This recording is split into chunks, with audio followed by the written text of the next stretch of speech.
Okay, I am, all right, everybody, try to keep it down. Thank you. We are calling to order the regular meeting of the Town of Fairfax, monthly regular meeting, May regular meeting. Today is Wednesday, May 6th, and I'm calling to order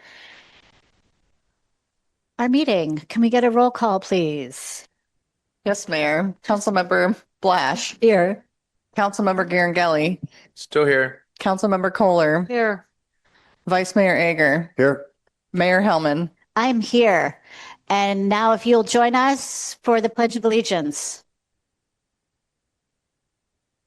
To the flag of the United States of America and to the republic for which it stands, one nation, under God, indivisible, with liberty and justice for all.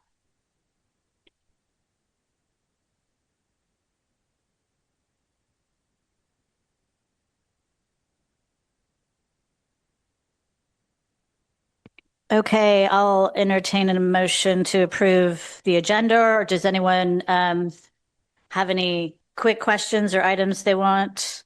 I'll make a motion to approve the agenda. Actually, one second, because there was something that I wanted to pull.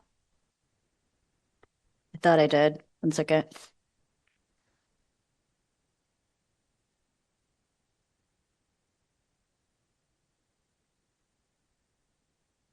No, I think not. Okay, So I'll make a motion to approve the agenda. we're approving the agenda. Right, Do you have but we any- get pulled later, right? Can pull later. Yeah. We have a motion from Councilmember Kohler to approve the agenda and a second from Councilmember Garangelli. Councilmember Blash. Yes. Councilmember Garangelli. Yes. Councilmember Kohler. Yes. Vice Mayor Ager. Aye. Mayor Hellman. Yes. Okay, moving on with the land acknowledgement, the Fairfax Town Council acknowledges that we are located on the unceded ancestral lands of the Coast Miwok people of present-day Marin County. We honor with gratitude the land itself and all of its ancestors, past, present, and emerging. So the meeting protocol is that the mayor or presiding officer shall maintain order at the council meetings. Council members share the responsibility of modeling respectful professional conduct to effectively facilitate the meeting and encourage meaningful civic participation. All participants, including council members, staff, members of the public, and remote attendees are expected to engage respectfully. Profane language, personal attacks, ridicule, discriminatory, or harassing conduct are not permitted. To ensure all voices can be heard, disrupted behavior or other actions that interfere with the orderly conduct of the meeting is not permitted during public comment or council deliberations. Participants are now asked to silence their electronic devices. Meeting will adjourn no later than 11 p.m. And at approximately 9:30, the council will review the agenda to determine which remaining items may be continued. So moving on, we have announcements. Any announcements from the dais? Keep it brief. I know we had today, it was our first farmers market of the season. I heard it was well attended. I got caught up at home with work, so I wasn't able to be there, but I heard it was wonderful. So really happy it's back. Any other announcements? Okay, seeing none. Heather, town manager's report. Thank you, Mayor. I wanted to make sure and let people know that our Take Back event on April 25th collected over 5,000 pounds of material, and people were also able to pick up their own compost. So that was wonderful. On Friday, we had hazard tree issue at Perry Park Playground. Consulting arborist Ray Moritz provided a report on a dead red alder tree, that was leaning over the playground. Public Works Director Kristen Arnold closed the playground immediately for safety and had a biologist check the area quickly so that we could perform that emergency tree removal. And also thanks to Vice Mayor Egger, who provided a photo of a limb of one of the oak trees that also looked precarious. So that was also taken down. And I'm really delighted to say that on Monday morning when I came back, the playground was open, everything was safe, and really appreciate all of our staff and community members making sure that that dangerous situation did not turn into something worse. Unfortunately, we are going to have to say farewell to the giant sequoia tree at Doc Egger Park, which is diseased. It has a fungal contagion, and it must eventually be removed. We've had 2 arborists confirm that it is beyond reviving, and 3 biologists confirm that no animals would be harmed when that is removed. There's not a date set for that removal yet, but that is to be posted. And then I wanted to make sure that everyone was aware that Fire Station 21 remodeling is well underway. Firefighters will move into their temporary quarters, which is at the community center in mid-May, and then construction on the interior remodel of the fire station will begin shortly thereafter. And lastly, and probably most importantly to most people watching today, this summer season is going to be a season of projects downtown, including the Marin Water Project on Bolinas Road, which you heard about at the March 4th meeting. The town's Park Road project, which is just outside of this facility, and then a Ross Valley Sanitary District project, which we have asked them to come and present at the June meeting about. Sorry, Ross Valley Sanitation District Sanitary District is going to present in June. Yes, that's right. Okay. Yeah. And we'll make sure and put that out in the newsletter and the agenda posts as well. And so I just want to close by saying there will be some inconveniences, of course, but by the fall, Fairfax will have a significantly refreshed infrastructure downtown, which is a very positive thing in the end. Thank you. Terrific. Okay. We are moving on to future agenda items. Go ahead. So some of you have followed that there's a property in Fairfax, Sky Ranch Knolls, that would be an open space property. The town is not being asked to acquire that property, but we will be looking at, I would like to bring in June donation using Measure A funds as well as funds in the Fairfax Open Space Committee budget to bring that up. Right now, the San Anselmo Open Space Committee is donating $800,000. And so ours would be a much, much smaller donation, and it would be in Fairfax, but we don't have to own it, which is great. And so I'll be bringing that, and I've confirmed with the Open Space Committee, this is what they want to do. And I know Frank is their liaison and was at the last meeting. Thank you. Okay. So I presume we have support for that. Is it from the majority of us? I just want to Okay. make Go a ahead. comment on the manager's report, if I may. To buy a slab of redwood, 3 inches thick and maybe 3.5 feet by 5 feet, runs about $500. That's a giant sequoia down there, and it is a large sequoia, and it looks like we might be able to get some slabs out of that. So whoever takes the tree down, there are a lot of tree removal companies that will slice them down, slice them up, and we could get a couple of slabs out of it possibly. So let's see if that's possible with whoever happens to be ends up removing the tree. Okay, we'll take that offline. But Heather, one thing we talked about the last couple of meetings. In your manager report also was the park signs. Could you give us a time update on that and when they're? I know they've been designed and on what the production status and installation date. Yes, Mayor, they are at the county sign shop, and as soon as we get them back, then we'll be able to install them. So it should be very shortly. Okay, terrific. One more while we're talking. Quick, very quick. Just a question. We were going to put out an RFP for a new auditor, and I'm wondering if that RFP has been put out yet. Yes, we've drafted that. I've drafted that RFP, and we hope to release that in the next few days. And then once we get replies, we'll convene the finance committee to evaluate the proposals and then bring that forward to the council to make the final selection. Thank you. All right. Thank you very much.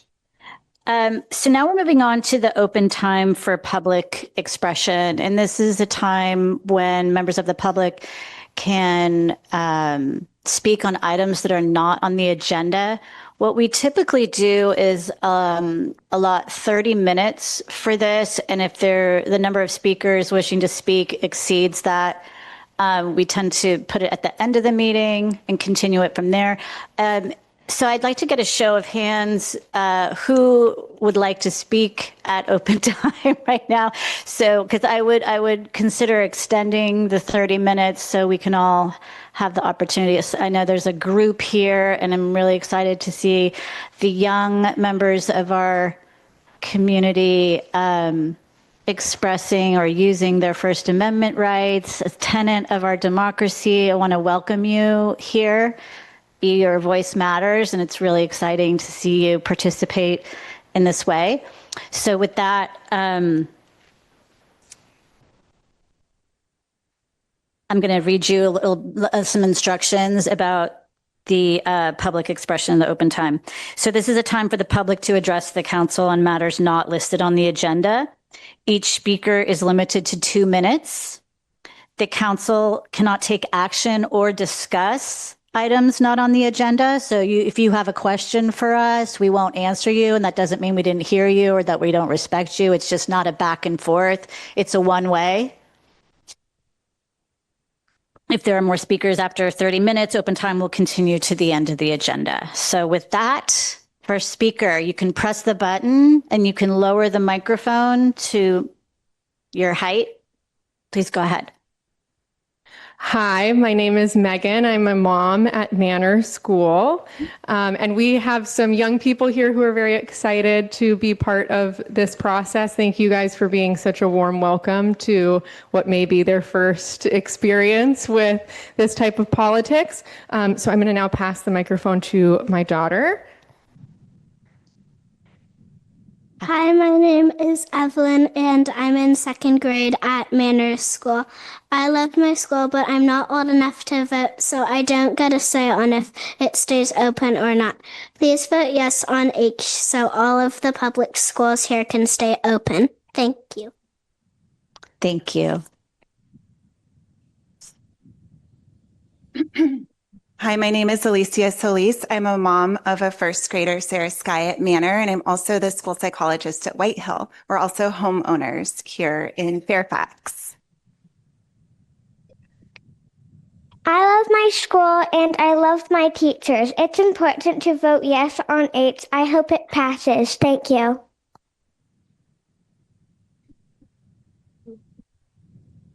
I love my school, so I want to make sure everybody's supporting it. Thank you.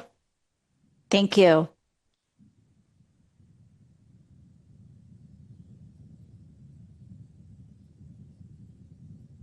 Good evening, council members. My name is Susan Adams. I reside on Tamalpais Road in Fairfax. I'm here to compliment our town police department and to state specifically my appreciation for its community service in which it provides home security checks by the officers while we are away from home. As you well know, this is a particularly remarkable service to me. I don't know of other towns that provide this. So while we are away from home for any length of time, the police department will perform perimeter checks of our homes for security for disturbances. My husband and I use this service several times in the past, but I'm here tonight particularly because I was away for a fairly lengthy period of time visiting family in a different country. And it was extremely reassuring to know that while I was away, the police officer was there. I ran into the one on the last day when I first arrived home, the day that I arrived, and there he was finishing up his report. And one of my neighbors who happens to walk near my house specifically said, and I saw them twice, and it was so impressive. So anyway, there's lots of kudos to our police department. Thank you.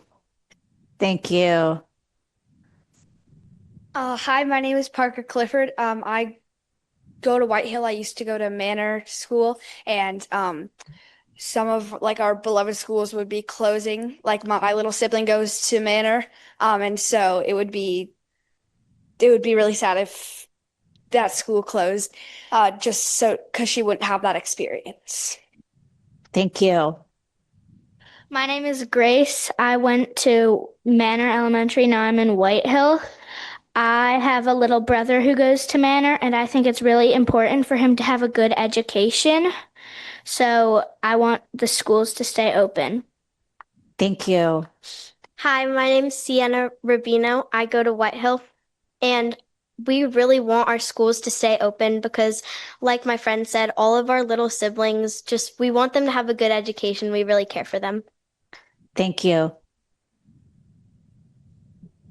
Hi, Nikki Clifford, parent of Parker over here. And really, these kids came up here because of this excellent schooling, and their confidence in themselves is from RVSD. And this one here is going to be the next one going through. So we want to keep the schools open. We want to keep it as a safe, wonderful place that can grow these beautiful minds. Do you want to say something, anyone? I forget. Say, I'm at kindergarten at Manor, and I love my school. I'm at kindergarten in Mel, and I love my school. Thank you. Thank you.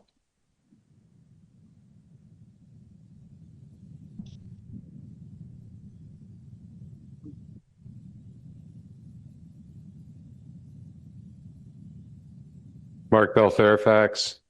What grade are you in? I shouldn't have dropped out. I just wanted to complete a thought that I had brought up when we were talking about chain stores.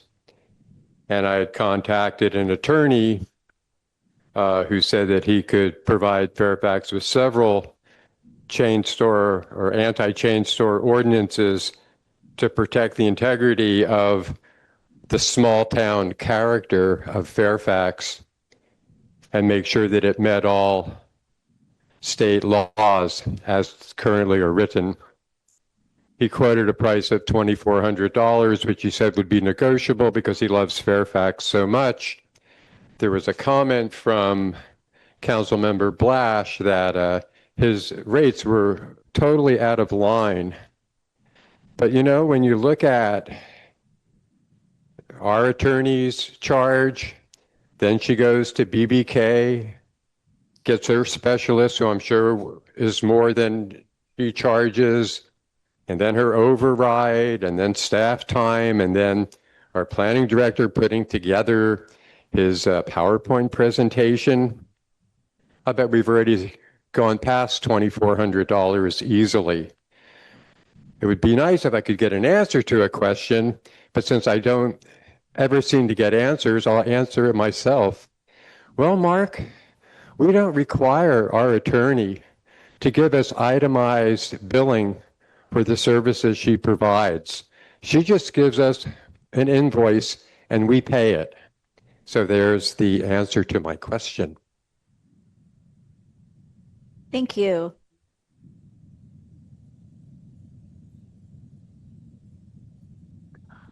Without an education, I don't know what we have.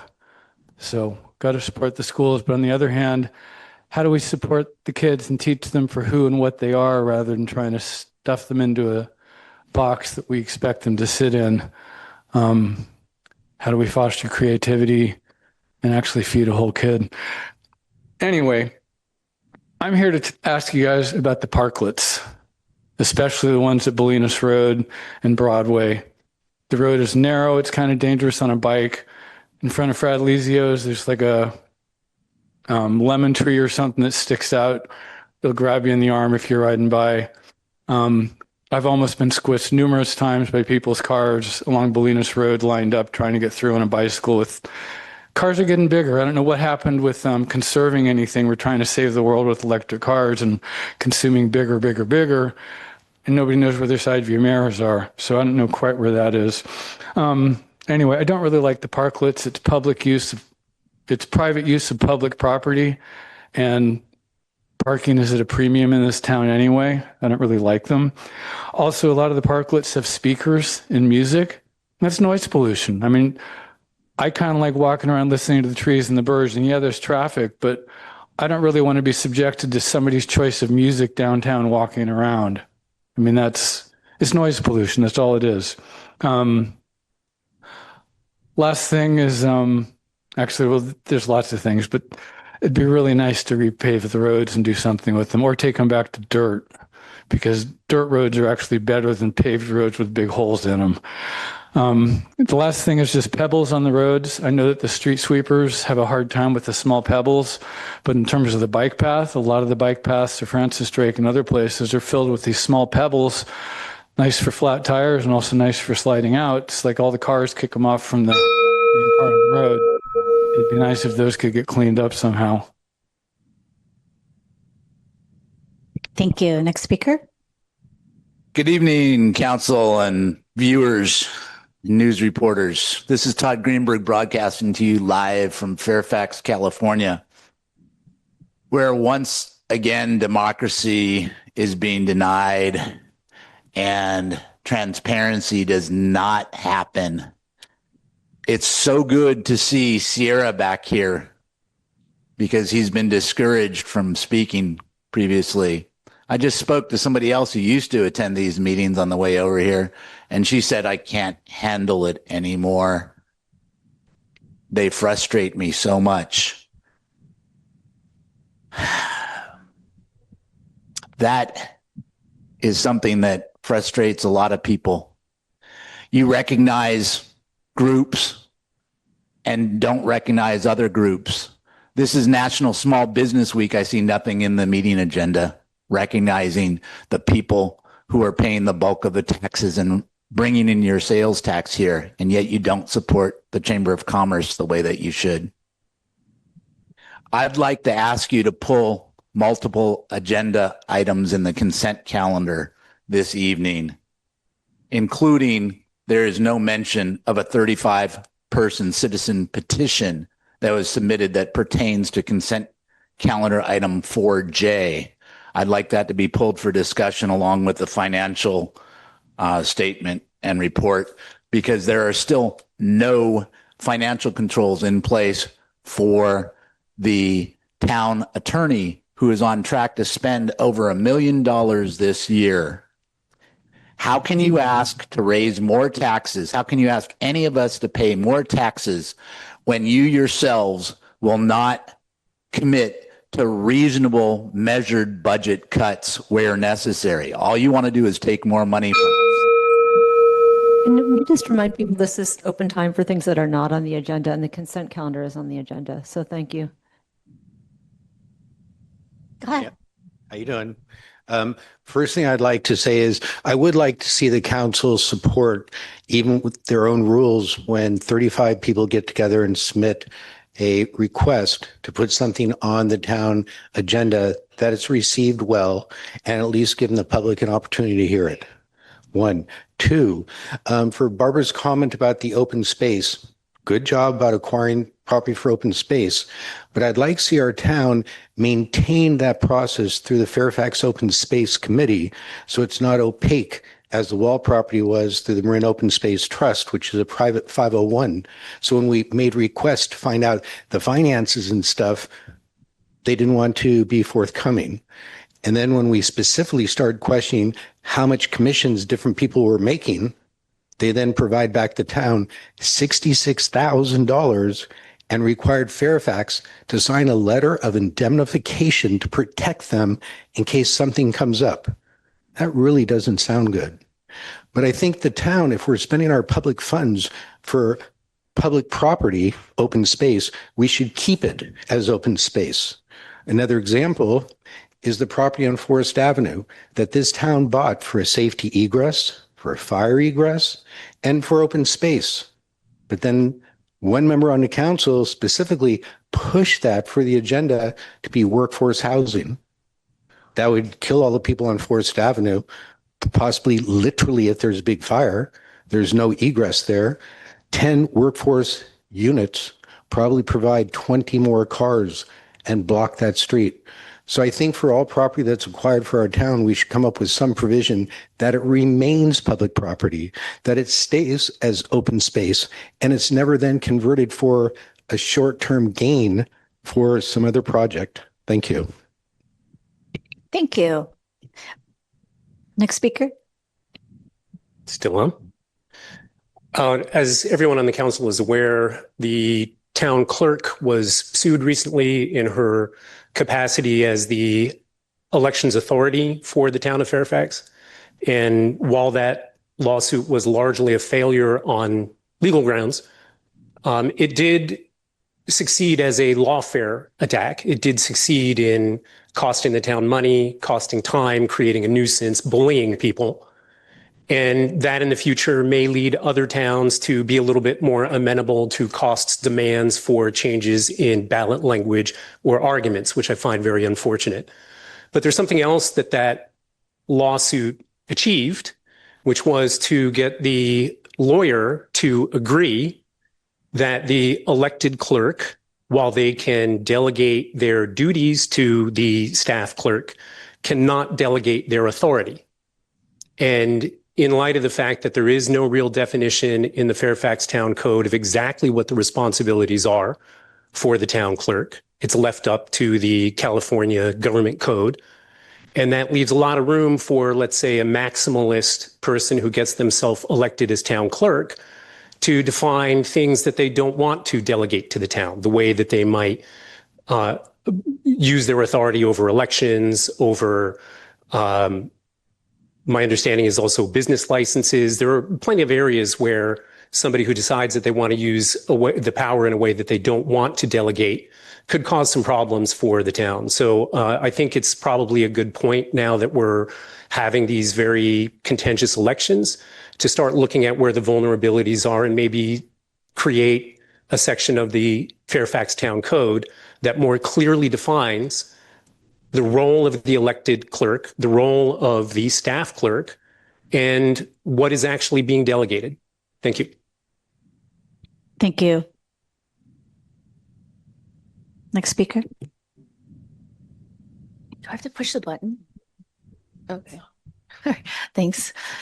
Hi, I'm Mina with the Fairfax Chamber of Commerce. I just want to thank the town council for the back and forth communication we've been having about supporting the chamber in different ways. Over the last several years, the chamber has steadily increased and expanded its role through events and merchant coordination and business communication and outreach, and mostly through volunteer labor and very limited resources. At the same time, businesses are under increasing pressure from rising costs, online competition, softer consumer spending, and now months of upcoming construction impacts downtown. The chamber's already coordinating with Marin Water because businesses are concerned about visibility, parking, customer access, foot traffic, water shutoffs during this time, and their concerns are legitimate. So I would like to ask the town council to take that into consideration. They can survive small, short disruptions, but what becomes dangerous is prolonged inconvenience combined with changing customer habits. So when people begin avoiding downtown because it feels difficult, parking feels frustrating, the experience becomes less enjoyable during construction with dust and noise. those habits can stick even after the project ends. So, you know, just like in a good day and a bad day, it really affects the businesses and whether people come out to go to restaurants or do those kinds of things.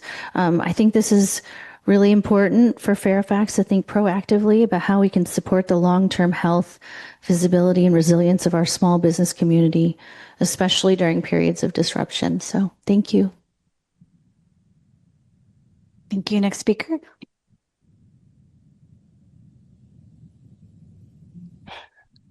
Good evening, Council. Larry Bragman, Hickory Road. And I'm here tonight on behalf, and I should say as the chair of the Fairfax Festival Committee. I'm here tonight to request additional support for this year's event beyond the town's in-kind contributions. In preparing for this year's festival, I needed to confirm our arrangement with Marin Sanitary. And in researching the franchise agreement, I found that beginning in 2019, it includes a zero waste event fee of $10,000 a year. And this is separate and different from Zero Waste Marin, which in the past has made grants to the festival. At the time the franchise agreement was passed in 2019, the manager's report specifically recommended that these funds be used to support Conservation Corps North Bay's waste and recycling services. Allocating the funds this year in this way would not only fulfill the original intent of the franchise agreement, it would also directly support CCNB's youth training mission while helping the festival continue to meet its sustainability goals. Given that alignment, it feels like an appropriate use of the funds, and I'm here to respectfully ask that it be considered as part of this year's festival support. Thank you. Thank you. Any other members of the public wish to speak in the room? Now would be the time to raise your hand if you're on the Zoom. There are 4 raised hands on Zoom. The first speaker is Berth, followed by Deborah. Berth, you are unmuted. You may now unmute yourself. Bert, excuse me. Hi, it's actually Valerie. I'm Bert's wife. Good to see everybody. Thank you very much. To follow up on Michael's concern about public safety and evacuation, I live on Dominga Avenue, been here since 1990. We love and support the farmers market, but as always, our street is heavily impacted. And already all of the parking places are gone. And renters on our block are circling and circling and circling as they always have to when they come home because there's another event downtown. I'm really hoping that at some point the council can address the parking concerns of those of us downtown. Bolinas is nearly impossible to get through at this time of day, especially when there's an event like that. Well, the only other way to get out of town for those of us who live on the south side or downtown is on Dominga. And Dominga has a very sharp ending to it before it turns into another street. So it's not the best evacuation corridor. If we were to have a fire during an event, I don't know how we would get out. So burning in place is not something that I look forward to doing in my life. So if you could address this at some point, the residents would really appreciate it. Thank you very much. Thank you. Next speaker. The next speaker is Deborah, followed by Jess. Deborah, you are unmuted. You may now unmute yourself. Thank you, Deborah Benson, Cascade Drive, Fairfax. Thank you, council members, for hearing me. I wanted to speak to the Measure J, upcoming sales tax measure on the ballot. It appears that the revenue from the sales tax increase would be going to fire and police, but it's my understanding that it actually goes to the general fund, which can be spent on anything that the town staff and the town council chooses to spend it on. Also, I don't believe any other municipality has a sales tax measure without a sunset. So I would appreciate if it were moved to, I know it's impossible now, but I would have appreciated it coming up at the November election with the sales tax sunset. I agree with Sierra about the parklets. They were allowed during COVID. I think that time has passed. Most other municipalities and San Francisco have eliminated them. Bolinas Road is a very narrow road. We're talking about later on in the agenda about bicycle and pedestrian safety. I think that they detract from that, and I think it's time to let the parklets go. The third thing I want to say is the gong. There are people who do sound bathing. It's something that calms you. It's something that is enhancing your health and well-being. That gong is so scary that if I'm watching or involved in the meeting at home, when the gong goes off, my little dog runs out the back door. I would love to have a softer gong. I think it sets people off. Thank you. Thanks, Deb. The next speaker is Jess, followed by Kathy. Jess, you are unmuted. You may now unmute yourself. Hi, this is Jess Lerner. I wanted to follow up. I had sent the council a number of emails regarding the giant sequoia tree in Doc Edgar Park, and I just wanted to make a comment about it tonight. So I recently sent an email with a list of requests, and the number one request I've made and others have wanted is to postpone any major cutting of this tree until August 1st, when nesting season is over and when migration season for birds have passed. We have a lot of nesting birds right now. It is also habitat for northern spotted owls, and to protect all the birds and their habitat is very important. We lose so many birds every year. It doesn't look good, even if we think we have a lot of birds in our yards and we see so many of them. We're losing huge numbers of birds all the time, including 1 billion every year just to habitat disruption and loss. So protecting those birds right now is really key from the disruption of cutting a gigantic tree like that. As you probably all know, many of us love the tree. If there is a way that we can possibly work with it to save it, that would be wonderful. And if there isn't, just waiting until after August 1st, if it is stable and structurally sound, is the best plan. And if there's any limb cutting to be done, just requesting a protocol level biological survey, because a regular normal biological survey is something where someone can just walk around and say, I don't see any nests, and it's fine. But the protocol level means they really go out there different times of day, checking for what's going on in the habitat and making sure the nesting birds are protected. So I sent a lot more in the emails to you, and you should be able to see that. And I hope you'll take all of that into consideration and bring that to Public Works as well. Thank you so much. Thank you. The next speaker is Kathy. Kathy, you are unmuted. You may now unmute yourself. Hi, my name's Kathy Flores, Fairfax. And it's actually has to do with the sequoia tree and the sequoia tree that was cut down last year, erroneously by, I think, the Corps people. And I believe the town got about $24,000 for it. We still haven't even replaced it. I don't know what's going on with that. I know we can't replace it with one of its kind that's so large, but something should be done. I think there's a tree ordinance, unless that no longer exists. I don't know. And then I was going to talk about whatever tree that they're supposed to cut down now, the exact same thing. If one is cut down, had to have it replaced. That was a tree ordinance. Just wondering when that will happen. I sent a email about 5 weeks ago to Linda Kenton, and she never replied. Sent it again, she never replied. I sent it then to Linda Kenton, Kristen Arnold, and the whole town council, maybe even Heather's included. Still never heard back. These are simple questions. It was like, what are we going to do? What's going on? This is not a difficult question to answer. So I would really appreciate it when people get an email. I know you're busy, but these are simple to answer.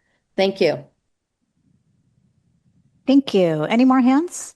Okay, let's close open time and move on to the regular agenda. Item number 1 is our public review of the proposed fiscal year budget for this upcoming year, 26-27, and the proposed operating and capital improvement budget. And Mr. Vivret, please take it away.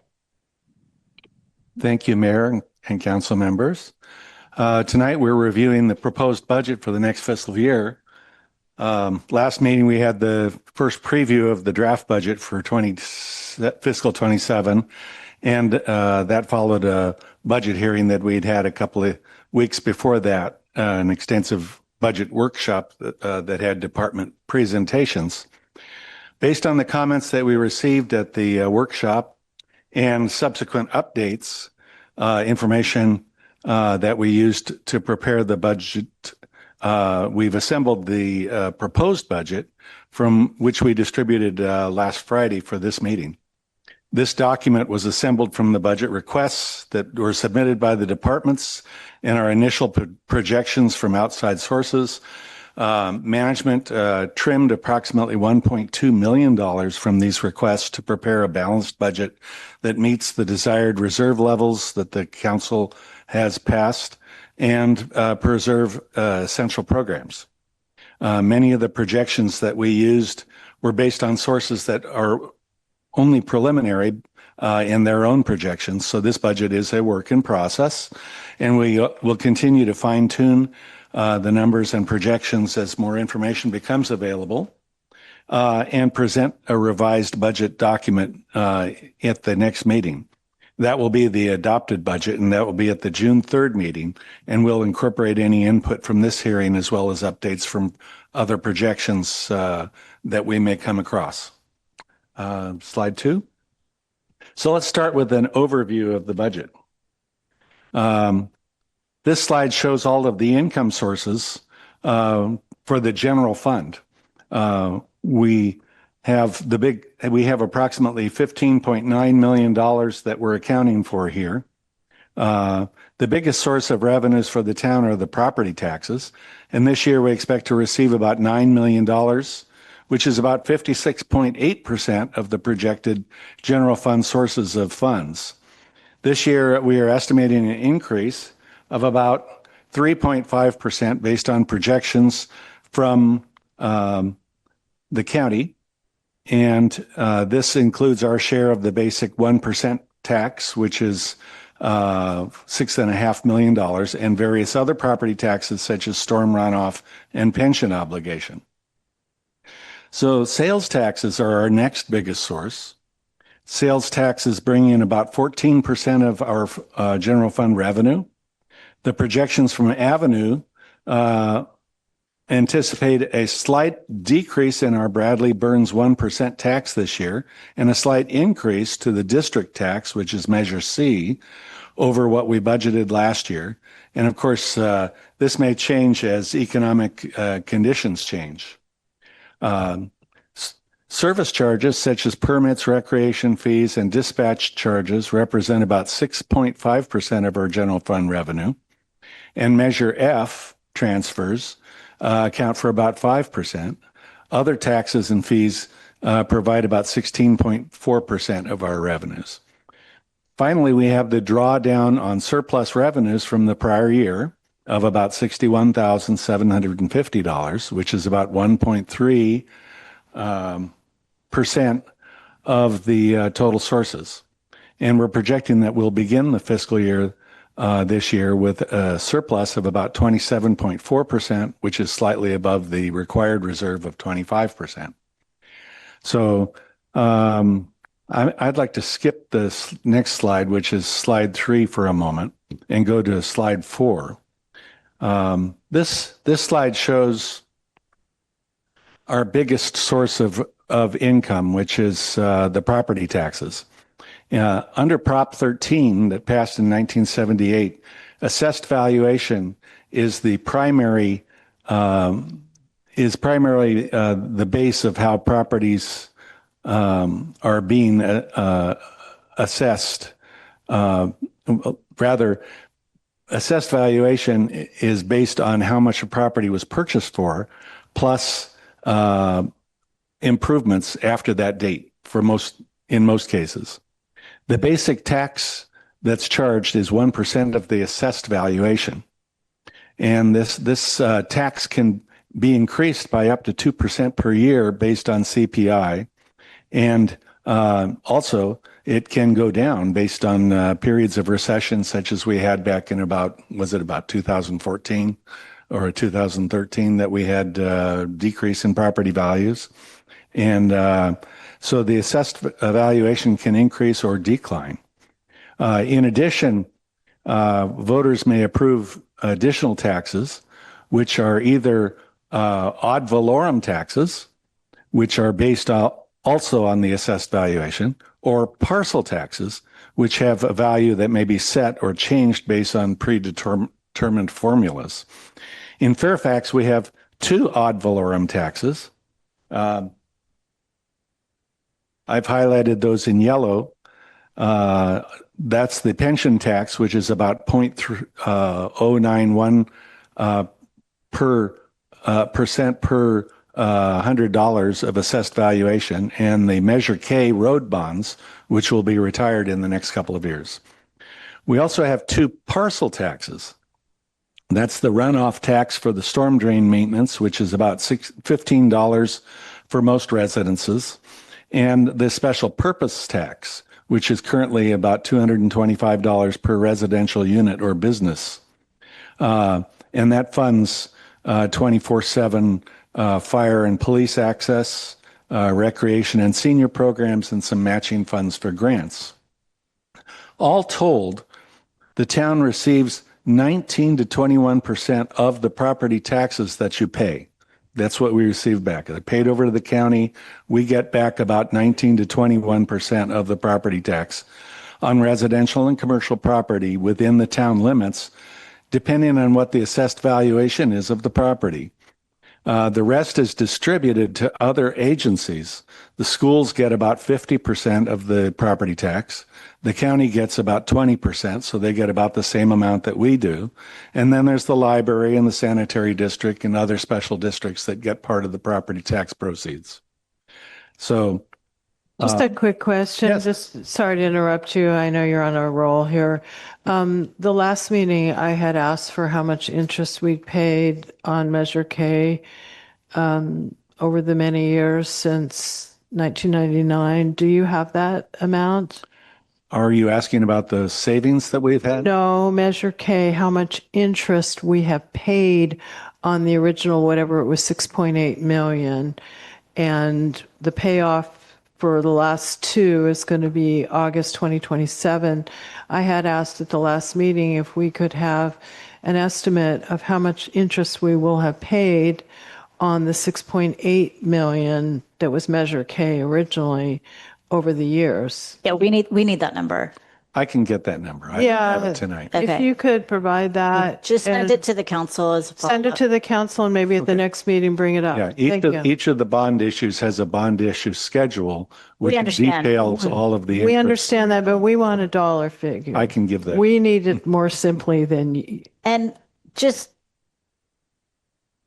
want to clarify, this wheel, this disc, which I've never seen before, this is a distribution. Yes, To that's clarify, when we say, oh, property tax is our main source of revenue, the property taxes that people see on their statements doesn't all direct to Fairfax. correct. This is the distribution. This is the distribution of the total amount that people pay. Yeah. And the amount that's on the green portion of the disc that's up there is the amount that Fairfax receives. Right. So when you do another iteration of this, when we take action, could you retitle that slide to distribution of property tax? I think that would be. Yeah, below property tax, it says property tax distribution and basic tax. So that's In on the there. table. I'm talking about the title of the slide. The circle says distribution. we can do it on the slide. And I would just ask staff, I mean, I know that These are, when we get copies, if we can get copies that are a little bigger, because even with my glasses, I can't read a lot of it. Okay. Please proceed. Thank you, Michael. Okay. So all told, the town receives about 19 to 21% of the property tax paid.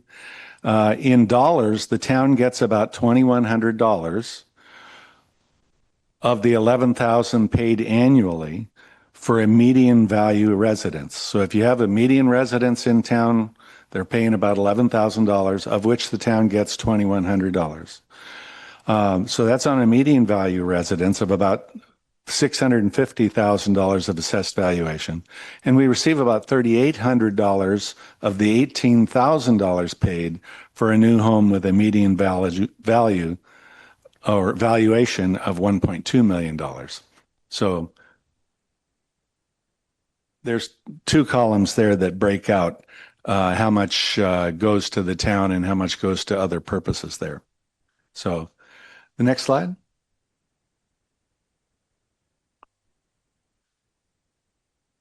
So this slide shows the sales taxes, which are our second largest revenue, accounting for about 14% of the town's revenues.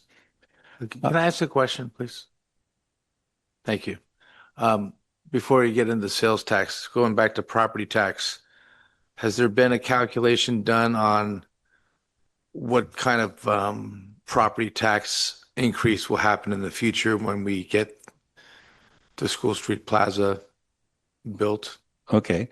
Our projection for this year of property tax increase is about 3.5%. That doesn't include anything having to do with School Street because the property tax doesn't change until they actually start construction. We won't know what the construction or what the amount of property tax being raised from that is because we don't know what the valuation of what they're building is. It's going to be based on primarily when they pull permits and put values to the construction, that would define that. Has there been a projection when they do that? There must be some person that knows they're going to build this building. Janet, can you opine on that? Like when it's 8 stories, it's 300 units. I know it's whatever. 143 units. The point being is we should know what's coming in. I agree, but from that building. And by the way, they're all rentals, from what I understand, right? No. Yeah. So how's that compared to if those were actually units you could purchase? It wouldn't make a difference whether it was a rental or a purchased house. It's based on the valuation of the building. So if the building is $20 million, then we will have a property tax of 1% of that, and we'll receive a distribution of about 20% of that total each year. And it'll go up as 18% of the 1%. Yes. Janet, when does that get, just hypothetically, what is the timing of when we would know that? When they come in for a building permit, and I don't know that when they're coming in. Right. But that's when they have to provide the value of that's when we would know. Okay. And then from there, it would be, when is it assessed? Well, it has to be completed. So the project has to be completed and, okay. And then it's that of occupancy. It's that next tax cycle thereafter, basically? Depends on when it hits in the cycle. Yeah. Okay. Yeah. Thanks for the question, Mike. Does that make sense? Yeah, it makes sense. Mute your microphone. It makes sense. It just is that seems like a significant amount of money that might come into the town. So we should be doing some math and some homework and talk to somebody and figure out there's other examples out there of what those things are worth. And so we should know if that money's coming in. But we're not going to plug it into the next fiscal year 'cause who knows what's going to happen. I mean, that's no. Sorry to interrupt, but I would assume that we're not going to start receiving our portion of that property tax until that is, on the county's books, which would be after construction, I believe. Right. Okay. Thank you. Go ahead, Michael. So this next slide shows sales taxes. It's our second largest revenue source, which is about 14% of the town's revenue. And the sales tax is a tax on purchases, but it's also on use. It's also a use tax. So if an item is purchased out of state, a sales tax can be owed because it's used in California. So if you buy a car in Oregon, maybe to get out of paying a sales tax and then drive it into California and register it, you'll pay a California tax if it's less than a year old. Then this may also apply, a district tax may also apply on purchases such as a car or internet purchases if it's used in a different locale which has a district tax. So currently if a person in Fairfax goes to San Rafael and buys a vehicle, the town is going to get a portion of sales tax based on the fact that it's used in Fairfax. So it's important to know that our sales tax is both a sales and a use tax. But at least you told me several years ago that because we have a district tax, that's the reason why we capture that Yes. we wouldn't cap. So let's be clear. Yeah. The Measure C is why we are able to capture that. Without Measure C and potentially the renewal, we wouldn't capture that use. Right. Yeah, that's a district tax. Measure C is. So the sales tax rate in Fairfax is 9%. Sales tax rates vary from city to city. In Marin County, most agencies are at 9.25%, except for Fairfax and the unincorporated areas of the county, town of Tiburon and Belvedere. Both pay. So Mike, on this slide, you have Corte Madera at 9% and Corte Madera at 9.25%.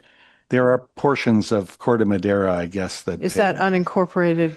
I think when I looked it up, there is portion of Corte Madera that is lumped in with Larkspur. So in any case, So that's why it's kind of odd. both, Okay. yeah. So, but thank you for pointing that out. I can make that more clear in the future. Marin's cap is 9.25%, but interestingly enough, other counties may have higher rates. In Sonoma County, as an example, the tax is as high as 10% in Santa Rosa and 10.5% in Sebastopol. So if you go buy a meal in Sebastopol, you'll pay 10.5% sales tax. So the sales tax collected by the state from businesses is collected by the state from businesses, and the town's share is distributed to us monthly after the state and other participating agencies take their 80% share.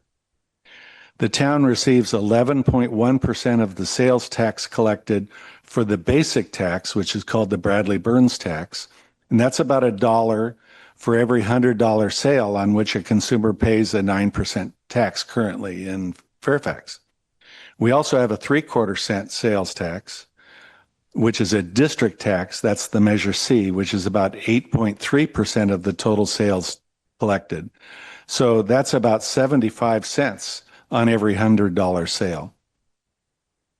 So it's interesting to note that if a sales tax increased by 1/4%, that a $100 dinner at Sorella's would cost an additional 25 cents in sales tax.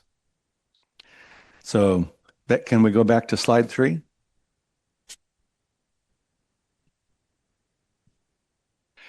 So I've gone over the revenues for the town. The use of funds is called appropriations in budgetary terms. That really is anticipated expenses. And in this budget, it's about $15.9 million. The biggest use of funds is for public safety, which is 61.6% of the budget.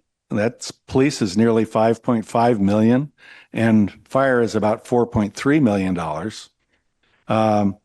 Council administration account for about 11.6% of the budget, and this includes the town manager, town clerk, personnel department, attorney, treasurer, audit, elections, finance, and the environmental departments.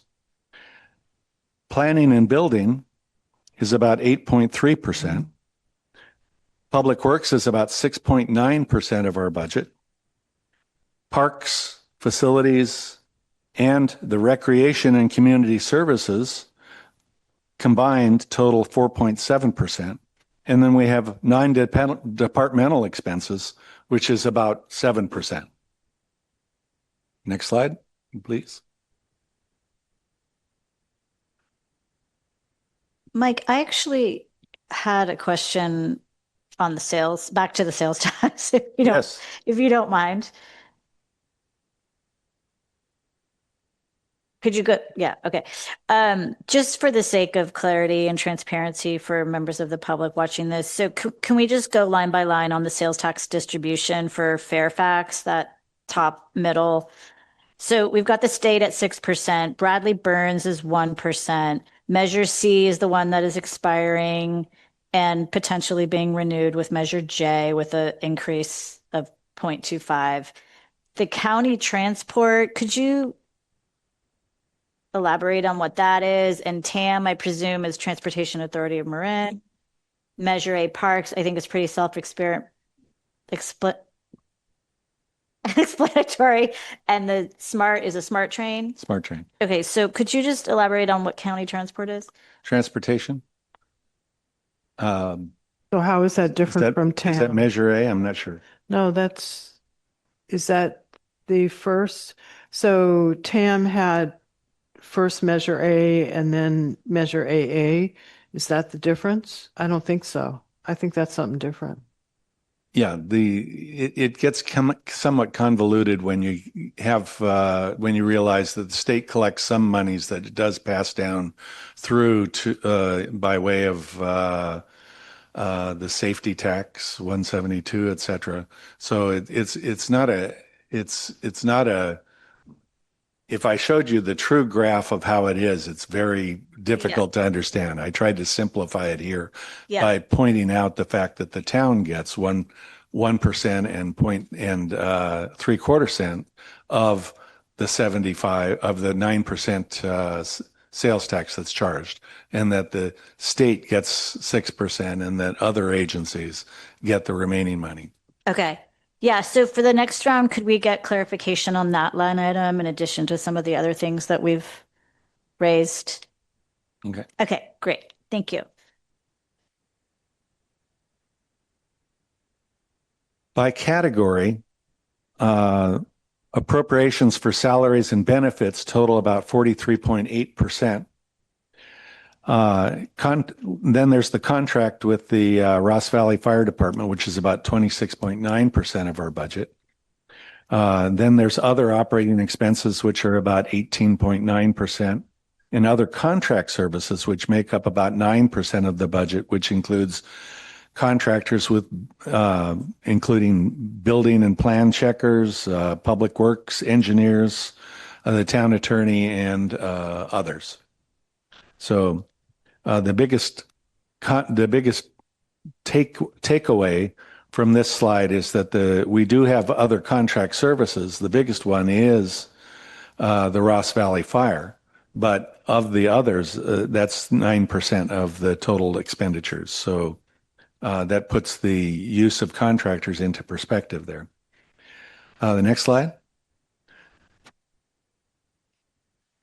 So this year, the appropriations show about a 5.5% increase over last year.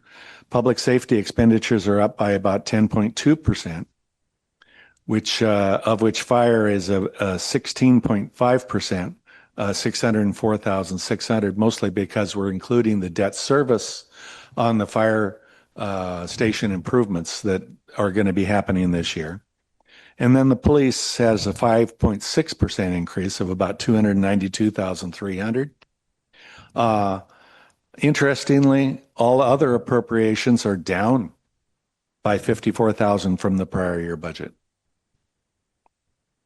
Next slide, slide 6. So this is an overview of the general funds. I went into this quite a bit last time, so I'm not going to go into as much depth this time unless people ask questions. Basically, our general funds is made up of about 8 different funds. Some are for spending discretionary monies. That's basically the O1 general fund. And then we have others that collect revenues from specific sources, such as the Building and Planning Fund and the Retirement Fund. And we also have a number of reserve funds, which are for maintenance of and replacement of town assets, including vehicles, facilities, and roads. We project that we're going to start the general fund's balance with almost $4 million when we reach July 1st of this year coming up, 2 months from now. And this compares with the starting balance for fiscal year 25 of $4.7 million. This represents a reserve of about 27.3%, which is the percentage of appropriations over fund balance. That's how we calculate a reserve balance. The council has a minimum reserve policy of 25%, and we project that we will end this upcoming fiscal year with a ending reserve fund balance of 25.5%. So not a lot of wiggle room there, but it is above what we want to have as a minimum balance. So as you can see, this year we project revenue of about $14.6 million, appropriations of about 15.9 million, and net transfers in of about $1.3 million, with an ending projected fund balance of about 4.1 million, which is an increase to the general fund of about $61,750. That's your play money. That's how much you can play with until we reach that magic number of 25%. You're saying the 61K is 61,000. Yes. Is the reserves? It's No. the amount that's above the reserves. 25%. So Michael, It's the 0.5. Hold on, I'm not done. The 0.5% The is 0.5%. is the 61,000. Correct. Okay. Go ahead, Mike. thank you. The average reserve fund by city is what? That varies based on what kinds of revenues are underlying it. As an example, when I worked in Yountville, 3/4 of the revenues of the town was transient occupancy tax. So there's a lot of eggs in one basket there. They decided to have a much higher reserve balance because they had to protect themselves if the transient occupancy tax was to be hit in any way, such as it happened when the fires went through there. San Anselmo, I understand, has a fund balance that's only a reserve fund balance that's only about 5%. I would have to check that, but that's what I recall hearing. 25% is a good balance. It represents about 3 months of. If we didn't have any revenues for 3 months, we'd be able to carry ourselves for that period. How much is that in dollars? The reserve? 25%. The 25 and a half, which you'll be at. $4 million. It's $4 million. Yeah. And I just want to make a comment. Sure. I think we should look at what San Anselmo is doing in other cities that are similar to ours and consider using some of that money to use it for areas we need to use it in. Right. Mike, when you say similar, do you mean like, because they are actually pretty different in terms of their revenue sources, and so do you mean similar in terms of their? I think they're somewhat similar to ours. They have property taxes and sales tax mostly. They don't have a lot of hotels in the city. Let's not get into it. So one comment that I would make on this is that because we have $4 million, we're able to make it through the end of December without borrowing money. It used to be 10 years ago, 15 years ago, when I came here, that we didn't have a lot of extra money in our reserves. And we went through TRANS, which are tax revenue anticipation notes, and borrowing from the city of Tiburon and borrowing from the county in order to make it through December. Yikes. Okay?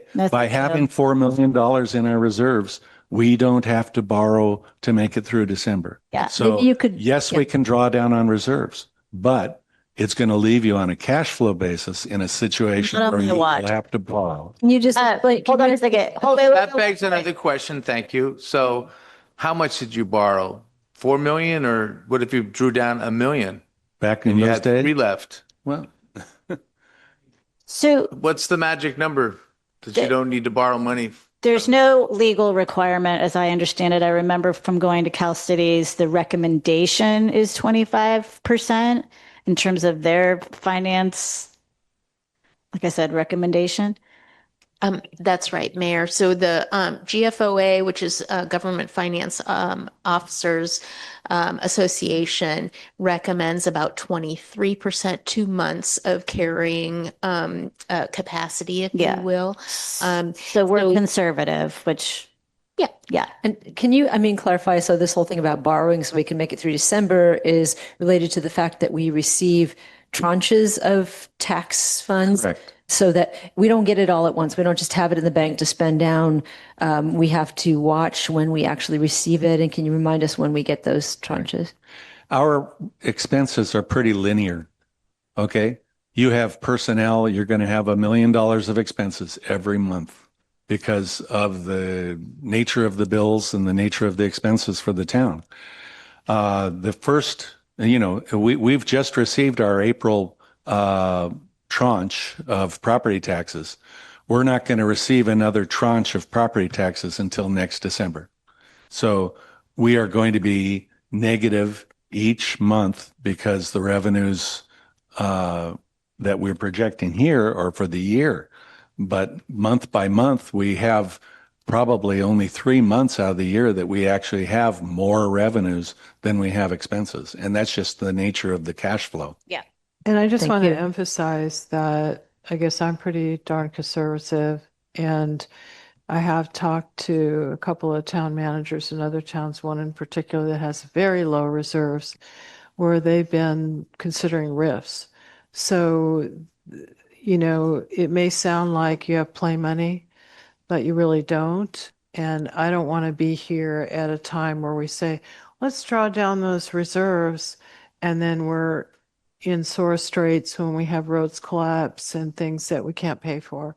And we have roads collapse every year, right? Well, and we've had 2 sinkholes in the last 3 years. We've had at least 3 road slides. So this is what exactly, it's like a rainy day. It's for that. And we've got old infrastructure. So we're not deliberating this right now. We're trying to let you get through your presentation. We can deliberate more when it's time to take action on how conservative we want to be with this reserve. Go ahead. But thank you for those questions because it does bring up issues that I think need to be discussed. Well, thank you for adding color to it. And as I'm keeping a list of all the questions, so if you do want to go back and potentially provide a comparative analysis on San Anselmo, whoever else might be considered similar to us as far as if they have a policy on reserve limits, ours is 25.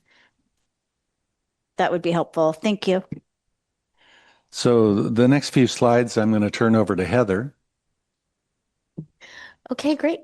Thank you. Well, first we wanted to point out, this is our 3rd presentation on the budget, and there will be one more when we hope you adopt the budget in June. But just to make it easier for you to find the specific details that we're discussing. So we've listed the departments and then the fund numbers, which appear at the top of the page, and then the budget pages, so you can find those quickly. So I hope that's helpful. And then I'll go to the next slide. In the budget workshop, which was essentially a full day of your concentration on the budget, we had each of the departments present their budget. And as you recall, I asked the departments this year, and this year only, I hope, to prepare the regular budget, what I called Budget A, which is consistent with what we have been doing, the services that people expect, and the commitments that we have. Nothing extra, nothing big and over, but just keep it the same in terms of services and give me that A budget. And then I also asked them for what I called B budget, the worst case scenario. If we lost the sales tax, then we would potentially need to cut about 10%. And so I wanted to make sure that every department head could unfortunately go through that very painful process of looking at what would actually have to be cut in order to keep us solvent in that case. So for PD in budget A, this is keeping the same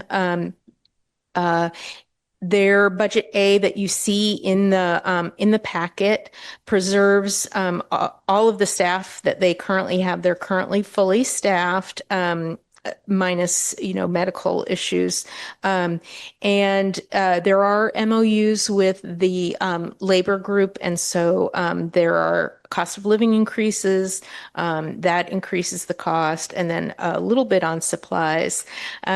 If they were to have to talk about budget B, which would be a 10% cut, that would be just because, no sales tax, they would need to cut 4 FTEs, so 4 officers. They would also be unable to support special events and other things. And because they're top, and because they are the largest slice of that budget pie at over $5 million, the amount that would be saved, that 10%, is over $500,000. So going to planning and building, when they preserve their current work and current positions, actually, there's been one retirement and there's one more planned. So there's a couple of open positions right now, but assuming that those get filled, they stay about the same. If they were to cut 10%, they would eliminate one of those positions. They would eliminate the short-term rental program, which would also eliminate revenues that go with that, the support that they've been providing to the BPAC and other grants that they've been able to get. In the Department of Environment and Climate, this is already a shared position, so we house that position and we invoice the the town of San Anselmo for half of all the expenses for that position. And in the budget that's before you, that would be preserved, and they would continue to do the required compliance activities for recycling in California. The recycling laws are quite strict, and also continue to keep up on the climate action plan.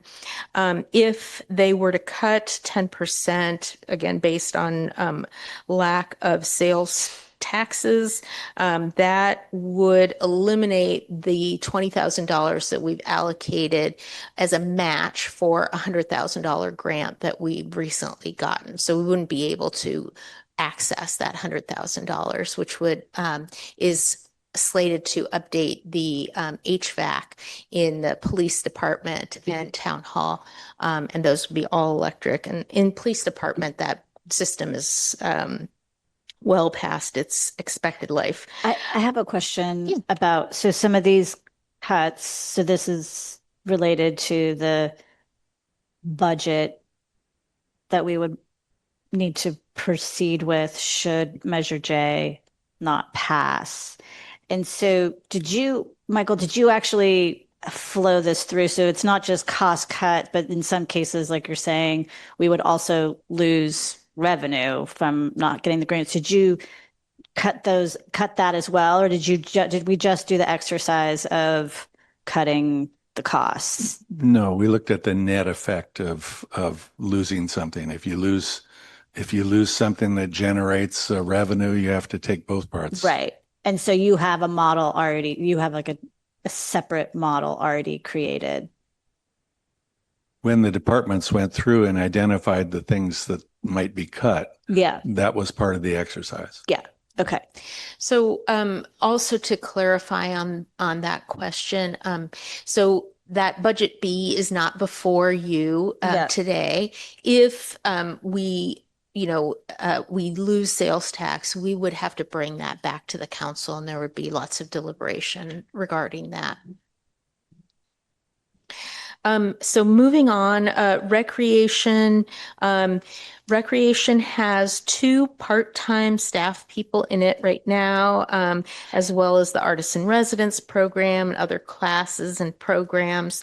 In this budget A that is before you, those are preserved. And if we did have to do a cut, we would be able to cut hours without cutting positions there.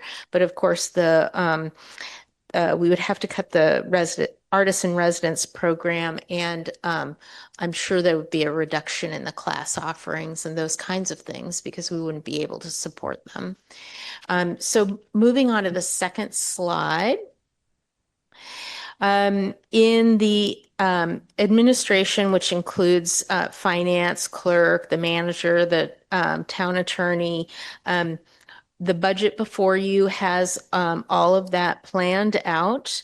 And I believe there are just very modest reductions in that total altogether for budget A. For budget B, if we needed to cut 10%, we would cut 2 positions, one in the clerk and one in the finance department. So obviously then outreach, communication, processing of financial documents would slow, and in some cases would have to stop. For example, we might do less or no newsletters. Ross Valley Fire, as Michael mentioned, is a joint powers authority. We don't have the opportunity to make cuts there. The budget decisions are made at the full board, which includes the 4 jurisdictions that are members. So that is budgeted for what they currently are invoicing us for in budget A. And if that's part of the reason why, even though the sales tax accounts for 7 or 8% of our total revenue, since we can't cut that second largest pie slice in our total pie of expenses, that makes the rest of the departments have to cut more. Yeah, I feel like that is something that I'm very familiar with because I'm on the board and I've spent a lot of time with these numbers, but I feel like that point to the public is not being made. So I think folks typically know that over half our budget is spent on police and fire. And should we not get this tax renewal, doesn't make sense. Why is it just, police getting cut? And so I think this slide, if you could clarify, because I don't know that everyone knows what JPA is, because you say we are contractually like bound for, we can't breach that. We are essentially locked in. That's absolutely right. And it's a lot of money. And for good reason, but we can't, so we would have to find it elsewhere, essentially. That's right. The town spends over $4 million a year on fire services, and that Joint Powers Authority, JPA, that agreement is controlled by a board which is not only made up of Fairfax representatives, but also those other 3 jurisdictions. And in the case of the Ross Valley Fire Joint Powers Authority, the rules to negotiate changes are quite strict. And so it essentially requires a unanimous vote from the other jurisdictions as well as Fairfax in order to make significant financial changes. I have some questions. If the sales tax measure doesn't pass, all this happens. You're talking about right now. It won't come back in November? Because we're saying, what I've been hearing is that if the sales tax measure doesn't pass now, all this will happen, but I believe this would go back on the ballot in November, maybe more modified from no sunsets and things like that. So this scenario isn't really true if it doesn't pass in June because there's still November. Is that right? It's a good question, Mike. It's not a hard question to answer. I just want an answer. We have to have a budget. So our fiscal year ends in the summer. So we have to proceed with a budget, right? So if it becomes that Measure J doesn't pass on June 2nd, we have to do the prudent thing and get a reasonable budget adopted. Does that make sense? No, because the money's still coming in on June 2nd. Thank you very much. Also, But the fiscal cycle goes through next July. right, and in November, you might have to adjust the budget if it failed again. So, thank you. And let me ask you a different question. You said there that you get a estimated reduction of $200,000 in the 2 full-time employees and things like that. Are you saying that a full-time employee costs the town $100,000? No, this is a combination of the 2 employees and the other things that we would cut, but Well, no, because how much is one employee cost? all of the salary those schedules employees. are in the back of the Okay, budget. but I think they cost more than that, by the way. So one full-time employee, I believe, with benefits and everything else, I bet they cost more than $100,000. That says 2 full-time employees, basically, right? Reduction of $200,000, but I'm pretty sure 2 full-time employees cost the town more than $200,000. Are you able to answer that question? I'm talking about salary, pension, benefits. How much does that one employee cost in the department you're talking about? Right. So I think I'm not the manager. I'm only asking, I'm on the council. Okay. I'm asking a question. I don't want to go look it up. I want to ask you as the manager. Why don't you let her answer? What? Respectful. Because I gave her a chance Let's to be answer. respectful. Very respectful. Go ahead. So it would be an oversimplification to say that 200,000 represents simply 2 employees.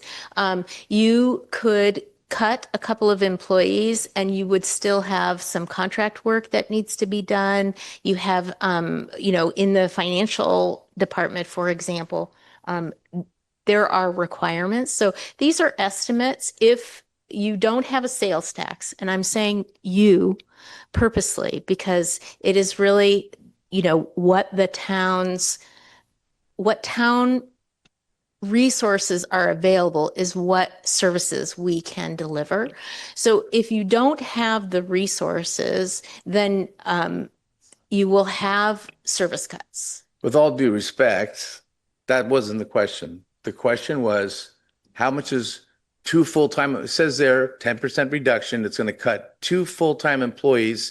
If that estimated reduction to the budget would be $200,000, and I'm just thinking that it costs more than $200,000, and I asked you what the actual number is. Yeah, I'm bringing to you the budget A, which is the realistic budget for this year. And I want to make sure you understand what we might be bringing in the future if we need to. That's important for transparency. Once again, I'm sorry, all due respect, the question is so simple. Mike, How look much at did page 2 117. No, because she's dancing around the answer. Because if you don't know it, you can say you don't know it, but you're not saying you don't know it. And I'm telling you that I think that you save more money if you had 2 full-time employees reduced, it's going to reduce the budget by more than $200,000. So there's a couple of things, Mike. Yeah. Number one, what she's saying is even if you cut 2 FTEs, you would probably have to use more contractor resources, something that people hate. So it's not an even Steven.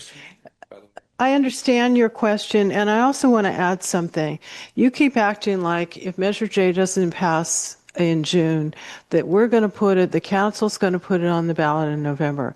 No guarantee there, and I can tell you that some of us, all four of us, have been working very hard on this. I don't know that anybody has the energy to do it. So, you just assume that's going to happen. I think you're being very confrontational. And I've explained to you, 2 FTEs are clearly more than 200,000, but what she already said is you would have to hire contractors to fill some of those needs because you can't let everything fall apart. So that's the answer.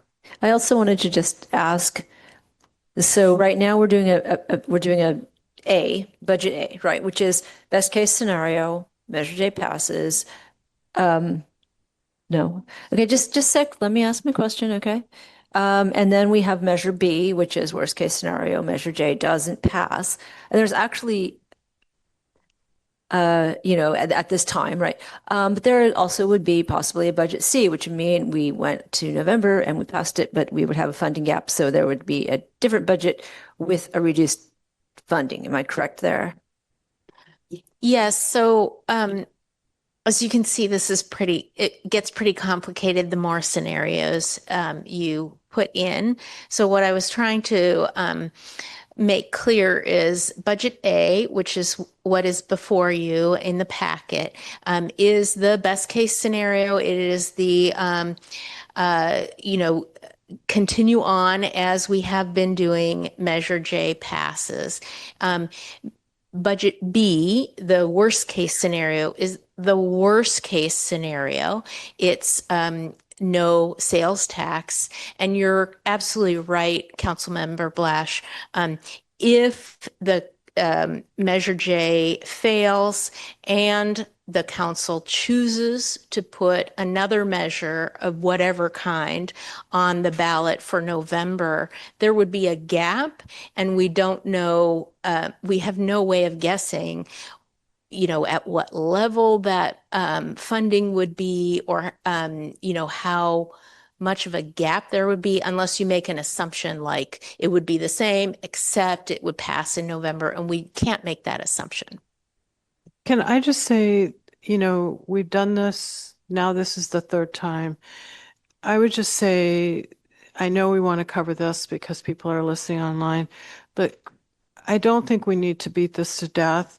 We're not doing budget B right now. This is an estimate. If we needed to do this, that would come back much more fulsome, much more detailed, much more specific on these things, which were really estimates to move forward, just to give a flavor. So I'm wondering if we can move on to the next slide. People can see this, it's online, and we have talked about it before. So And we do have several other agenda topics for this evening. So yeah, let's pick up the pace, and because we got to open public comment. And thank you for the good discussion.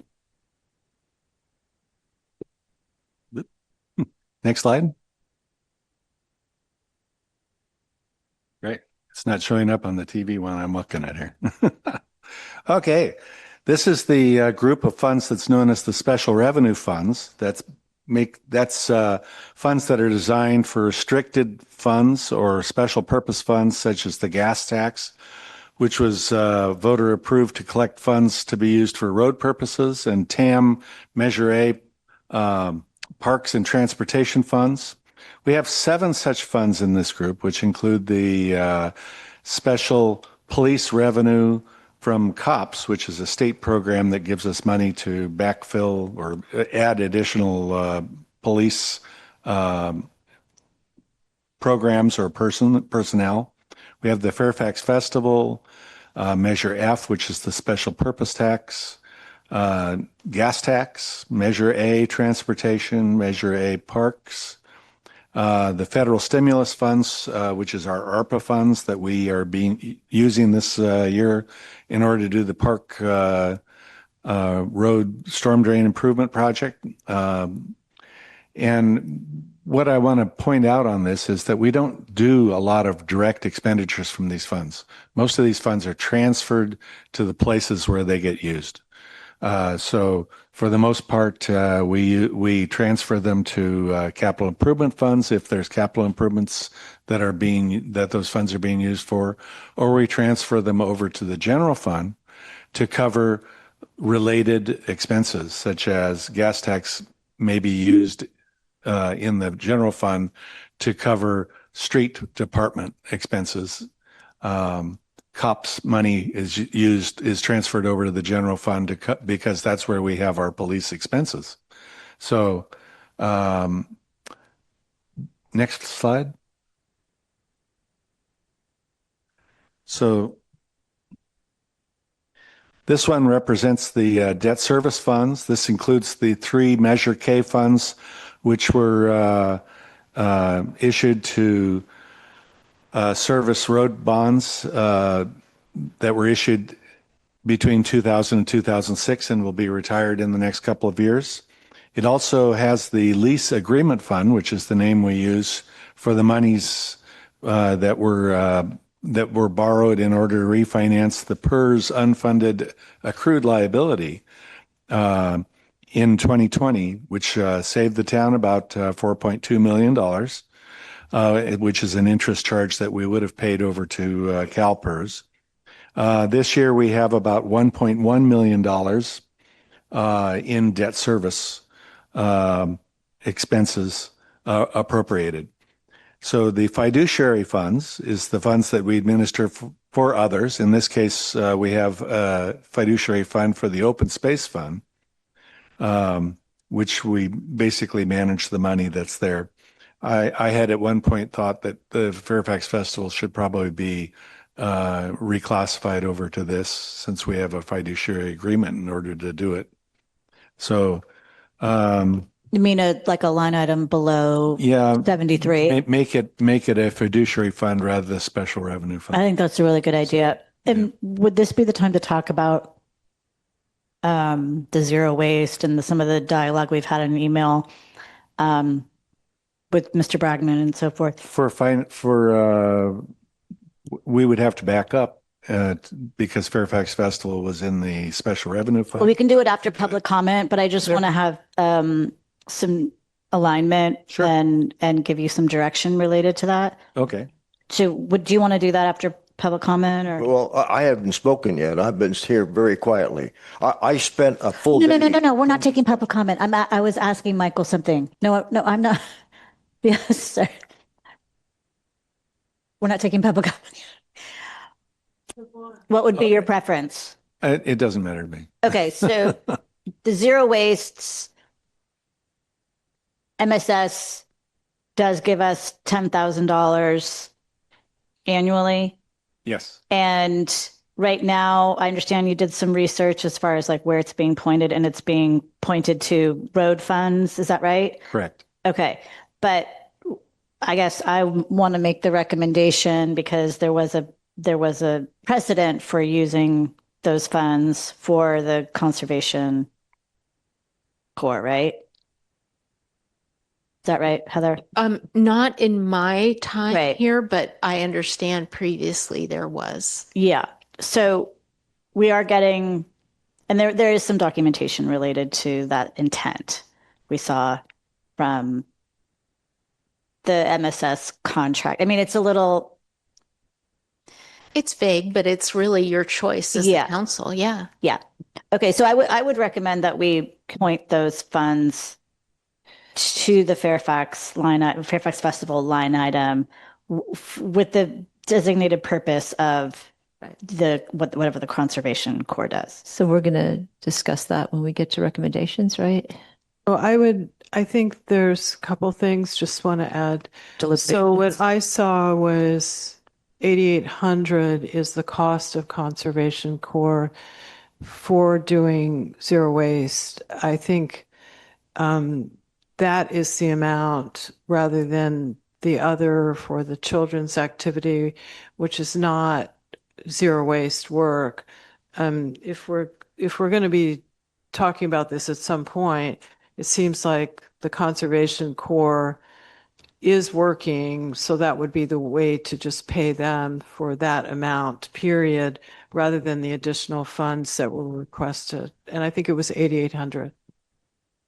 Yes, in Mr. Bragman's email, he gave an amount of 8,800 for the Conservation Corps work. And so the council could, deem that the remainder of the $10,000 is used for, the compliance and other event activities regarding zero waste, like not necessarily the festival. There are other events that Like last Christine- weekend's cleanup, take back. Exactly. Yeah, I Yeah. think that's what makes a lot of sense to me is that we have so many events that create garbage, waste, whatever, that the additional amount that's left over, which is not very much, could be used towards that rather than, I guess it got moved to roads, which is odd to me, but that's what I think makes sense. Okay. Is there any disagreement with that? I understand we're not deliberating, Liesel, but because we were just talking about Fairfax Festival, I just thought it would be good time. I know Mr. Bragnon is sitting here. So are you in alignment with that? The festival? Yeah, the discussion we just Yes. had related to that. Yes, Okay. but- Okay. Okay. So we're good. Okay. Proceed. I've made a note. And I would just say that we should pay that bill directly as the fiscal agent. It would not go to the festival committee, that we would pay the Conservation Corps bill for the festival directly. Right. We pay all the bills. What's that? We pay all the bills. The invoices are submitted to us and we pay. Okay. We pay them. I just didn't know how it worked. Yeah. Thank you. So the last comment on open space is that we've appropriated $4,000. That doesn't mean that we're going to transfer $4,000 over. It's intended to pay up to $4,000 of fundraising expenses that they might have. So if they have less, then we'll transfer over the amount of whatever their fundraising expenses were. So next slide. This slide is our capital improvement funds. We have 3 capital improvement funds, 2 of which have active appropriations in them. One of them is a storm fund, which is basically there when we have emergencies, and we use that to collect funds that might be eligible for reimbursement through OES, insurance, or FEMA, if FEMA ever comes back online. We have appropriated $5.1 million in CIP expenditures for 27 different CIP projects. The revenues come from grants either provided in advance, such as the ARPA funds, or through reimbursements where we spend funds and request reimbursement, and transfers from special revenue funds, such as the gas tax or general fund or Measure A transportation funds. Next slide. The highlights of our CIP projects this year include various road projects, which are primarily slurry seal. We have our Fire Station 21 improvements, which will cost about $1.4 million. The total cost of the project is $1.6, but we're estimating we're spending $200,000 this fiscal year. So the remaining $1.4 would probably be in next year. And then we have the storm drain project on Park Road, which is anticipated to cost about $1.9 million. We have about $1.8 million of ARPA funds that will cover that, and then we'll be backfilling the remainder. The remainder may also include some contingencies, which may not happen. So, last slide. So finally here, I have an options slide, which is basically to remind us of the options we have for generating additional funding should we decide to do additional projects or to meet the special needs of the community. We have a sales tax, which is currently being explored. Fee increase. Interesting to note, we're in the process of putting out an RFP currently for a fee study. We have possible special tax for public safety. That's always an option. And then road bonds, which was tried a few years ago, but which might be able to be explored again should we find something that meets the needs or expectations of the people who are likely to be voting on it. So That wraps up our presentation, and I'd like to turn it back to you for questions or comments. Vice Mayor, I know you had a lot of questions. Go ahead. Okay, thank you. You're welcome. Thank you. You know, each time we receive a budget, I go through that budget and highlight issues and mark it up. So I've got 3 budgets here, all highlighted and marked up. So I'm just going to go through them quickly. On page 2 of 3 of the budget message, it turns out the fire service increases were 52% over the 4 years. I didn't realize they were that high, but they were 15.9, 16.5, 6.9, and 13.4. 52% increase over 4 years. I'm just getting off the budget message. I'm going to jump over now to the police budget. And the day we went over the police budget, the officer here had to leave before noon, and we never had a chance to ask questions. And so I've got a couple issues with it. Of the police budget, a huge percentage this year, it's actually 23% of the police budget, is retirement. $352,000 this year, and $901,500 is the unfunded liability that we're funding. And I'm not sure if that 901,000 is all police, or part of that is the fire, which we had to make up also. Another issue was the smash and grab that took place at Sunshine Bicycles, where bicycles were stolen, and the vehicle was parked, was driven up to the Fairfax Lumber Company and set on fire. So we had theft and arson. It was a stolen vehicle from Kentfield, and I've asked about a cost estimate for Motorola license plate reader, not a flock. The flock is the one that's causing a lot of grief for cities right now. But Motorola has one that's not directly tied into any other federal agencies, and we still don't have a price. I believe we need a Motorola license plate reader, maybe 2 of them, on 2 of our patrol cars in order to keep our officers safe.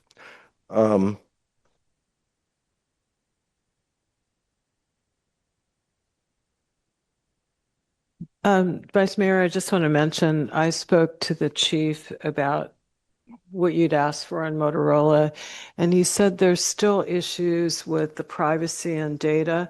So I'm not disagreeing with you. I'm just saying I think we probably need to have a discussion with the chief on the pros and cons, even of the Motorola, but I'm completely in agreement with no flock.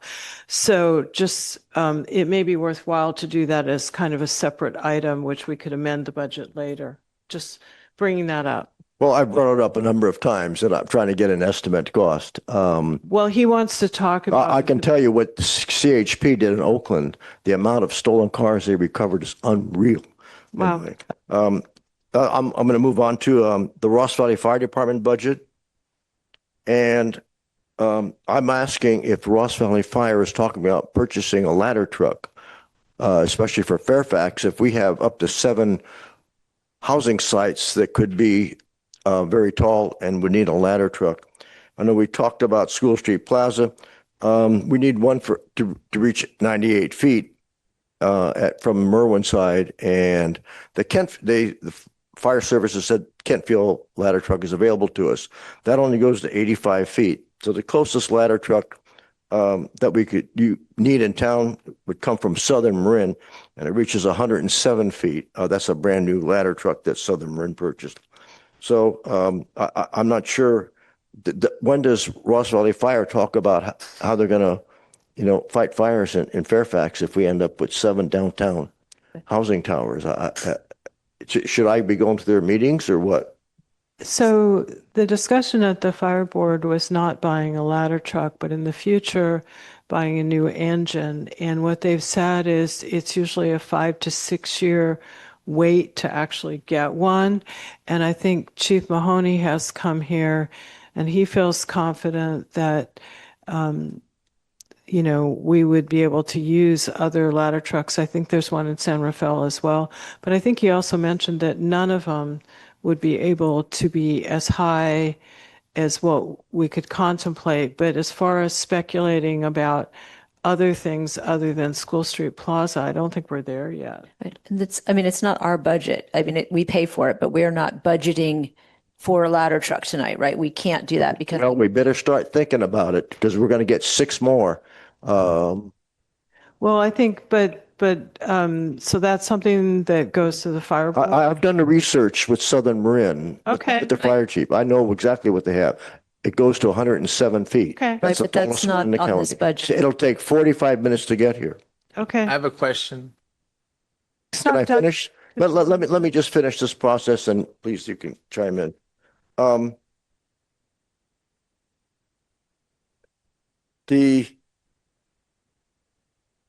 We've already covered that one. Let me go to the next one here.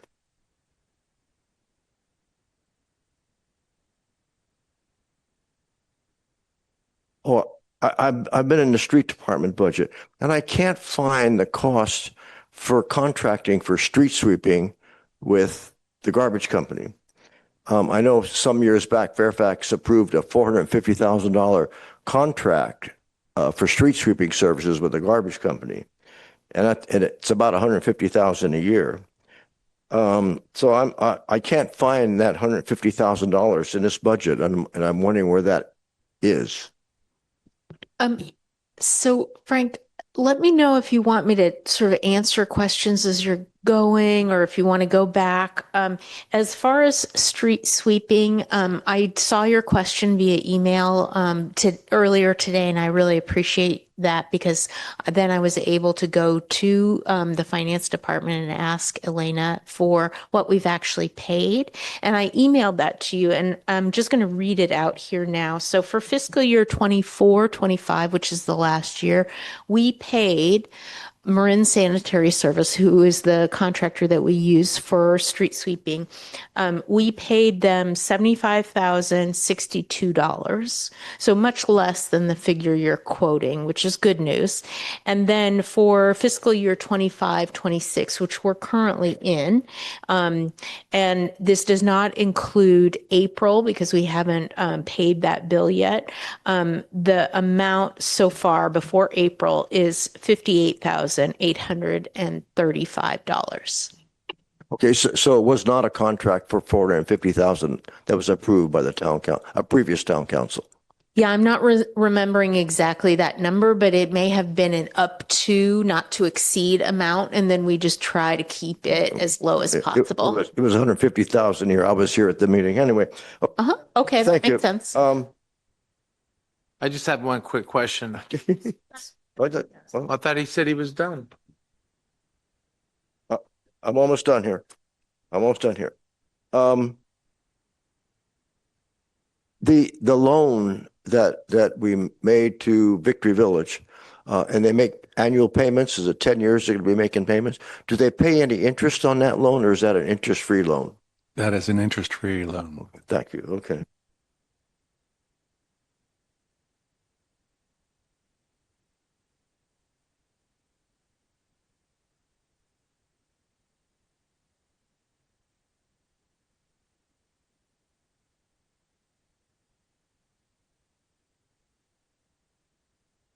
On the capital improvement budget, I just want to jump to that for a second, and I think it's this year. One of the projects for the slurry seal is Sir Francis Drake Boulevard. It says Pastori Avenue to town limits. So the question is that Pastori to the westerly town limits or Pastori to the easterly town limits that we're going to do this year? I believe we have a map. I don't have that in front of me, but I can distribute that to the council. Well, it's really important. I mean, if it's Pastori to the easterly town limits, it's only about 100 feet because all of that street is in San Anselmo town limits. So when does this project go to bid? Will we see some bid documents? Yeah, so the council agreed to go in coordination with San Anselmo to save money on staging and getting the contractor in. So once those bids come in, then the council will have an opportunity to approve the apparent lowest bidder. But when will we know? Is it Pastory to the west end or Pastory to the east Sounds end? like she wants to research that, but we'll get back to us. It's a huge issue. Okay. Thank you. Thank you, Frank. Okay, go ahead, Mike. Will the developers of the 8-story or so building that's about to happen, will they pay? Are they required to pay for things like a ladder truck that needs to help protect their building? No, I don't believe so.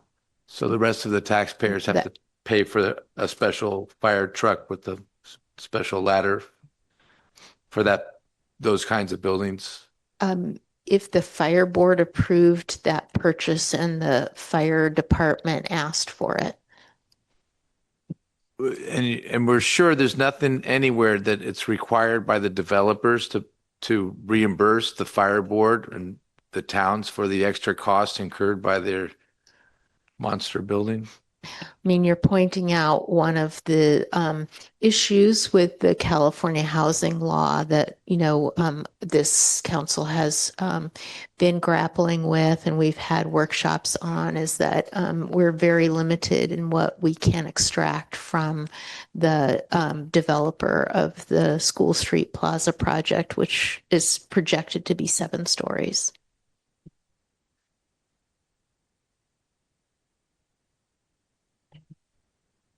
Is that it, Mike? Oh, okay. Liesel or Barbara, do you have any questions? I had a few comments, questions that I already had answered when I sent them to staff. Thank you. Okay, seeing none, we're going to open the public comment.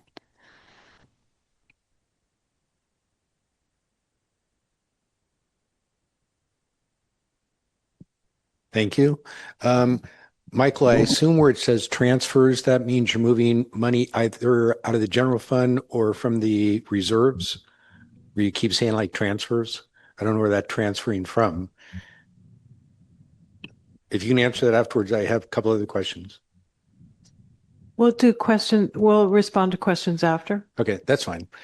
Second one, on your budget, it showed that if the tax doesn't pass, you'd have to cut 2 equivalent full-time positions, and that would save the town $200,000. And agreeing with Michael, 2 positions would certainly cost much more than $200,000. Understanding what Heather's comment was, we'd have to supplement and fill those voids with contractors. So why wouldn't we do that if you're telling us that if we remove 2 of those positions and hired contractors to fill that void, we would save $200,000? I think that's a very simple, easy thing to salvage money for our budget. And last but not least, and I really would like an answer to this, because I don't know and I have not taken the time to dig through the budget. Thank you. But I have been led to believe that the town of Fairfax is depreciating the wall property, which is an unimproved piece of property, which I know would not qualify to be depreciated through GAAP. So I just wanted a clarification. If we are depreciating an unimproved piece of land, how is it that we're justifying that through our books? Thank you. Just want to say thank you for listening and taking action. Really appreciate it. Thanks a lot.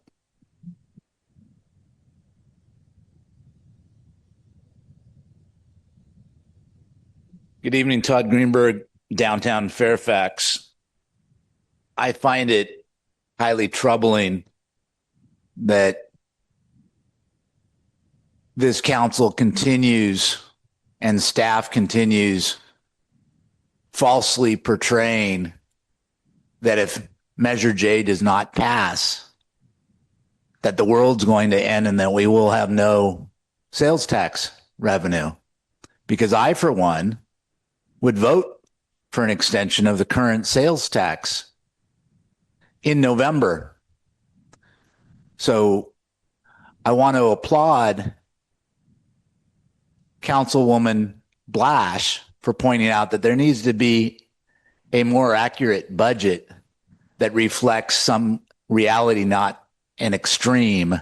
That would be a budget C, which would be if things continued actually as they are. We continued with the existing sales tax collection of 0.75 cents rather than creating a forever tax extension with an increase, which is a reach too far. I object, and I believe it's contrary to law, that town monies are being expended to lobby for Measure J repeatedly.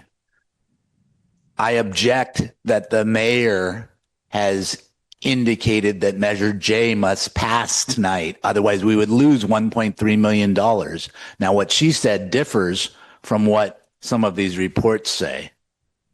That being said, I want to point out a couple things. And there's not much time left, but there's only a 3.3% increase in this budget with the sales tax increase for street maintenance, but property taxes are going up 5.2% and sales taxes are going up 4.8%.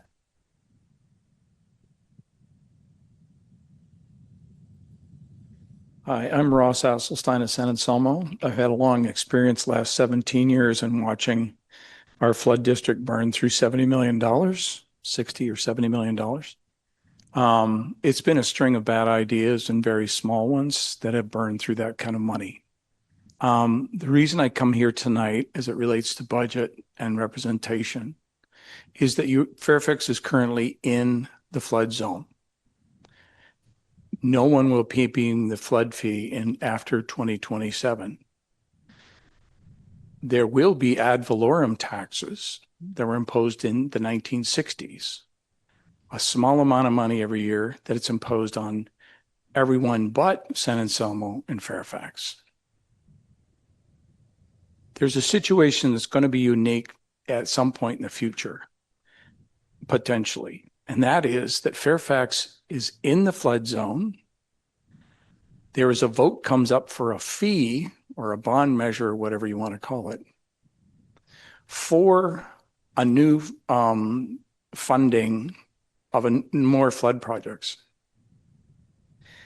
Think about this. If every other citizen outside of Fairfax votes for that fee and Fairfax votes 100% against it, the fee will be imposed on Fairfax because you're acting within a zone, within a body of electorate, not just Fairfax. I mention this because there's a simple fix to this now, or soon, or next year. And that is for the council to simply put withdrawal from the flood zone on the ballot, because that's the only way you can do it.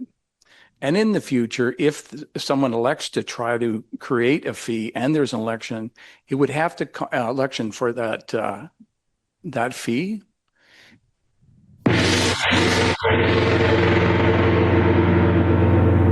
Finish. I'm sorry, that was very disruptive.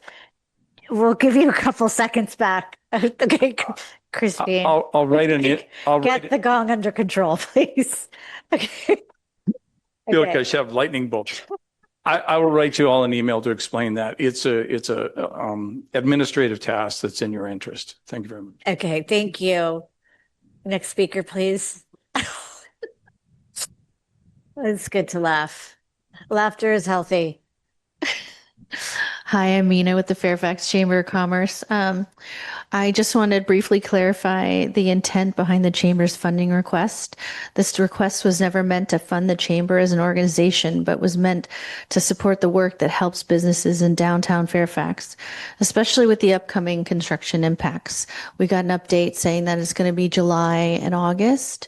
And so, we have some time to prepare.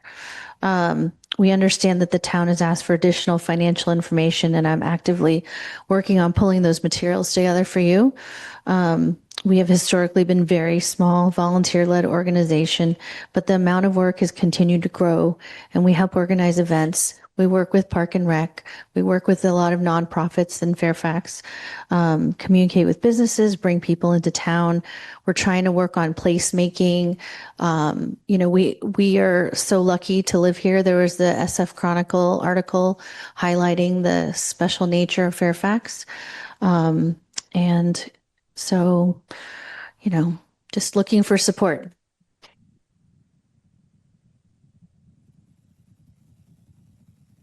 Chris Kenton, Cascade. I was kind of curious looking at the budget, the fire safety, the rate of increase in cost for fire safety seem to be outpacing our revenue and will be for the long-term future. So it seems like even with Measure J, we're just kicking down the can down the road for maybe just a few more years.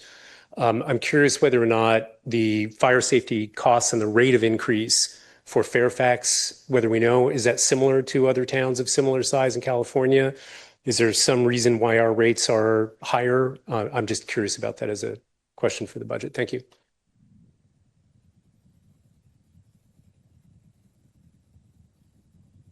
Mark Bell, Fairfax. I agree to pull out of flood zone 9. It's kind of more like, what was it? Plan 9 from Outer Space. I think that was the movie. Our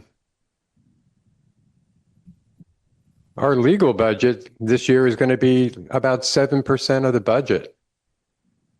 We're looking at spending over $1 million on legal alone. That's a lot of money. Why is that? Over $1 million. No one's talking about looking at ways to cut that down. Why not? We've got record property taxes. On our street alone, one house just sold for $1.5 million, and the other they were asking $1.4 million, probably went over. 2 blocks away, the guy has it lowballed at $1.2 million. Some of these are houses that were bought for $500,000, $270,000, $700,000. And this is throughout the town. We've got all this money coming in. So why are we in such a desperate mode? Seems to me that if we were being well managed, that wouldn't be happening. Reminds me of like in San Anselmo when the town manager there said, oh, we have to close the library because there just isn't money. And she wouldn't give up her $600 a month stipend to drive 2 miles to work to help the library out. It was just a very odd circumstance. I'll just leave it at that.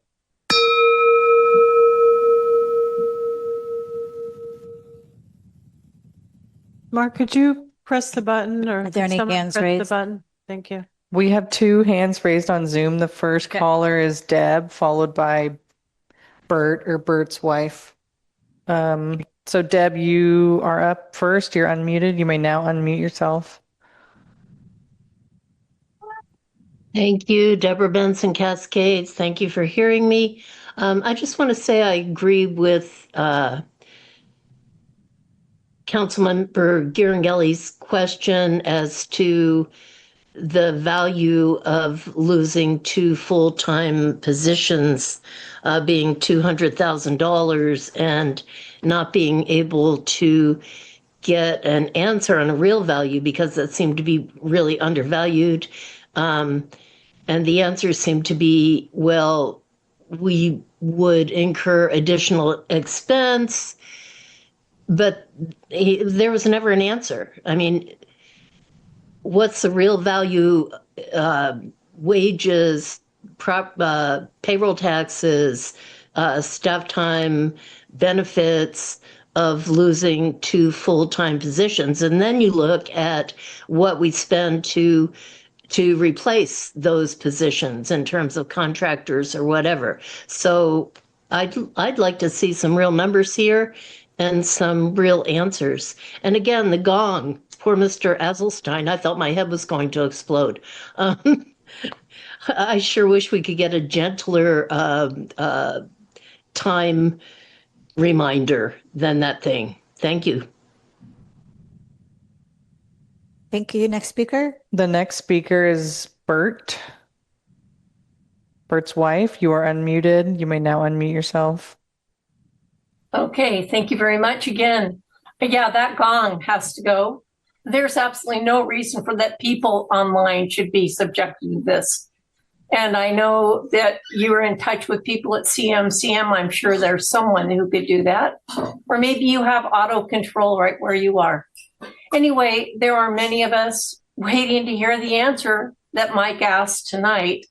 And I don't understand why other council members are allowed to act like bulldogs and interrupt him and he doesn't get an answer. I don't understand what's going on with you guys up there. Mike and Frank were the two top vote getters in the last election. Barbara barely pulled it out. So it's really important to understand that many of us in Fairfax voted for Frank and Mike because we like to hear their opinions. We wanted to see some sunshine at last in the Fairfax Council, but we're not hearing that. And so many of us still have that question. And there's a vote coming up very soon. And we know that a couple of you pulled it off just barely. There were well over 1,000 people that said, do the recall, and you barely made it. So I really think it's time to start answering questions because it's really, really tedious to watch the obfuscation that goes on at every council meeting. And it goes on and on and on. And it's not just council members, it's staff clearly following somebody's direction. I wonder who that is. Thank you very much. Any more hands? Okay, thank you. Closing the public comment. And we'll move on to deliberations. We've already had a little bit. Liesl, did you have anything? Yeah. Before we close it out?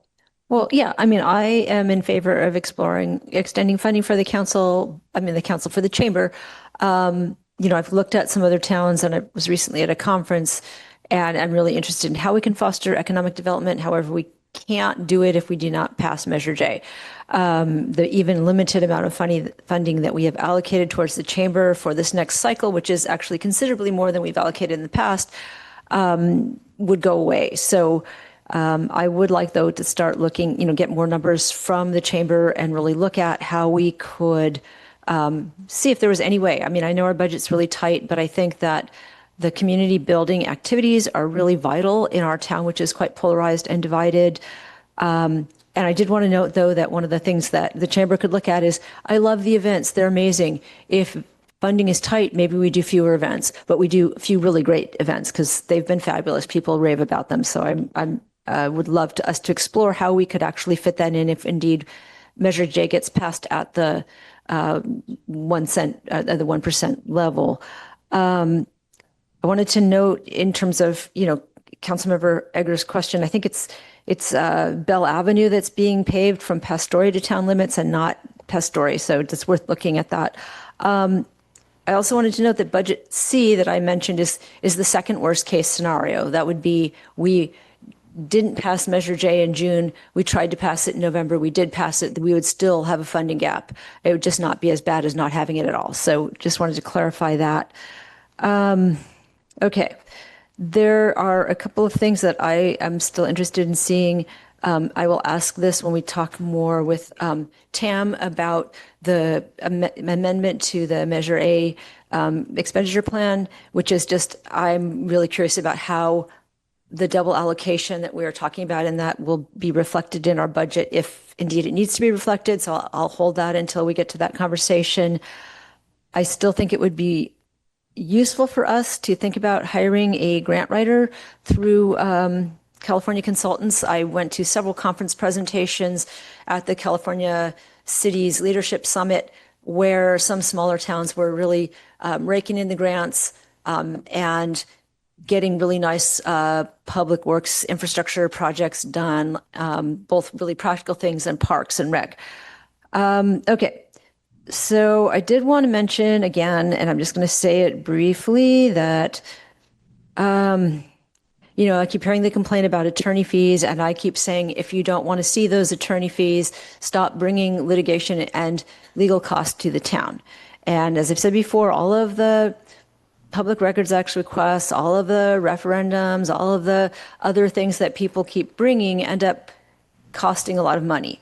So, sometimes they need to happen, but some of them seem a little frivolous. And we need to know that the town needs to defend itself if a legal case is brought against it.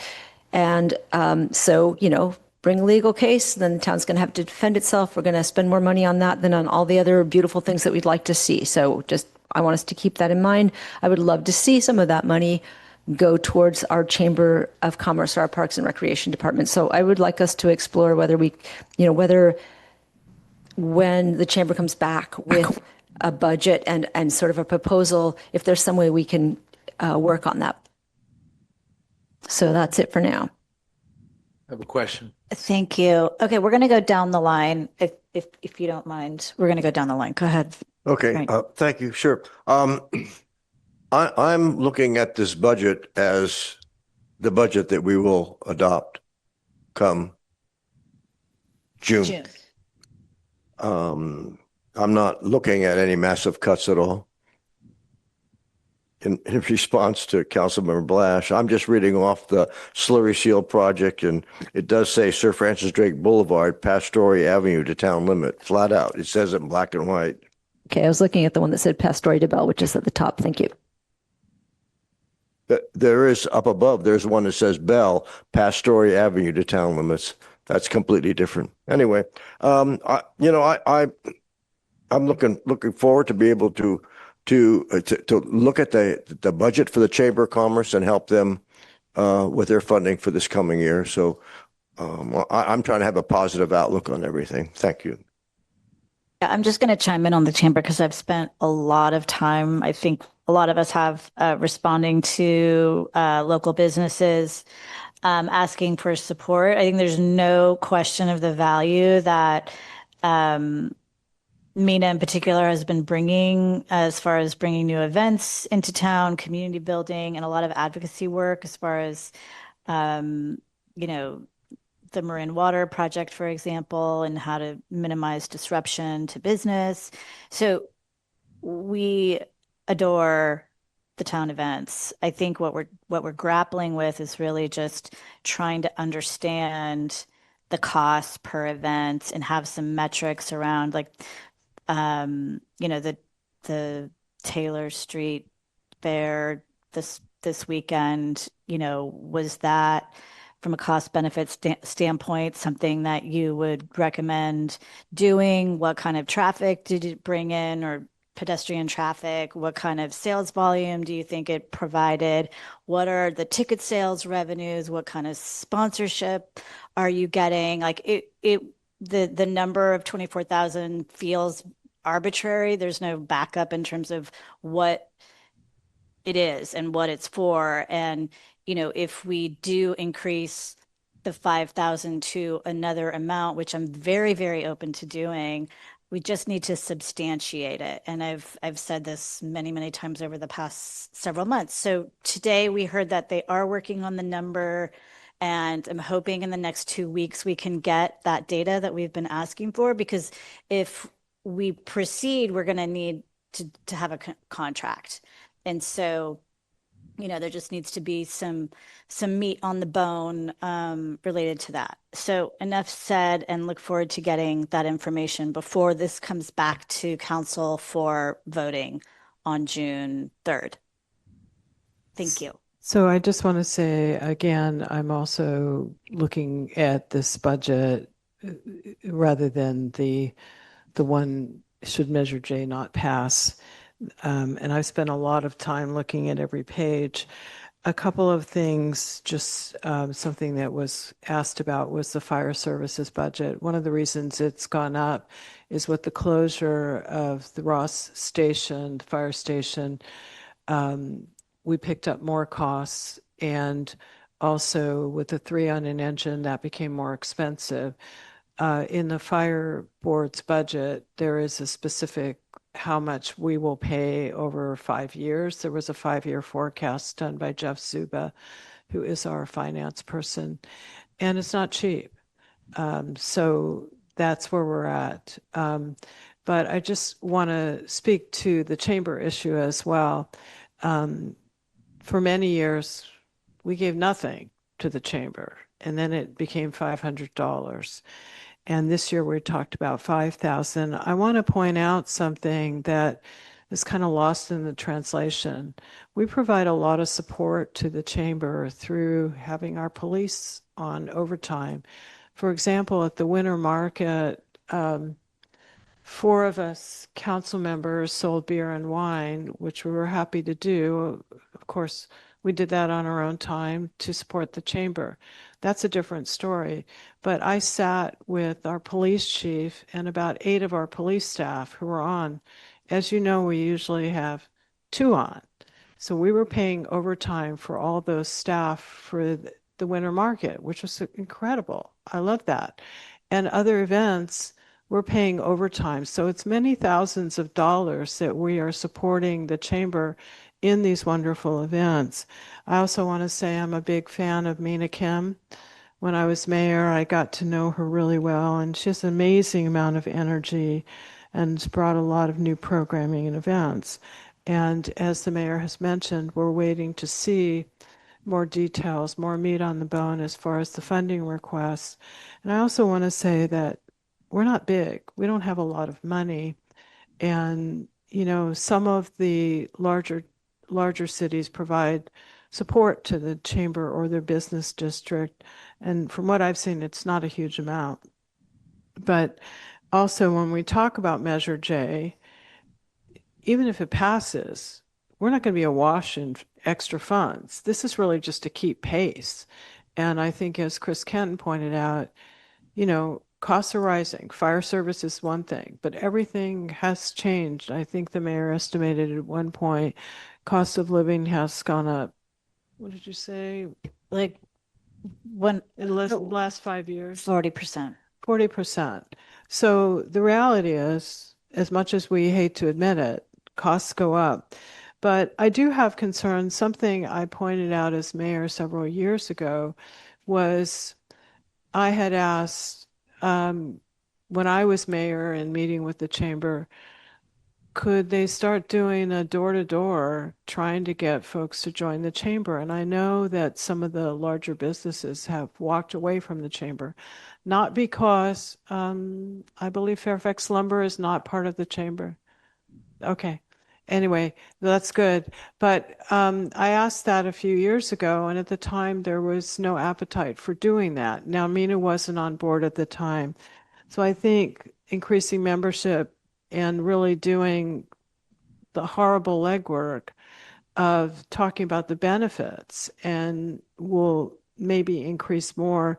But I'm open to it, but I just want to point out we do provide a lot of support to the chamber by in-kind services, and a lot of that's our police. So I'm open to it, and I feel comfortable with the budget today. I've asked a few questions. I'm hoping on June 3rd, maybe we don't have to go through excruciating detail on every page. So I'm done. Thanks. Just to clarify, the CPI over the last 10 years has increased about 38%. So that's what I was referring to. Thank you. Because I'm sure we'll hear about it. One thing Barbara missed is the increase in gasoline to run our police cars and fire engines. I mean, that's hitting us big time. And I just spoke to someone who works a lot in the oil and gas field, and he said the estimates are that gas per gallon will go up to $10 to $12 a gallon very soon. So, you know, you're right. Thank you, Frank. Okay, go ahead, Mike. Okay. Thanks for your patience. Oh, thank you. We're going down the line. So I have a few round robin things here. What is the exact gap? First of all, I actually believe this will pass because people in Fairfax are very generous. So I think the sales tax will pass. If it doesn't pass, it would be because they don't want the sunset. They want a sunset, things like that. But let's say it doesn't pass, and then we have to do it in November. What is the actual gap? I haven't heard that. I've been told there is no gap. If we move quickly, there would be no gap in funding. And if there was, what is the gap? The Think- 7.5%. What was the dollar gap, how number? long- the gap being how many months would it be before we start receiving money that will fund the town? Okay, Sorry, let's say it say it again. passed in November.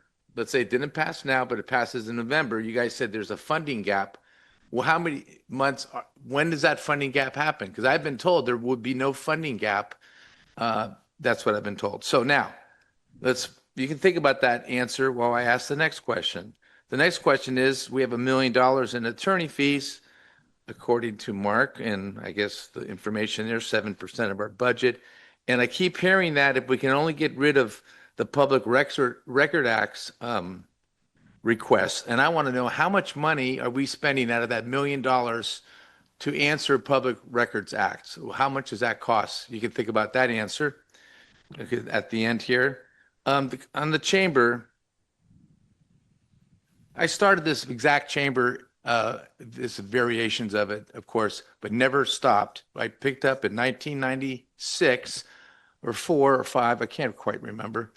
I formed the chamber because the other chamber, which did a really good job for a long time, but got tired because they had no director, no executive director. So I actually made the first executive director position. We had no money in Fairfax then, and just like we don't have any now, but we funded that position. How did we do it? We created a system where the director would have events that didn't just had events, they took money in, and we raised in 30 years ago, we made a profit of $20,000 off the first beer festival up in the pavilion in Fairfax. So events like that, we did a jazz festival in September. A bunch of things happened that we literally made money. The chamber is an extension of the business community. The business community is here to make money, provide jobs, all that stuff. But at the end of the day, we should be running the chamber like a business.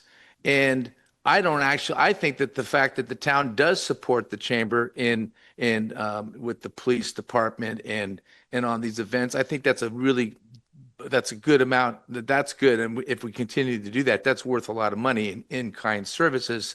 I think, and I've talked to Mina about this, and I'm going to sit down with her and we're going to get together with Mary Chapman, who was the first executive director of the chamber that I hired 30 years ago. And we're going to be sustainable. We had 140 chamber members back then. Well, how'd we do it? We went to the hills, just like you guys were talking about, and we got people from working in their homes and this and that. And I think there's a lot of that, obviously, still. So I'm not sure how many members we have now, but that would be a membership drive. Charge enough money to help fund Mina's position for all the hard work that she does. But I have a whole different idea with the chamber in terms of I like to see it go back to its former glory from when we first started it 30 years ago. And I think it can happen again. We just got to create that excitement, get this council, I believe, is behind them. And I think it's very generous to even be talking about more than $5,000 in addition to in-kind services. But I think that we can make that sustainable. I know that you've taken about $23,000 a year so far in revenues, and we can increase that to $100,000 a year in revenues based on membership, based on events that create dollars. I actually think if the chamber can prove itself that one day it could run the Fairfax Festival possibly, but that's another story. Okay, so those are the 3 things. I still want the answers to the 2 questions I had. And I'll say one last thing. Imagine if we pass the tax, whether it's now or in November, and we did some budget cuts anyway, maybe not 10%, but better management of this town, and we will have enough money to start maybe not fulfilling like the Measure K funds that I think it was Measure K that failed in 2 years ago, but you would start being able to lay some pay. You'd be able to do more work on the town. And if you do it over 10 years and you're not borrowing that money, you're going to be able to do a lot of projects, especially if you hired one more person in Public Works and start doing some work ourselves, even more work, I should say, because that is the best bang for your buck is Public Works. So you want to know how a small business guy in Fairfax would fix this? I just laid it out to you in 3 minutes. Thank you. Amazing. Thank you so much thank you for partnering with the chamber, and I can't wait to see the game plan for 100,000. That's amazing. Okay, I think we're ready to move on. Pardon me? Mike asked a couple of questions he would like answers to. One thing I want to add, we keep talking about Public Records Act requests. I think we have something like 8 lawsuits, which we can't control. And that's where most of the money went to, but That is correct. I think, could you try to answer? I don't, Yeah. I think there were 2 major questions that Mike Well, I asked. don't have an answer for his first one, but I do have an answer for his second one. So we have 2 habitual Public Records Act requesters, Michael McIntosh and Todd Greenberg, and we spend an inordinate amount of time answering their request. Usually they're requests that can't be answered.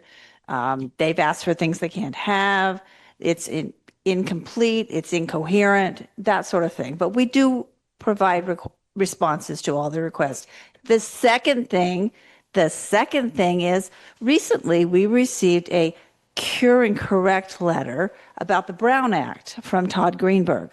I spent hours poring over that, trying to figure out what he was talking about, what he meant, incorrect citations, one citation that didn't even exist. No, I'm not finished. What's the dollar amount is what the question is. It's About $2.45 an hour times hours. I mean, probably. See how you avoid the answer. No, I am not avoiding the question is answer. how I much am money is answering the spent. question, and you need to listen to this. I'm sorry. You need to listen This to is this. like, hold Okay. on. No. I asked this. It was completely unnecessary. There was no Brown Act violation, and yet I am required by law to spend the time to pore over this AI-generated slop, is what it looked to me, to get an answer out for him. I don't like and this. I met the timeline on that by spending hours And going the over amount that. of money that was And that was ridiculous and an absolute waste of time. and the amount of money that was spent on it, which was the question, not your editorial about how you don't like doing it.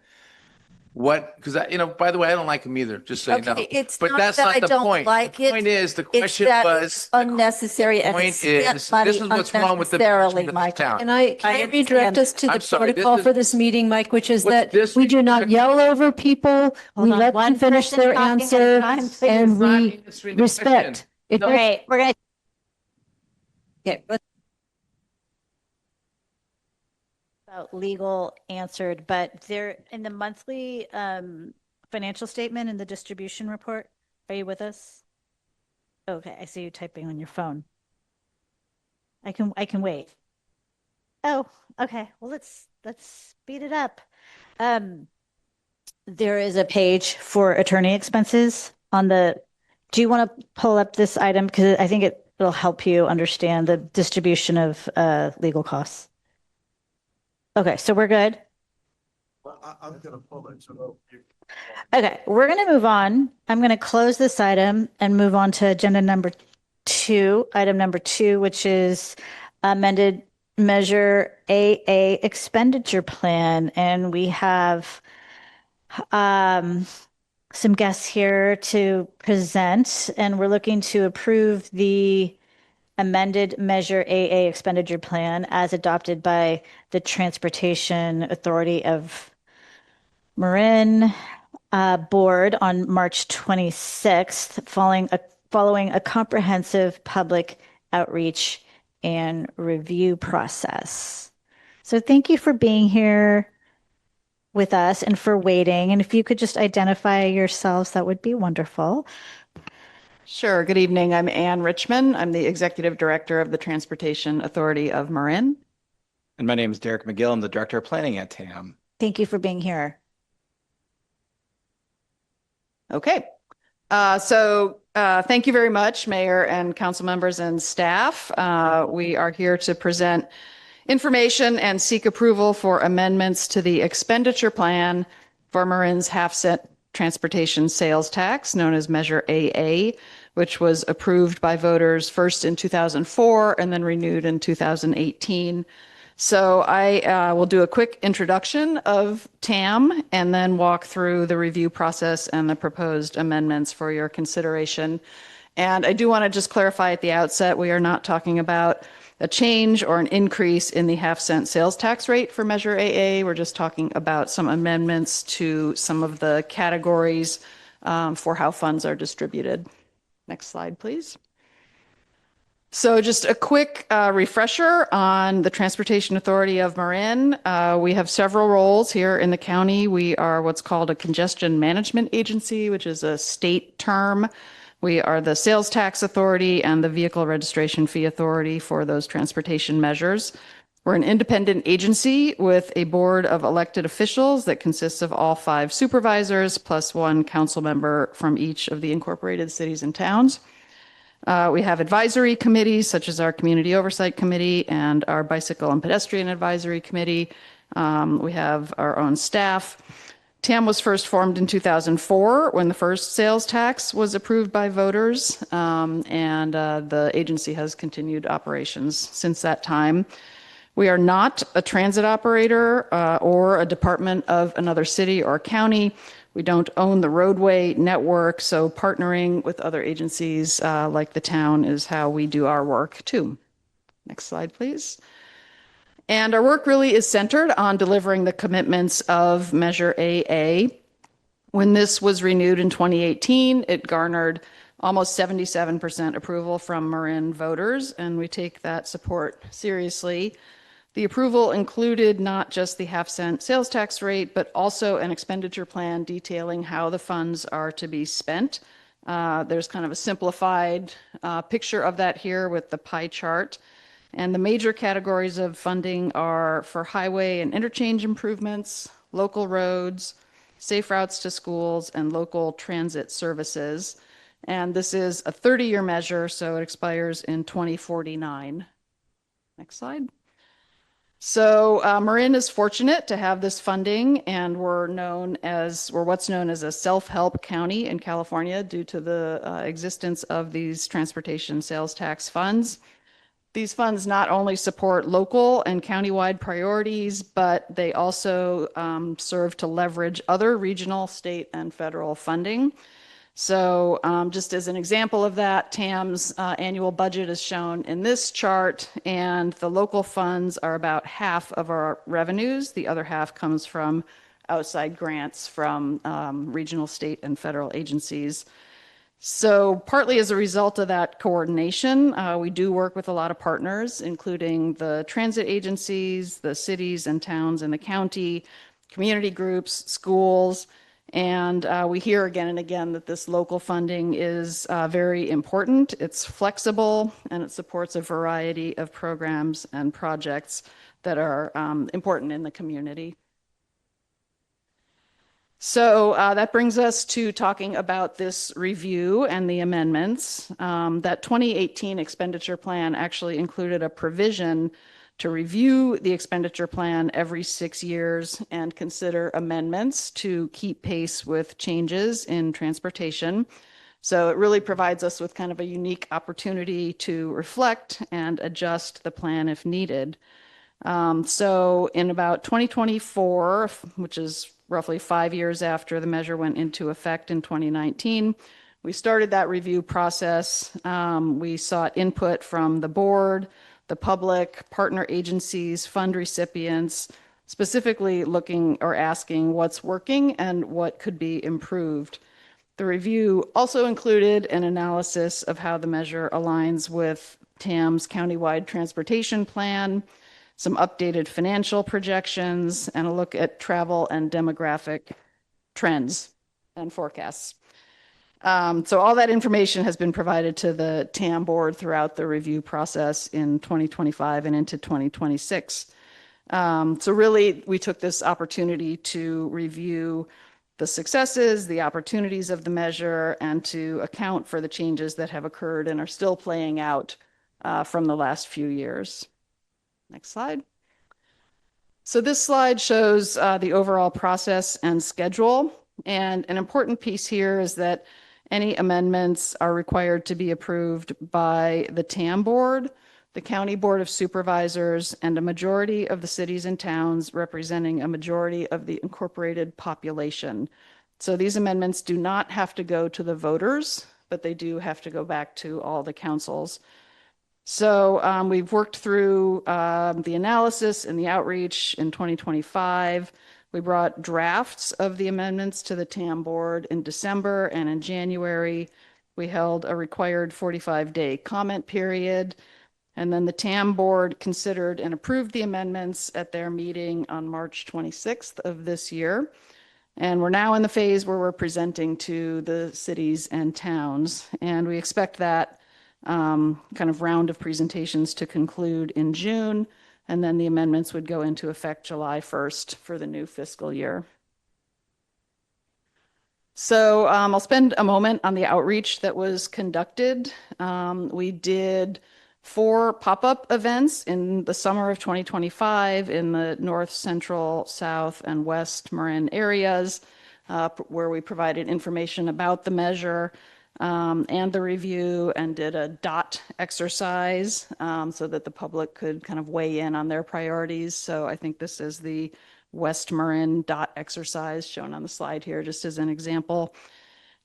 We also engaged in quite a bit of dialogue and discussions with our partner agencies and our advisory groups.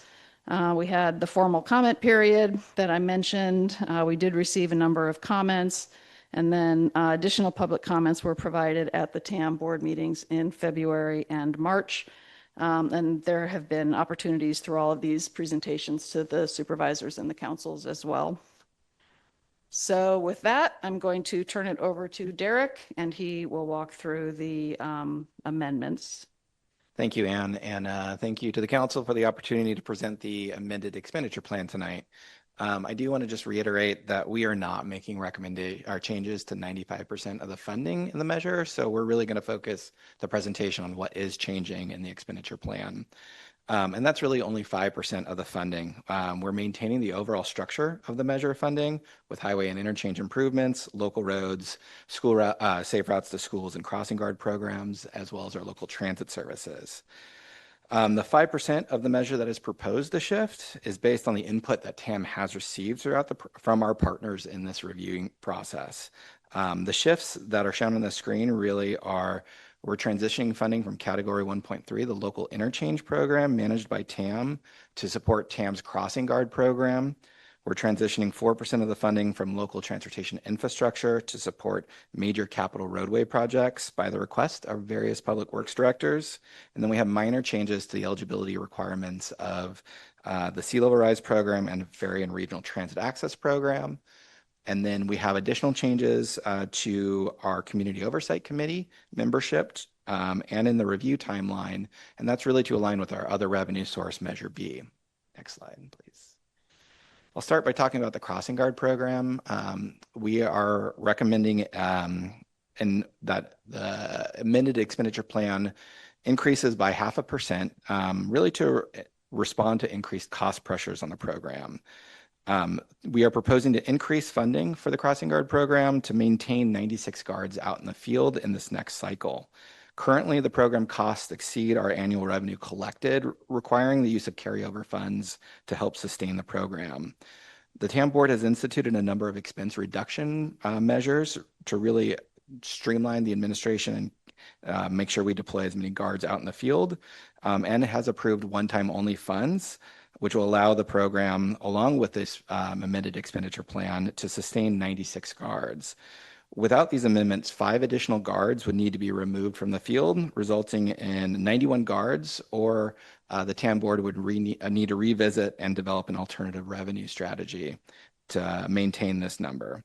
As an ongoing operational program, there are really limited outside funding sources for these types of services, and staff will continue to seek outside funding sources and when they are feasible. Next slide, please. Early in the review process, TAM asked our board and our partners, what challenges do you have with the current program and what opportunities we have in administering these funds that we should be addressing? And what we heard from our Public Works and the TAM board is that there's really a need for larger capital projects, namely multi-jurisdictional, multi-agency, and multimodal projects that cannot be addressed by a local jurisdiction's revenue source. Currently, TAM has no funding sources to help support those types of projects. In response, the amended expenditure plan shifts 4% of the local transportation infrastructure funds to a new category called the Reimagine Roadways. That intends to get these larger capital projects shovel ready in the next few years. Additionally, this category includes 0.5% from an innovation program, which is a standalone program in the measure to really embed technology improvements into the larger roadway projects. This category would provide an opportunity to advance our countywide transportation plan, which is adopted in 2024. And the map here shows where we have roadway corridors that have local but multiple countywide needs, such as transit priority, active transportation needs, or activity hubs where walking and access and safety improvements should be focused in the county. Next slide. I'm going to back up a little bit and talk about how we got here. In the previous Measure A, approved by the voters in 2004, the local road formula funds were actually 13.25, and a major road category was also included in the measure at 13.25. This major road category, how the funding was distributed and developed was based on close coordination with our Public Works Association, and they actually identified and prioritized major road projects. The list was more exhaustive than what's shown here, but these are the completed projects with one exception where we have a project still awaiting project delivery. As you can see, it was split by planning area and by jurisdiction, and the projects delivered in that sort of fashion. Next slide, please. When Measure AA was approved by the voters in 2018, the local road formula funding went from 13.25 to 22%. But that did come at the expense of TAM funding support for those larger capital projects. It's also worth noting in 2018 that SB1 and the state gas tax, which are the state funding sources for roadway repair, was also secured. Prior to 2018 and 2017, the 13.25% from Measure AA was dwarfing what we received from the state from those two funding sources. SB1 wasn't actually in place. And so when we went to 2018, where we went up to 22%, we still have a number of, we're basically providing about 1/3 of the funding, and the state gas tax provides 2/3 of funding for the county's roadway repair funds. Due to the size of the state funds in comparison to Measure AA at 2/3 to 1/3 and the flexibility provided by Measure AA, the proposed changes are expected to have a minimal impact on pavement condition index. A lot of the funds are used for both projects as well as roadway repair. And so that's sort of a council decision that can continue in place. It's also worth noting that as a whole, Marin County and its jurisdictions have the highest PCI of North Bay counties, and that's a testament to the good work of all of our public works teams in the county. Next slide. Oh, excuse me. I just wanted to ask one quick question about the gas tax. Does that work the same way that it works locally here, where it doesn't fluctuate in terms of sales volume? Like it's just given to you based on population, or do you know what I'm saying? It's like actually, there's no fluctuation with the gas prices. I would say there's a complex formula for this. It's not as simple as our population and lane miles. It does have an impact on vehicle sales and gas taxes. But I would note that next year, the town of Fairfax is expected to get an increase of about $20,000 from the state gas taxes at $440,000. Okay. Is that new information for you? Pardon me? I compared what was in the budget, and it's the correct numbers were shown from the Great. state. Okay. Thank you. Next slide, please. So we know that a change and reduction in the category 2.1 can be impactful for many of our jurisdictions. And so we've thought about how we address this. For many jurisdictions, this funding shift can be addressed through grants for key transportation projects. But to further support this transition, the TAM board has directed staff to make a change in our allocation process outside of the expenditure plan in our strategic plan process, if this amendment is approved by the voters. And what really occurs is what we're referring to as a double allocation process. It's a shift in our accounting procedures in the accounting process. Currently, we fund in arrears, and we'll be moving from a funding in arrears where we collect the funding over the current fiscal year and distribute the funding the next year to an expense reimbursement. So not only have we been collecting funds that would become available for the jurisdiction to use next year, but you'll actually be able to do an expense reimbursement on the anticipated revenues over that current fiscal year. So you'll basically be double dipping for this first year of the change in the expenditure plan. The result of that shift is basically this double allocation, and while next year's funding would be reduced, as you can see on the screen, from 198,000 to 158,000, you're actually receiving 356,000 from that double allocation process. That provides a pretty significant transition cushion, in addition to any local grants that may be received that can support local budget pressures. I do want to note category 2.1 as a whole also has an eligibility clarification to it. So it's sort of outside of this double allocation process.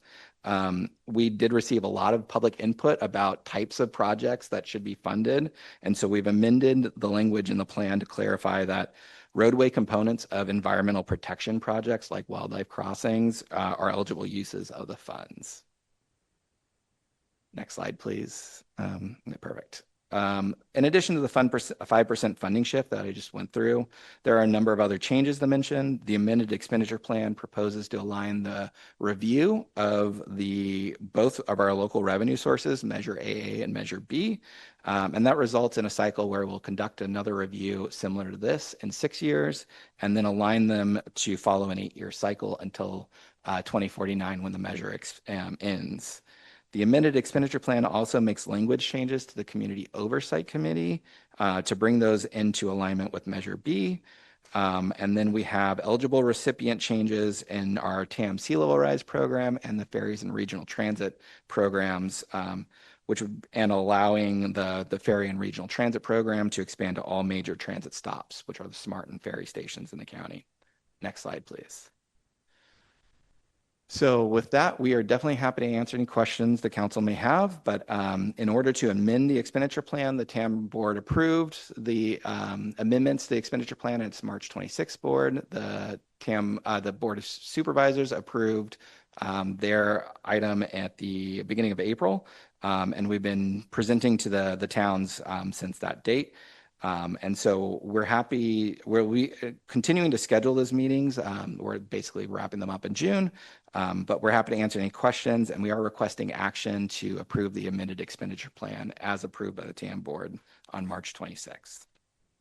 Thank you. I think we're going to have some questions. Go ahead, Councilmember Kohler. Yeah, and I already sent these questions, or one of these questions. So going back to the old previous Measure A and the major road slide, I'm guessing that the reimagined roadways is as close as possible to the major roads. And one of the things that concerns me looking back at that old Measure A slide is all the Sir Francis Drake work didn't include Fairfax Sir Francis Drake. And that really concerns me. So I'm wondering, everything was around us, but completely missed us. And people that are going to the coast go through Sir Francis Drake, people from the West Marin go through. We have tremendously degraded Sir Francis Drake. So is the reimagined roadways open to really looking at, and, this is about Fairfax, about the Fairfax Sir Francis Drake area, which was completely outside of what was done before. So is that and something that the TAM board will consider and our TAM representative will fight for? I didn't see anything on what your expenditure plan included for the reimagined roadways, just that a description. So is the answer we don't know? The answer is that the TAM board, let me explain a little bit of history and then I'll give you the answer. So the previous 2004 process, the roadways that were identified and selected were done by the public works directors, and they were prioritized by the public works directors of the county at that time back in 2004. Well, that was the county public presented- works directors. No, the county and the jurisdictions, Okay. all of them as a collective called the Marin Public Works Association. They presented that to the TAM board, and that's process and ranking was what was advanced through the funding. For this process, we are recommending a different approach to that. I do want to note that Sir Francis Drake and Fairfax was included in that 2004 discussion. It just didn't rank as one of the high priority projects. And so when the funding was distributed, they went down the list of projects and the funds only went so far. So for this round, we're proposing a little bit of a different approach to that. The TAM board will guide us in the process of how to actually select the corridors. It won't be driven necessarily by the public works directors, but will be done in consultation with them. We have identified example projects in the Reimagine Roadways fact sheet, and that does include the Fairfax section of Sir Francis Drake. And so we will be going through that process with the TAM board to identify how to select those corridors and then prioritize the corridors that have been identified. Okay, and Can I tack on to that question? Because Yeah. I'm a little, I've never been to a TAM meeting, so just, this is educational for me. So when you say 2004, so that's literally 22 years ago. So it's baked and no change from that? I mean, from 22 years ago, is that, help me understand. Previous Measure Yeah. Measure A, major road category that went away in 2018 was developed back in 2004. We are talking about a new program and a new process at this point. And If I can just add, so the major roads projects that you saw up on the board, those 9 projects, Yeah. those are done, except for one that's still in process. So those have been completed. So what we're talking about with Reimagine Roadways now is kind of a second round of that type of projects. And that process is what we'll be working through with our partners and with the TAM board. Okay, and I just want to, can I finish? I have a couple other questions. So the other question I have is, and I guess I just want to emphasize for our TAM representative that we need to fight for that, because Sir Francis Drake has been tremendously degraded through Fairfax, through the work at Sunnyside, through other heavy duty projects. As we know, those heavy duty equipment are like 15 times the weight of a regular car. So things have changed since 2004. So just planting that seed. Another question I have is just obviously very supportive of the crossing guard program. And I just want to ask you, have you considered trying to go for greenhouse gas reduction fund money through the Strategic Growth Council? And that is the funding that comes from what used to be called Cap and Trade and now Cap and Invest. The crossing guard program helps reduce greenhouse gases because kids are walking. Their parents aren't driving, or whoever is driving. So I would suggest to you that if you haven't considered that now, it's kind of a tough road to hoe, but I think that's an opportunity that maybe you haven't considered. So it sounds like that you're writing notes, you haven't considered that. And the last question I have is, I know there was a big push from the Newt Brigade, which I love, but that's a $10-15 million project. And I see in your category 2, you added environmental mitigation. And I'm just wondering, has the TAM board considered, I understand that's kind of a farm road or a rural road, just closing that road during the Newt crossing season, which I think would be minimal cost to TAM, if anything. So have you considered that? So thank you for the question. There was a big discussion about the Newt crossing potential at a couple of the TAM board meetings as this was being considered. That road, Chileno Valley Road, is actually a county road, so it would be County of Marin decision about how to address, potential project or road closure. So they were at our meetings. They're aware of this issue, and I imagine they'll be considering various options. Well, it does seem like, even though it's not specifically your jurisdiction, it would be a good idea to talk to them more about it rather than just relying on them being at the meeting. So it just seems like it's just a question I have, because we don't want those newts squished, and I can't imagine bending over and picking up how many thousands of newts. So there may be an opportunity, which is something that's done in Tilden Park. So thank you for the presentation. Appreciate it. Go ahead, Councilmember Garangelli. Okay, thank you. Fairfax has always been the gateway to West Marin. Not sure if you heard of that little saying. People coming from the Richmond Bridge, people coming from the Golden Gate Bridge, they all got to go through Fairfax to get out to West Marin. And so we need to be taken care of, in my estimation, just for that reason alone, because even we get impacted the most out of all these towns. The other one would be, and maybe you're not aware of it, but we're also the home to White Hill School. And everybody from San Anselmo uses the road to get, or the buses, to get to White Hill School. One more reason why we need more funding for our roads. I think we're getting shortchanged, and not only in the major part of the major funding, but also in the allocation process. San Anselmo's getting $100,000 more than Fairfax, and if I read that right, I'm sorry if I didn't. And it looks to me like we need to be compensated as best we can for the fact that we are the home to every single resident that has students, has children that go to our White Hill School. And Manor. And Manor, yes. But San Anselmo schools, grade schools, all go to junior high at White Hill. That's where they meet up. Then they go back to Drake eventually, or not Drake, but Archie Williams. I was the third graduating class from White Hill School. So, and by the way, they had Red Hill Junior High back then.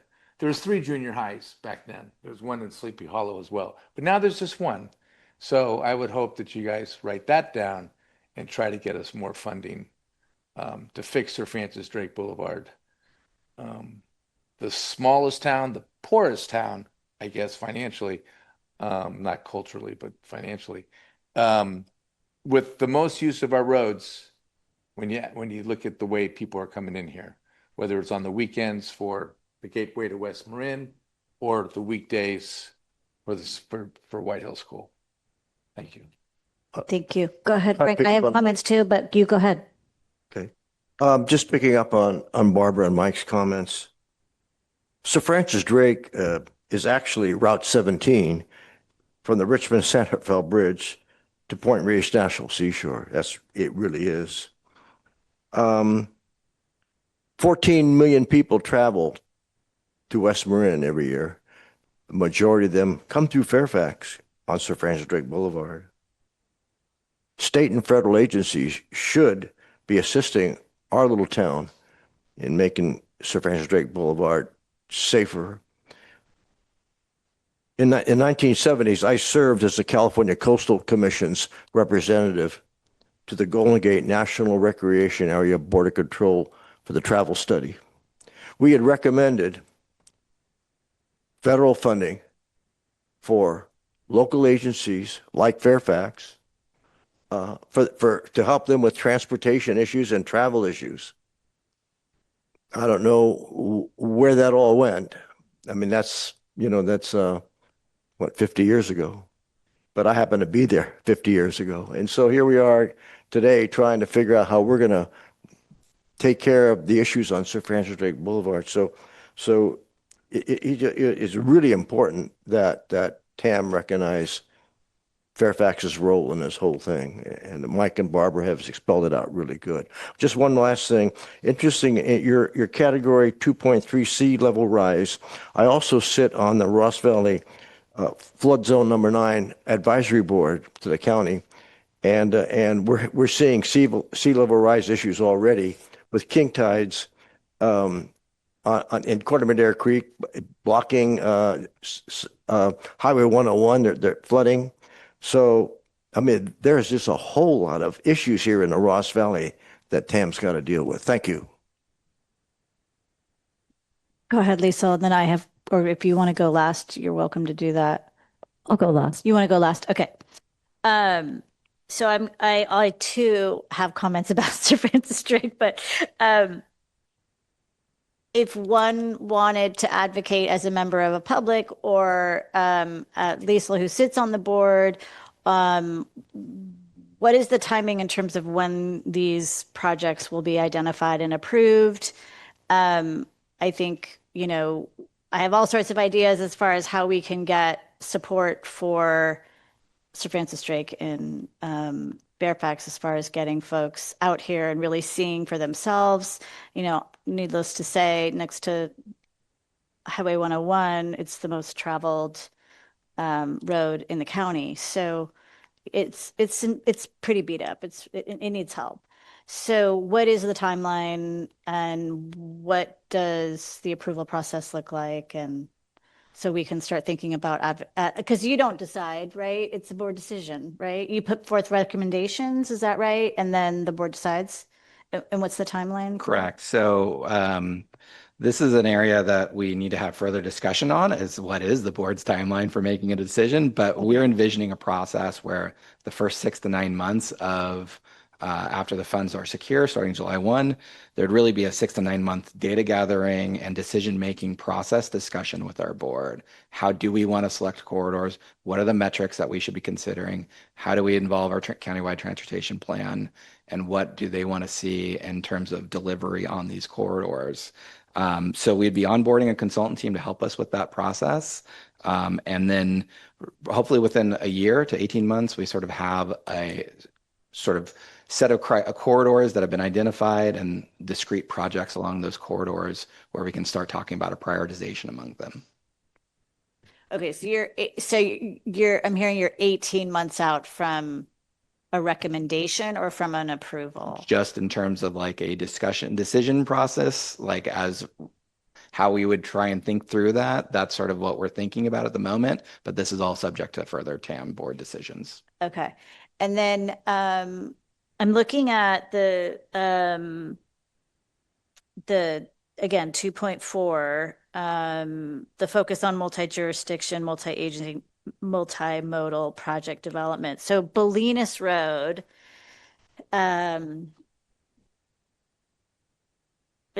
presents interesting challenges because some parts of the road are owned by the town. Some parts of the road are owned by the county. Some parts of the road are owned by the water district. Did I miss any? So that to me qualifies as a multi-agency, multimodal. So is that on the radar? I knew it was getting some momentum when former council member Cutrano was on the board, and I don't know what happened with the earmarks, and I wasn't tracking it, but I would really love to know that it's considered a high priority and folks are looking at it, because we get complaints all the time for both of those roads. And so Bolinas Road, we are familiar with the issues and the multi-jurisdictional partnership that's sort of been developed on that roadway. It's not exactly what we were envisioning when we were talking about these projects, mostly due to the volume of roadway and traffic and the sort of lack of community connection outside of sort of, resiliency type roadway risks, because that is a connection for West Marin when Highway 1 does go down.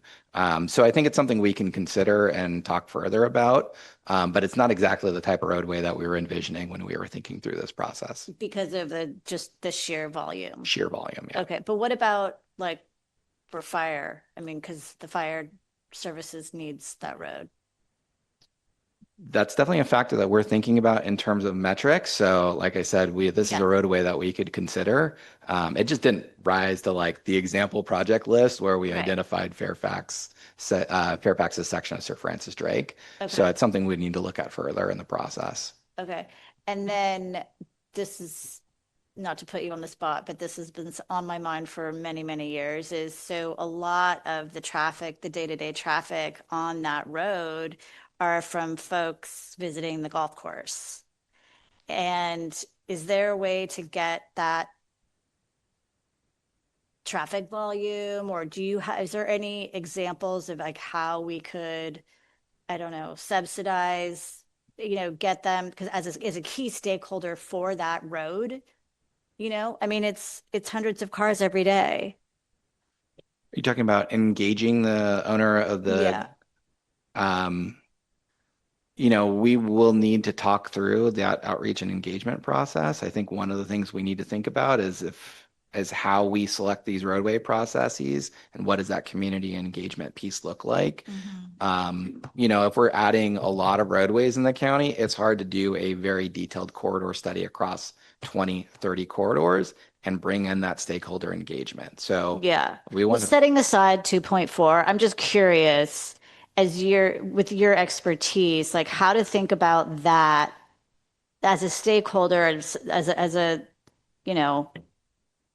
an organization that is bringing in sufficient traffic and likely business and economic development. Like there's a lot of good, but there are also a lot of wear and tear on that street. Like how do we think about that and bring them to the table as a thought partner?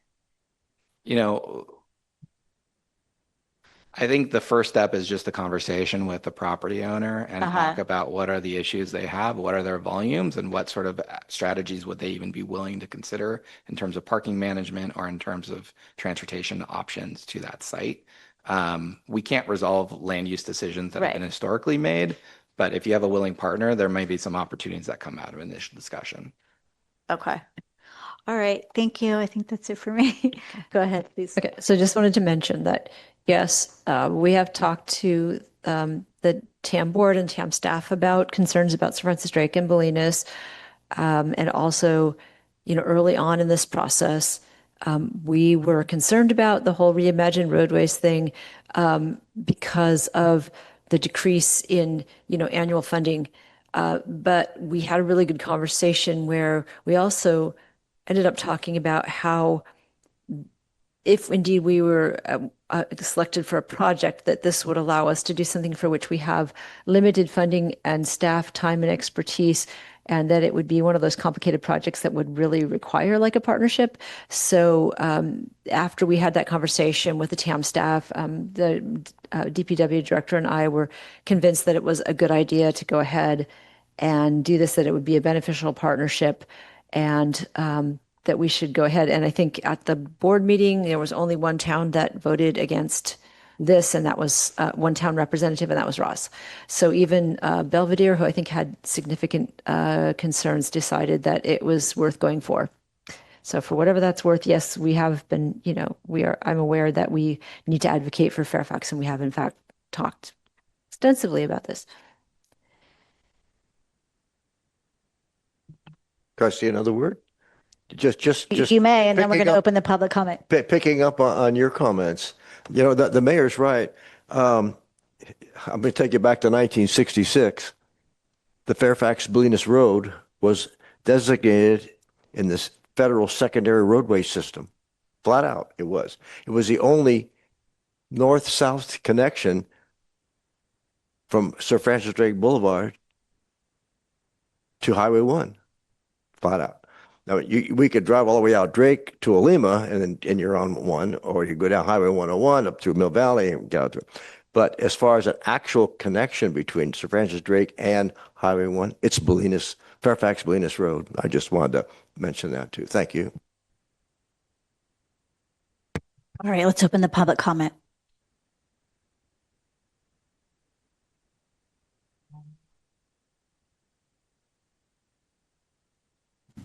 Thank you. It was an enjoyable presentation to hear my council stand up for the town of Fairfax. So first off, thank you. I do think if you set your schedule at TAM in 2004 and haven't done these projects or awarded or addressed Fairfax, that's really short thinking. And I wonder the allocation priorities that you're using that's not benefiting the community that's taken all this traffic. To Frank's point that he said 14 million visitors, the National Park Service in 2020 estimated that Westmoreland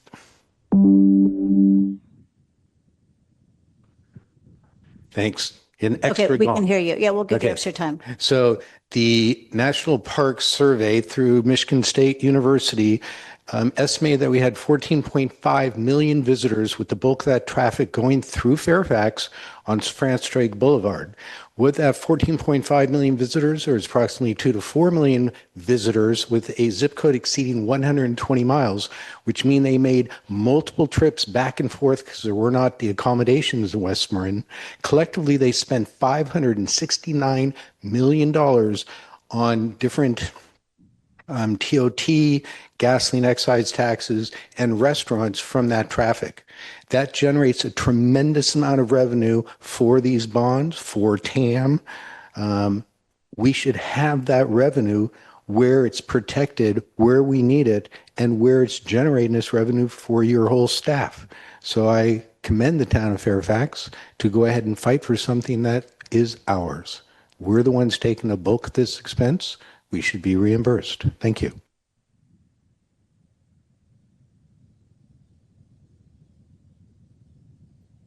Good evening. I'm Jeff Gild. I live on Bay Road. I came to speak originally to on the BPAC comments, but there's been a reoccurring theme tonight about Sir Francis Drake. And spoiler alert, if you stick around for the BPAC presentation, you're going to hear about Sir Francis Drake again. There are a lot of vulnerable road users on that corridor. That's where our subjective survey results have come back with such strong feelings about it. It divides our town. It's a moat between the businesses that are on the north side and on the south side. But more stark is the amount of accidents that happen on that road and the people who have actually been physically hurt from crash data. It's all, I mean, that is where the real risk is in our community. Besides, the inconveniences of, social friction, people on different modes of transportation, there's actual real danger on that road. You got children, you got seniors. It just needs attention. So I just wanted to make sure that you guys took that back with you it's a huge priority for us, and it's limiting active transportation as well as it's endangering our citizens. Thank you. Next speaker. Good evening, Todd Greenberg, downtown Fairfax. I want to thank the representatives of TAM for being here and for their work on everyone's behalf.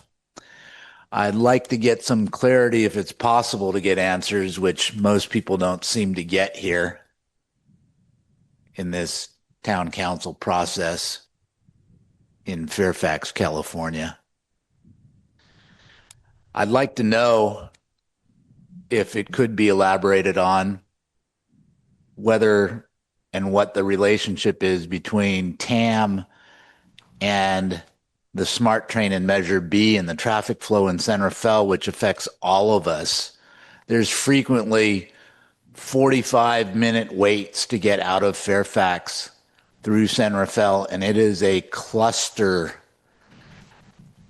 because of the SMART train. Why is that not elevated, and what is your interaction there between the two? And additionally, what is the rationale for having biking in high traffic areas? I think some funds from the county were just allocated in a very highly traveled area of San Rafael, and that just further slows traffic. There are people that would contend that traffic jams are being created. We would ask, many residents in Marin would ask for your help with this. And then finally, before the meeting proceeds, can we get some clarity on whether this meeting is being conducted according to Robert's Rules of Order, or whether that's changed to Janet's Rules of Order? Thank you.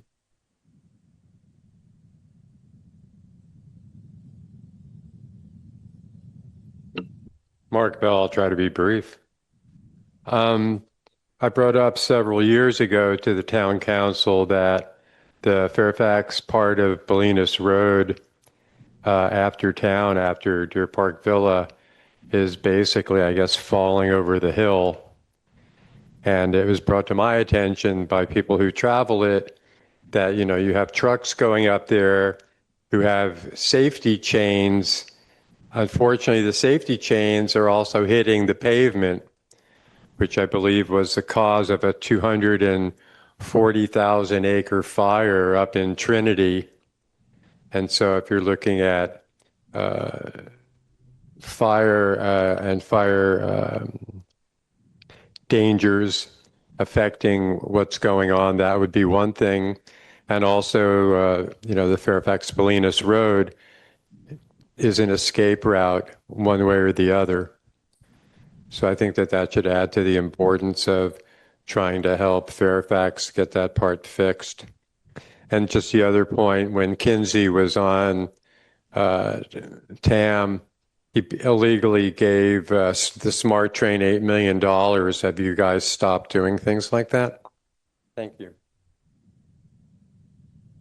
Could somebody turn off the microphone, please? Thank you. Oh, Are great. there any hands raised? No, they're not. Okay. I'm sorry. Yes, there's one raised hand on Zoom. Go ahead. Sierra, you are unmuted. You may now unmute yourself. I just wanted to pipe in and say Bolinas Road is kind of a mess, and Sir Francis Drake is certainly a mess. And anything that we can do to get funding to take care of doing some repaving or cleaning it up is a good thing. And not waiting another 15 years to do it is an even better thing. And I'm not even going to get into fire egress and disasters or anything else. I mean, the roadways are the lifeblood of the town in terms of getting in and out. And that's how to get the funding, I'm not sure. And the costs of everything are going up. And the longer we wait, the more it's going to cost. And we definitely need to take care of it. And good luck. And thanks. Thank you. Thank you again for being here this evening. Oh, we have one more? Oh, okay. Closing the public comment. Thank you again for being here and presenting and answering all our questions. And with that, I will entertain a motion to approve the amended Measure AA expenditure plan. So I would move that we approve the amended Measure AA expenditure plan as adopted by the Transportation Authority of Marin, TAM, Board on March 26, 2026, following a comprehensive public outreach and review process. I'll second. We have a motion from Councilmember Blash and a second from Councilmember Kohler. Councilmember Blash. Aye. Councilmember Garanghelli.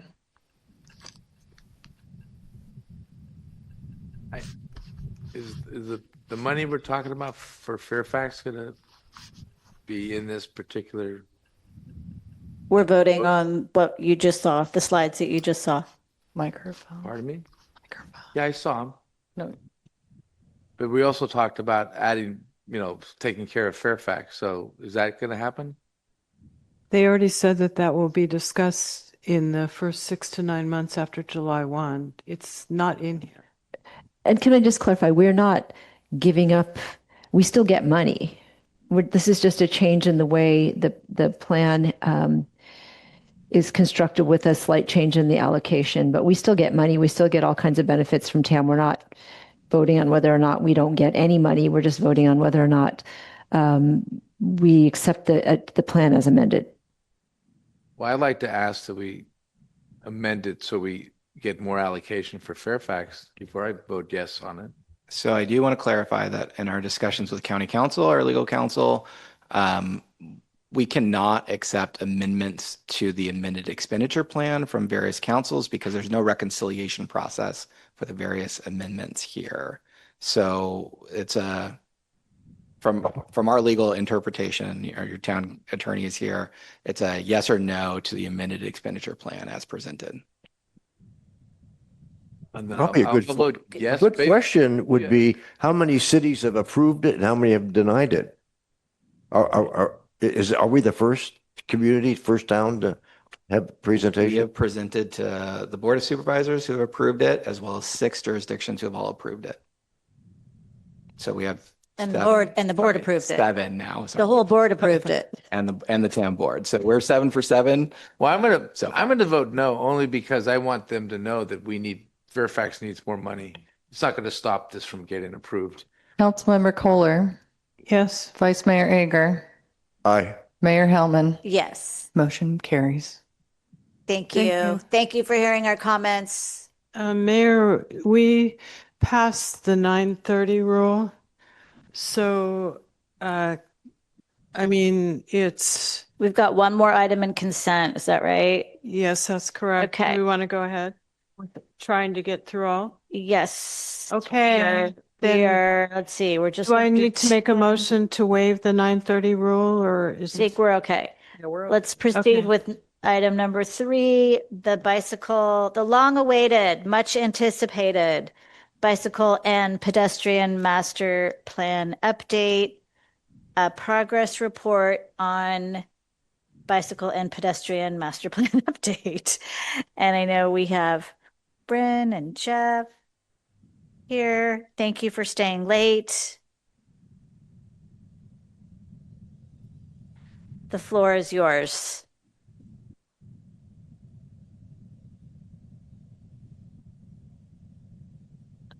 Well, I'm just going to turn it over to Bryn McKillop, our associate planner, who's been actively involved with the BPAC and preparing the bicycle and pedestrian master plan.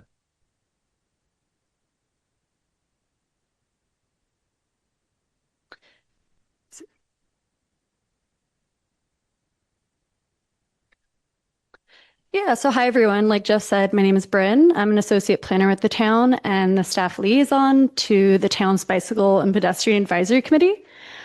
So a bike and ped plan is a long-term strategic document that guides the development of infrastructure, policies, and programs to address walking, cycling, and other active modes like using a wheelchair or stroller.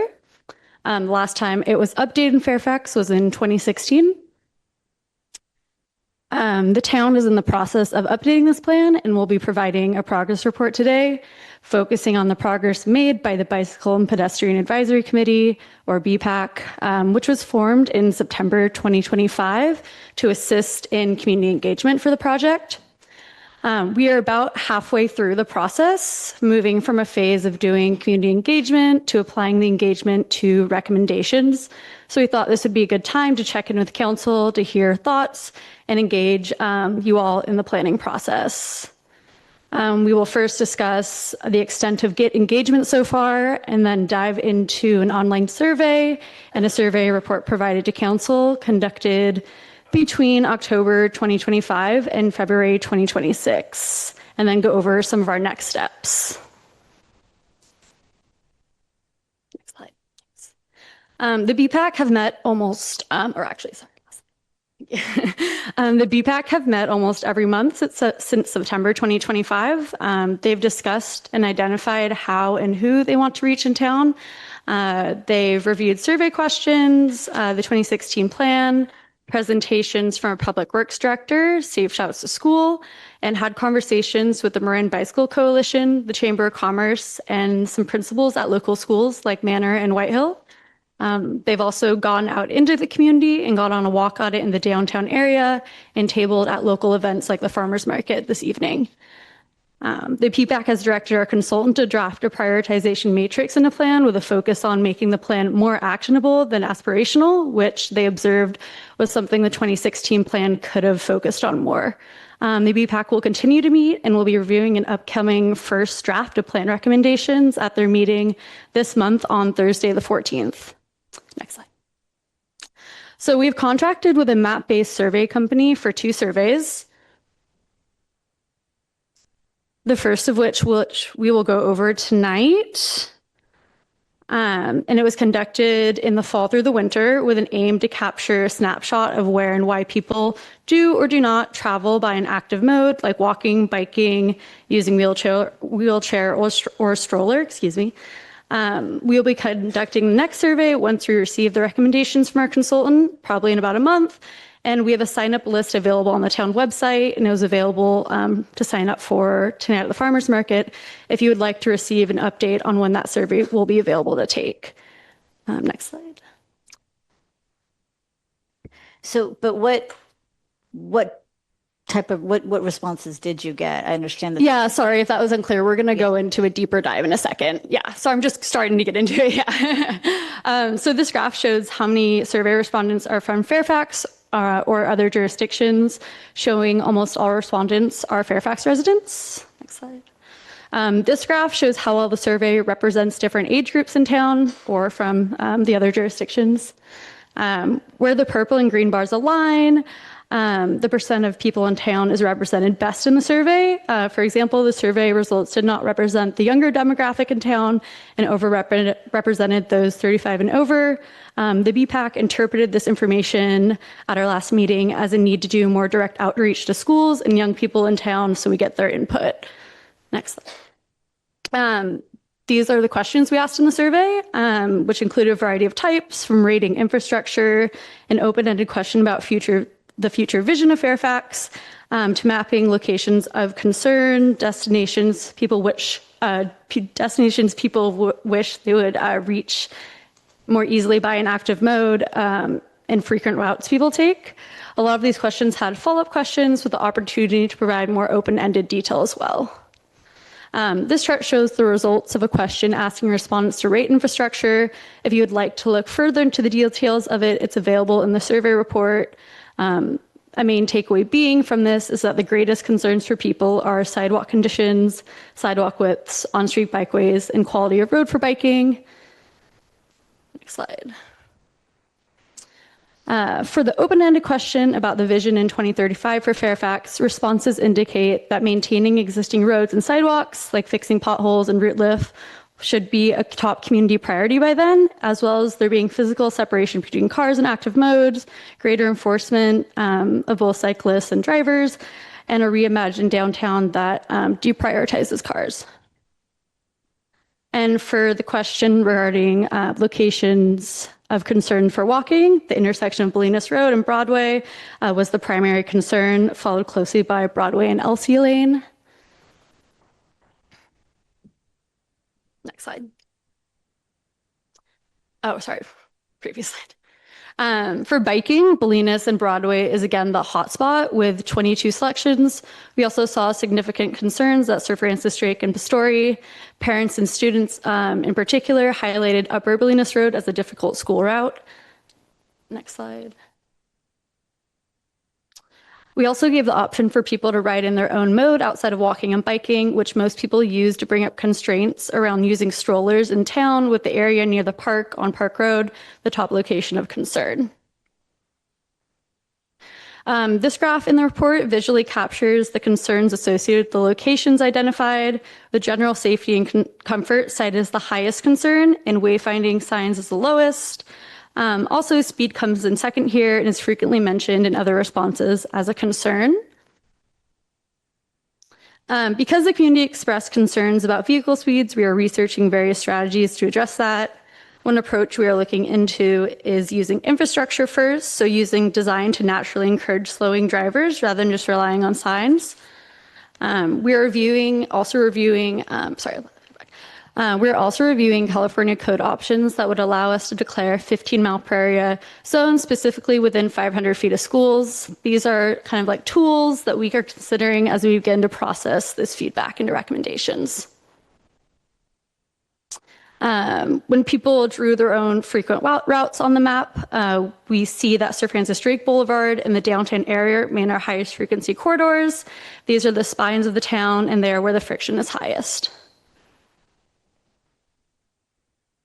A little bit more orientation about this survey. So when you say routes drawn by respondents, what does that mean? Yeah, sure. So one of the map questions asks for people to draw frequent walking routes they take, frequent biking routes, and then they have the option to, I believe, if they wanted to draw like a different route with like a different mode, like with the stroller using wheelchair.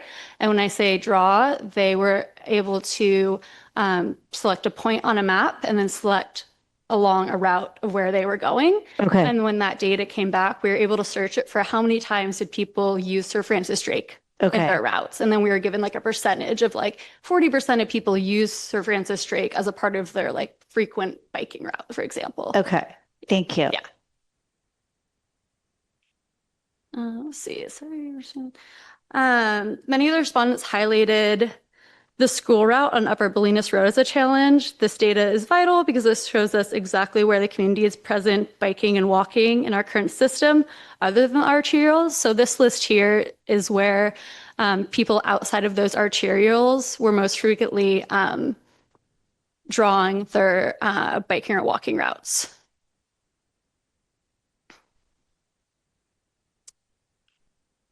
And there were also 121 specific comments we received in response to a question about where people would want to walk to but find difficult. And so for this one, when that question came up, people would put in like a pin on a map, and then we received that information on the other side.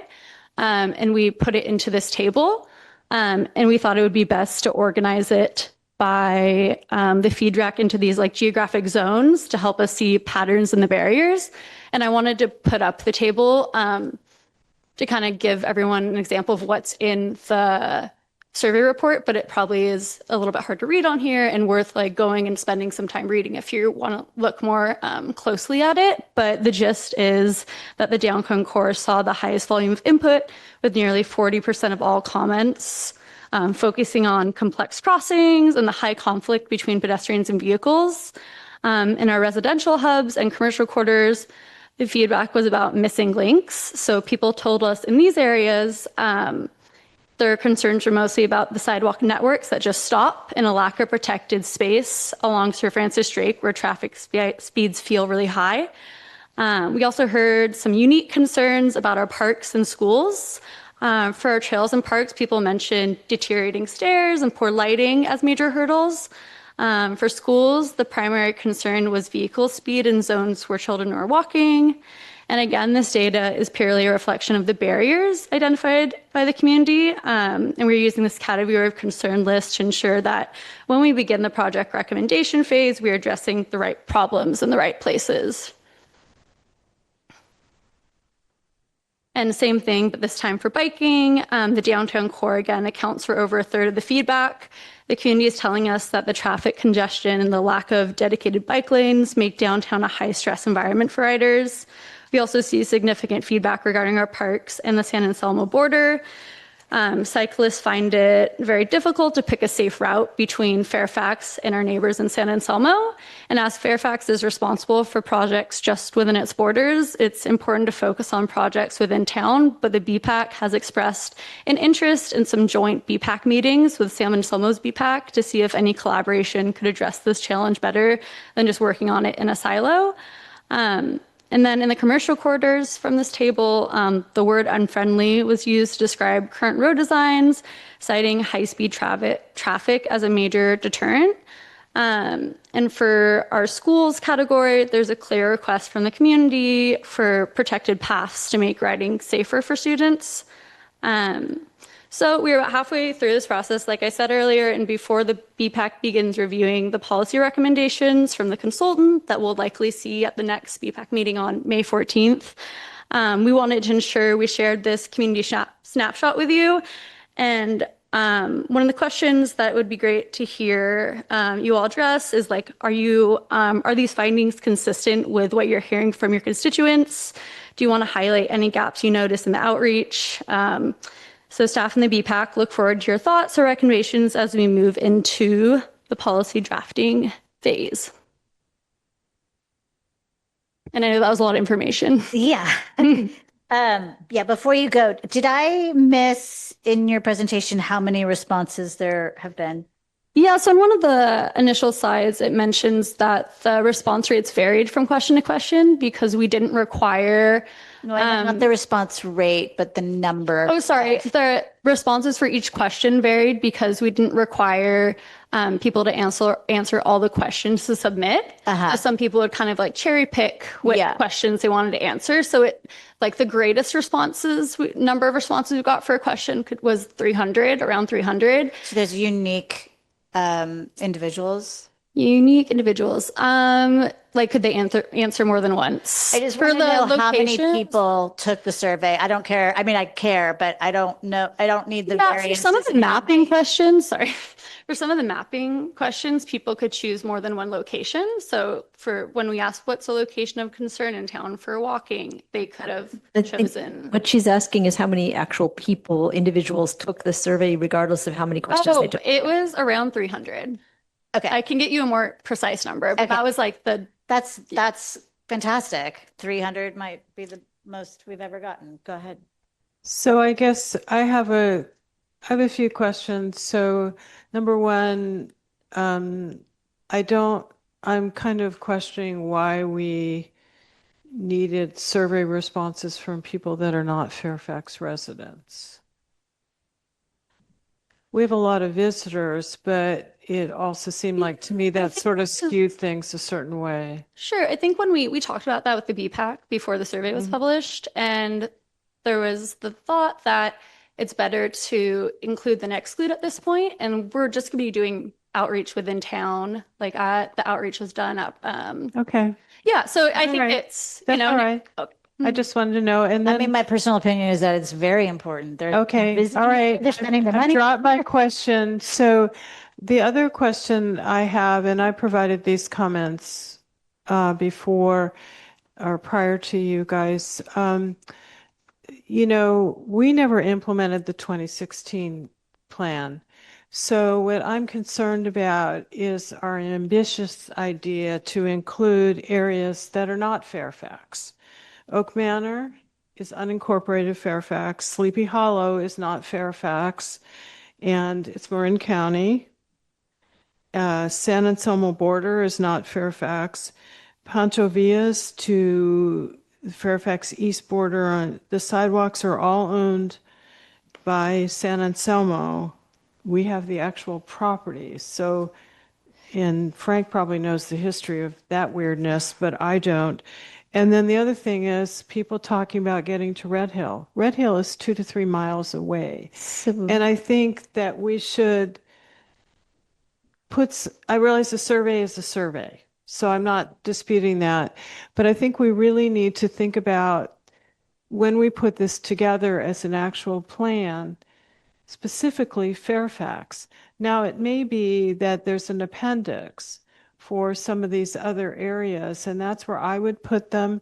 But for us to think that we never implemented the 2016 plan, why are we going to go well beyond Fairfax? Let's put something together that's practical, that we can do, with limited resources, and let's try to actually implement it. So I just wanted to mention that this is self-generated, a lot of this. So I understand that. So this is like self-generated by people, and there's going to be a collaborative effort with the San Anselmo BPAC, and it does impact those of us like me riding to the bank 600 times in Red Hill Shopping Center and trying to knock. I understand that. Can I finish my comments and questions?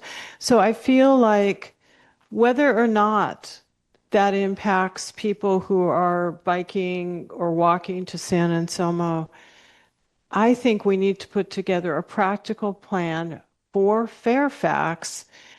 So I'm just saying, anticipating next steps for Fairfax that we can implement, and for the things that are outside Fairfax that would be nice to have, and all this collaboration, which is not a bad idea, but it's going to divert us from being able to implement what is in Fairfax. Let's get our arms around that. And then for the things that are very expensive that we won't be able to afford, again, when we put the actual plan together, I'd like to see those in a appendix and put together a plan that we can practically actually implement. I think that's important. And just thank you, because I think that's really good feedback. But I have a question about process related to that. So the consultant that's going to be putting forth the recommendations or the plan, is that something that we can give? Because I think that was funded by a grant, but I just don't want to spend time and money and energy on, areas that aren't, I mean, to Barbara's point, right? I do think it's important, these other things, but what's going to be most useful and really most effective? I think as the staff liaison, I'll communicate that to the BPAC so they understand that, and Lisa will too as the council liaison. I mean, even something that could address these survey responses could be as simple as like a policy, just for example, to give you a better idea of how it could influence the plan, is a policy for regional collaboration by like the, that in the program for that could be the BPAC's meeting, like once a year or something like that, to talk about what their different projects and just get on the same page, or something, so it could look as simple as that. It doesn't have to be like, this, we're going to spend all this money. The program doesn't have to be like this an infrastructure recommendation or Okay. And is there a vision to have, because this is a lot of words, and is there a vision for there to be an actual visual so we can say, okay, in the downtown area and like all these different sort of categories that you're looking at, this is where it's strong, this is where, and have some color mapping, because it's a lot of words, and I'm just trying to like first visualize this section of the town and then where the needs are. And I think that'd be a great next step. Unfortunately, we don't have ArcGIS or any sort of mapping software in town, so it is something we have to kind of like farm out to a consultant. And I'm not sure at this point if it's like within the scope of the contract we have to create a map based on community input, because as a town, we said we would do the community input and all the funding would go towards the more technical analysis. But that's, I think, a really good idea and something that would make the survey. Getting the community input. So now that we have that, though, can we synthesize it into more like iconography? Is that the right word?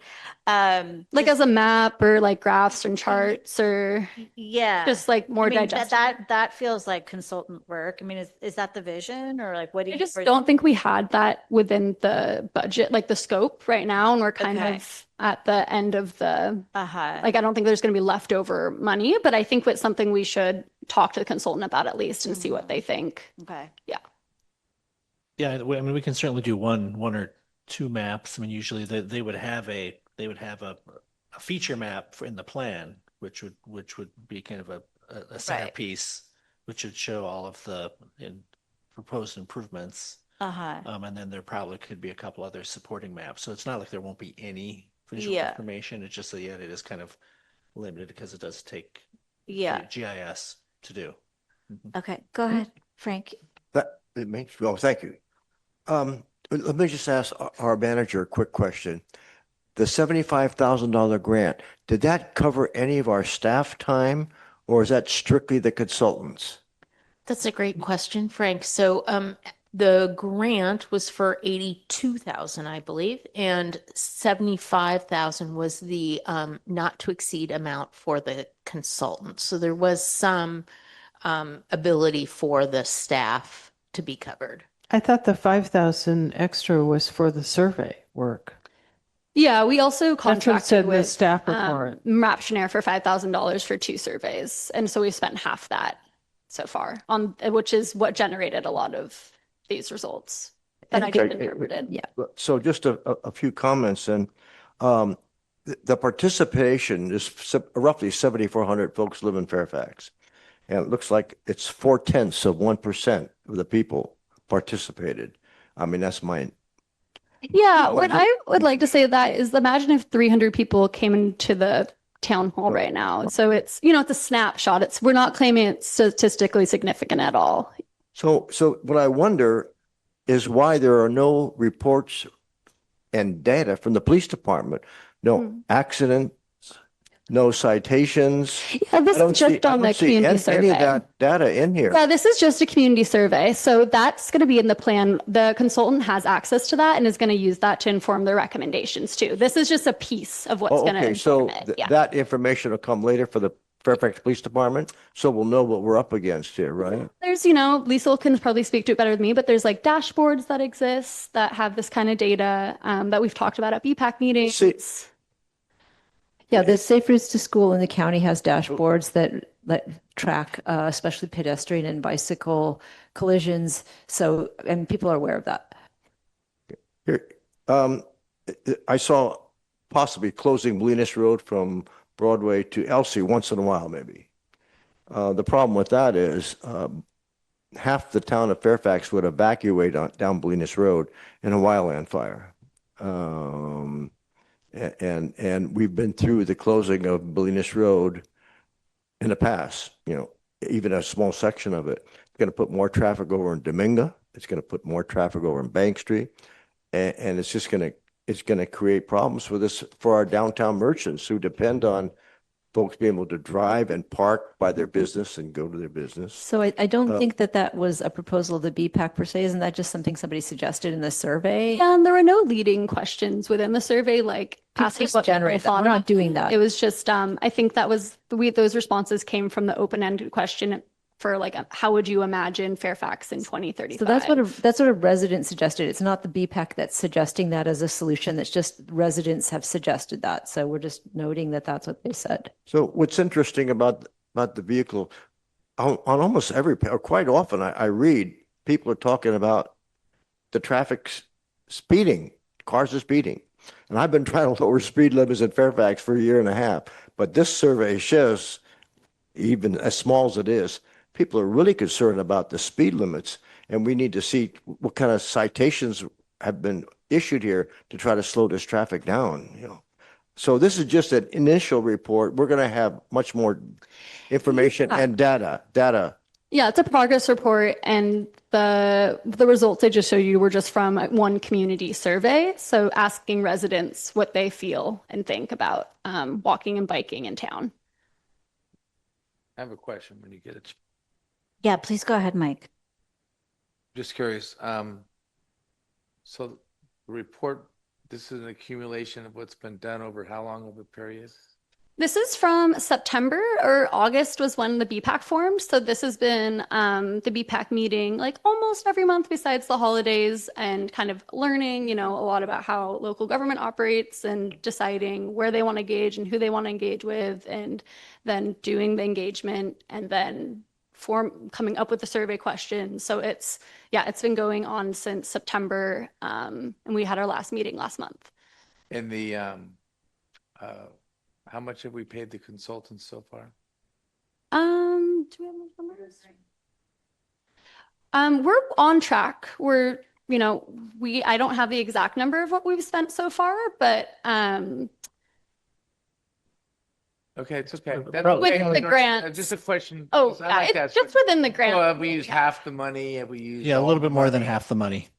Right. And are we over halfway through this process? It's kind of hard to quantify it like that because we just have a set of deliverables that were promised, and we're on track with the deliverables. So we have just the plan recommendation and the prioritization matrix. So it's a list of projects that are weighted by concern. And so we're expecting those. And how much staff time goes into this? Both of you guys are here now. What percentage of time do you spend doing it? Jeff, what's your participation? So for BPAC meetings, I attend those as the staff liaison, and I coordinate the agenda for that. And let's see, and then planning for presentations like this and conducting the survey. I'd say it's a little bit hard to we don't count our hours for those kind of things, but I'm also taking on a lot of current planning work as Linda is transitioning out of town, and we had Kara leave, so I'm quite busy doing a lot of the current planning things, so making time for it where I can.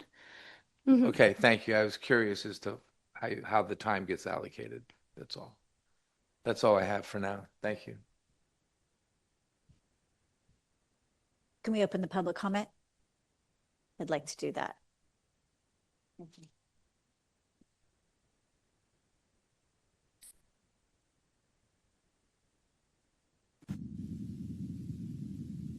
Hi, Todd Greenberg, downtown Fairfax. I want to compliment Councilwoman Kohler for bringing up the issue of who stakeholders are and that residents aren't really properly represented here. This report under engagement activities talks about 4 stakeholder meetings: local schools, Chamber of Commerce, Marin County Bicycle Coalition, and Climate Action Committee. But there's no survey. And it appears from testimony given tonight that there are very few residents that actually are having input into this. I'm very concerned about that. I'm very concerned that where some of these things have run amok elsewhere in the Bay Area, when San Francisco's MTA came up with a now proven failure of a huge expenditure that remade Valencia Street, and it caused 30% of the businesses to go out of business. I'm concerned that when residents aren't consulted here in Fairfax, when businesses aren't consulted adequately, that businesses are going to go out of business and Fairfax is going to die on the vine like so many businesses did in San Francisco. I'm concerned about other data that's been presented that supposedly 7 stories being built with 243 units at School Street Plaza is somehow reducing the vehicle miles traveled in Fairfax by 15%.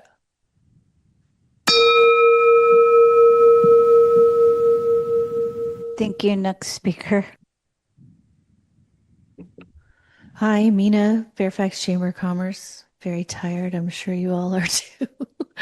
I just want to say to Bryn, thanks for leading this group. I think they're very conscientious and they try really hard to take in all of the different viewpoints. I support many of the goals in this plan, especially improving sidewalk conditions, accessibility, safer crossings, and making it easier for families, seniors, and students to move around the town safely. I also agree Fairfax should continue improving connections between the neighborhoods and the different business districts in Fairfax. Where I have concern is around any future proposals that would reduce downtown parking or significantly impact vehicle access to local businesses. And this includes business visibility from the road. So like, you know how sometimes there's traffic calming measures and they tend to push into the road to make it feel like, you know, to urge people to slow down, just to be mindful, like visually, of what's happening around them in that area. That's about it. So thank you.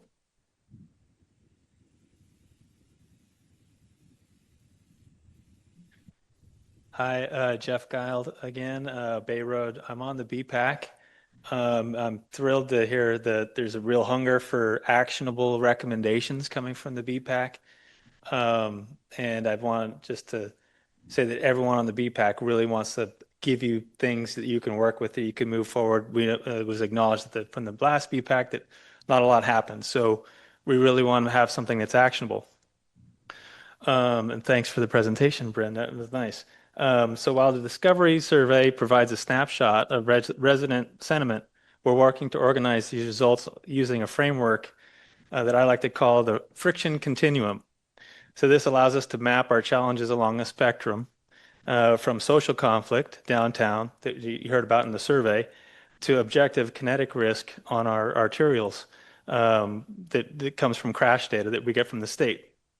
And then we do, by putting those things along that continuum, we can identify 3 distinct tiers of intervention by correlating that survey sentiment with objective crash data. And then we can have a strategic roadmap for action. The first tier is kind of the high-speed moat.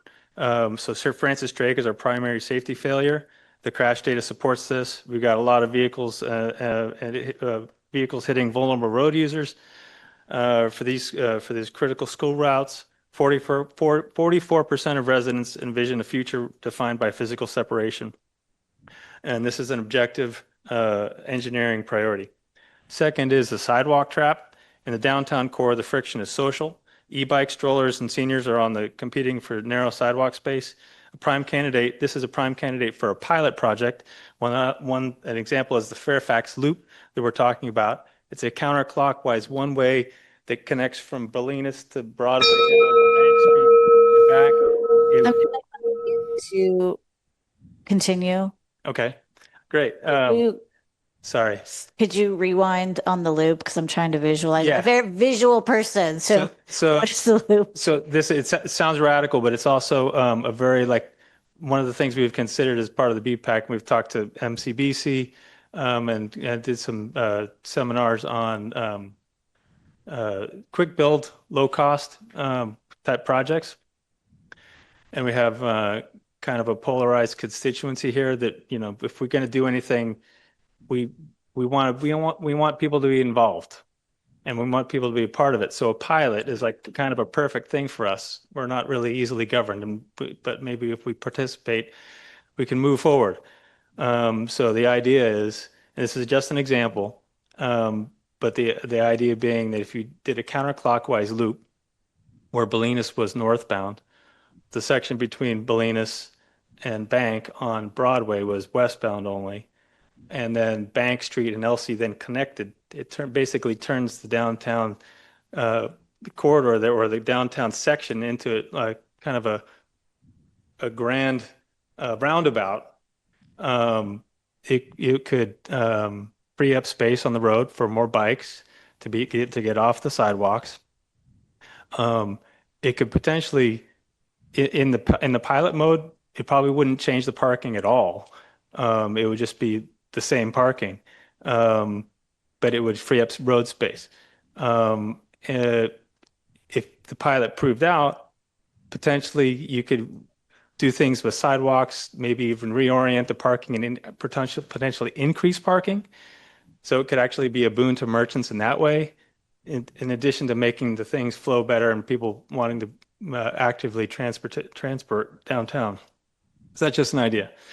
And then just to get back to kind of where the physical safety and the social friction kind of overlap the most is down at the end, and this is within the Fairfax city limits, at the end of or where I think it's Center, either it's Broadway turns to Center or it's Center Street there at Pastori. That intersection there, there's crash data there, and it's also kind of where people come in and out of Fairfax.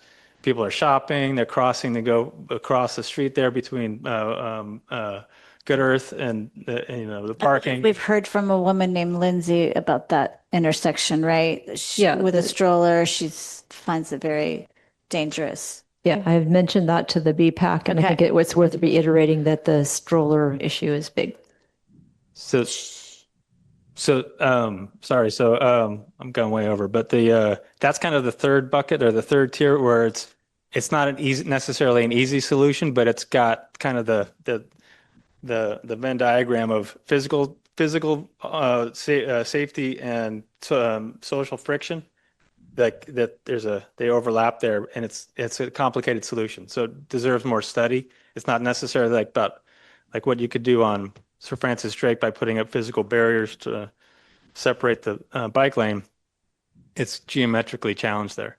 So there's no clear solution there, but it's something that needs more further study. So the kind of those three buckets: pilots, low cost, innovative ideas, physical separation for the high-speed arterials, and then the more complicated problems like you have at Center and Pastori.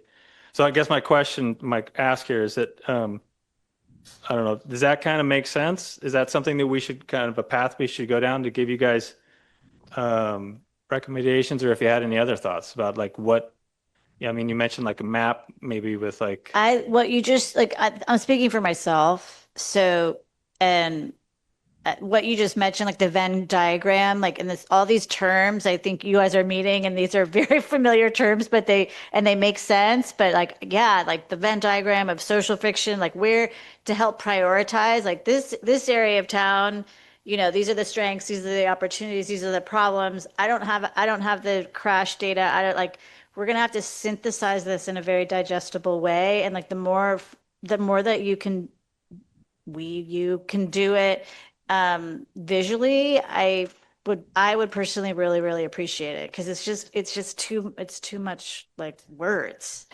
Well, I'm not talking about GIS software. I'm talking about like happy faces. I'm talking about red lines. I'm talking about color, help us kind of visualize, okay, where are the hot spots? Where are the opportunities? Where should we focus?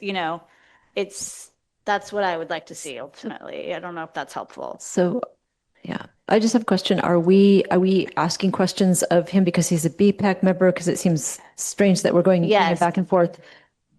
Because, I mean, in the future it seems non-standard. It is non-standard. I said I would allow it. He's obviously got a lot of expertise having served on the BPAC. So if you have a problem with it, let me know. Yeah, I was just saying, it seems like we have other people waiting to speak and we've given a lot of time. Well, I'm not on the BPAC, so I don't get to. Yeah. I mean, he's asking for feedback so we can direct this in a meaningful way. Well, I think we get that from staff, though. Yeah, I don't disagree. All right. Do you have anybody have anything else? Okay. Thank I you. got a last, Well, we're still in public comment. I think, Go ahead. just in sorry. Mark Feld. So I'm glad to hear that you're not planning on closing Bolinas one day a week. That's totally off, right? You're not going to do that. You didn't talk to anybody on Dominga about that. Why do you want to destroy Dominga? I don't understand. We've seen it from noise pollution and now this. Dominga is a main thoroughfare for bicyclists. Mark, you need For to people stop walking. being confrontational with staff. Just make your comments to us. I'm trying to, but you're interrupting me. Or your comments to us, don't direct them at staff. You're being very confrontational and very rude. Direct them at us. Oh, okay, fine. I'll direct them at you. Can I have my time back, please? Go ahead, Mark. So Dominga is already the choice of bikers. The mountain bikers with their groups go through there several times a day, sometimes with 30, 40 people on bikes, mostly kids. They have people in front, adults in front and in back.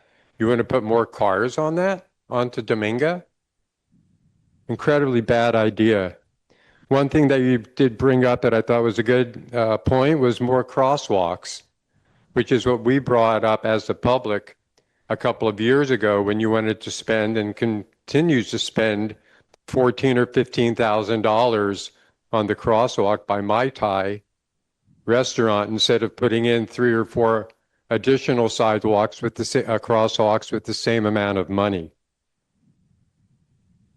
And most traffic calming strategies that I've seen have caused the opposite. You can just look at Center Boulevard by the Good Earth. There would have been room to put in a left and right hand turn lane in the middle, still keeping the basic idea that happened there, and you wouldn't have huge backups going every time somebody wanted to make a left hand turn. I think that what you need to do is to talk to people who are going to be affected by your decisions, not by people who walk a mile and a half loop once. Thank you. Are there any raised hands? We have 2 speakers on Zoom. Okay. The first speaker is Deb, followed by Sierra, followed by Kathy. Deb, you are unmuted. You may now unmute yourself. Thank you. Thank you, council members, for hearing me. Deborah Benson, Cascade Drive. Unless I'm mistaken, this is open time for public expression on matters on the agenda, and you just gave 8 minutes, over 8 minutes, to a member of the public. For whatever reason, I don't know, perhaps because that person agreed with your point of view, Mayor Hellman. but I do not want to be stopped at 2 minutes. I want my fair time. I don't know if any members of the bicycle and pedestrian committee are familiar with any of the history of the general plan or the comings and goings of Fairfax, but I would like to make comment on the fact that we spent a lot of money on safe routes to schools. I think at the start, a woman named Debbie Hubsmith started that whole process, and it was continued after she unfortunately passed from this planet. But we did spend a lot of money finding out ways for kids to get safely to schools, and there could be modifications to that for sure. We also had in the original general plan potentially closing Bolinas Road. That was taken off completely in 2017 off the books. And so now there are mentions again of closing Bolinas Road, making it a pedestrian mall 1 day a week, 2 days a week, all the way around. There are mentions again by this member of the public who spoke for over 8 minutes about rerouting traffic on Bolinas Road. Over 2,500 of us live on the side of town that is accessed by Bolinas Road. And it would put us in grave danger to have to go through loops to satisfy some pedestrian and bicycle plan. Other than that, I would like to see, because a lot of us are aging, I would like to see more handicap parking spaces. I recently, as I am an aged person, went through a surgery which required me to have a handicap space. And I realized that so many of us are in that spot right now in this town that there are only a few. So I would like to see more of that going on.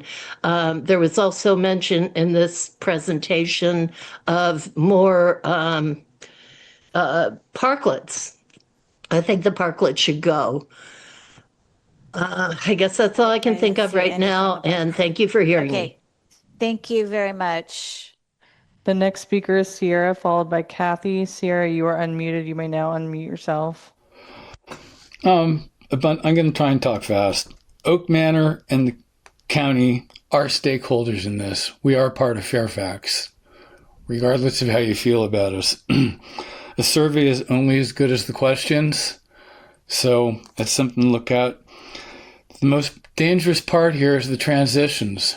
Transitions from the sidewalks to the streets, transitions crossing Sir Francis Drake. Our pavement, our roads are in really terrible condition. That makes our transitions even more dangerous. I ride a lot.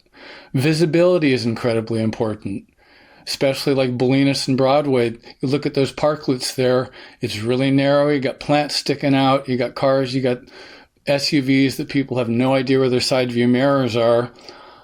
Parklets really aren't a good thing, especially in that position. For visibility, and then, throw in the state of the pavement. You're talking to the TAM board. How do we repave? I don't know what the economics are with TAM board and road and county and everything, but our pavement is adding a lot to this. School traffic is a mess. Pickup and drop off. If you could get half of those kids out of the cars and onto feet and onto bikes, there would be a whole lot less traffic. If you sit downtown and you watch the traffic build up during school drop off and pickup, it's exponential. Unfortunately, too many cyclists and pedestrians are hit and killed and hurt in Marin.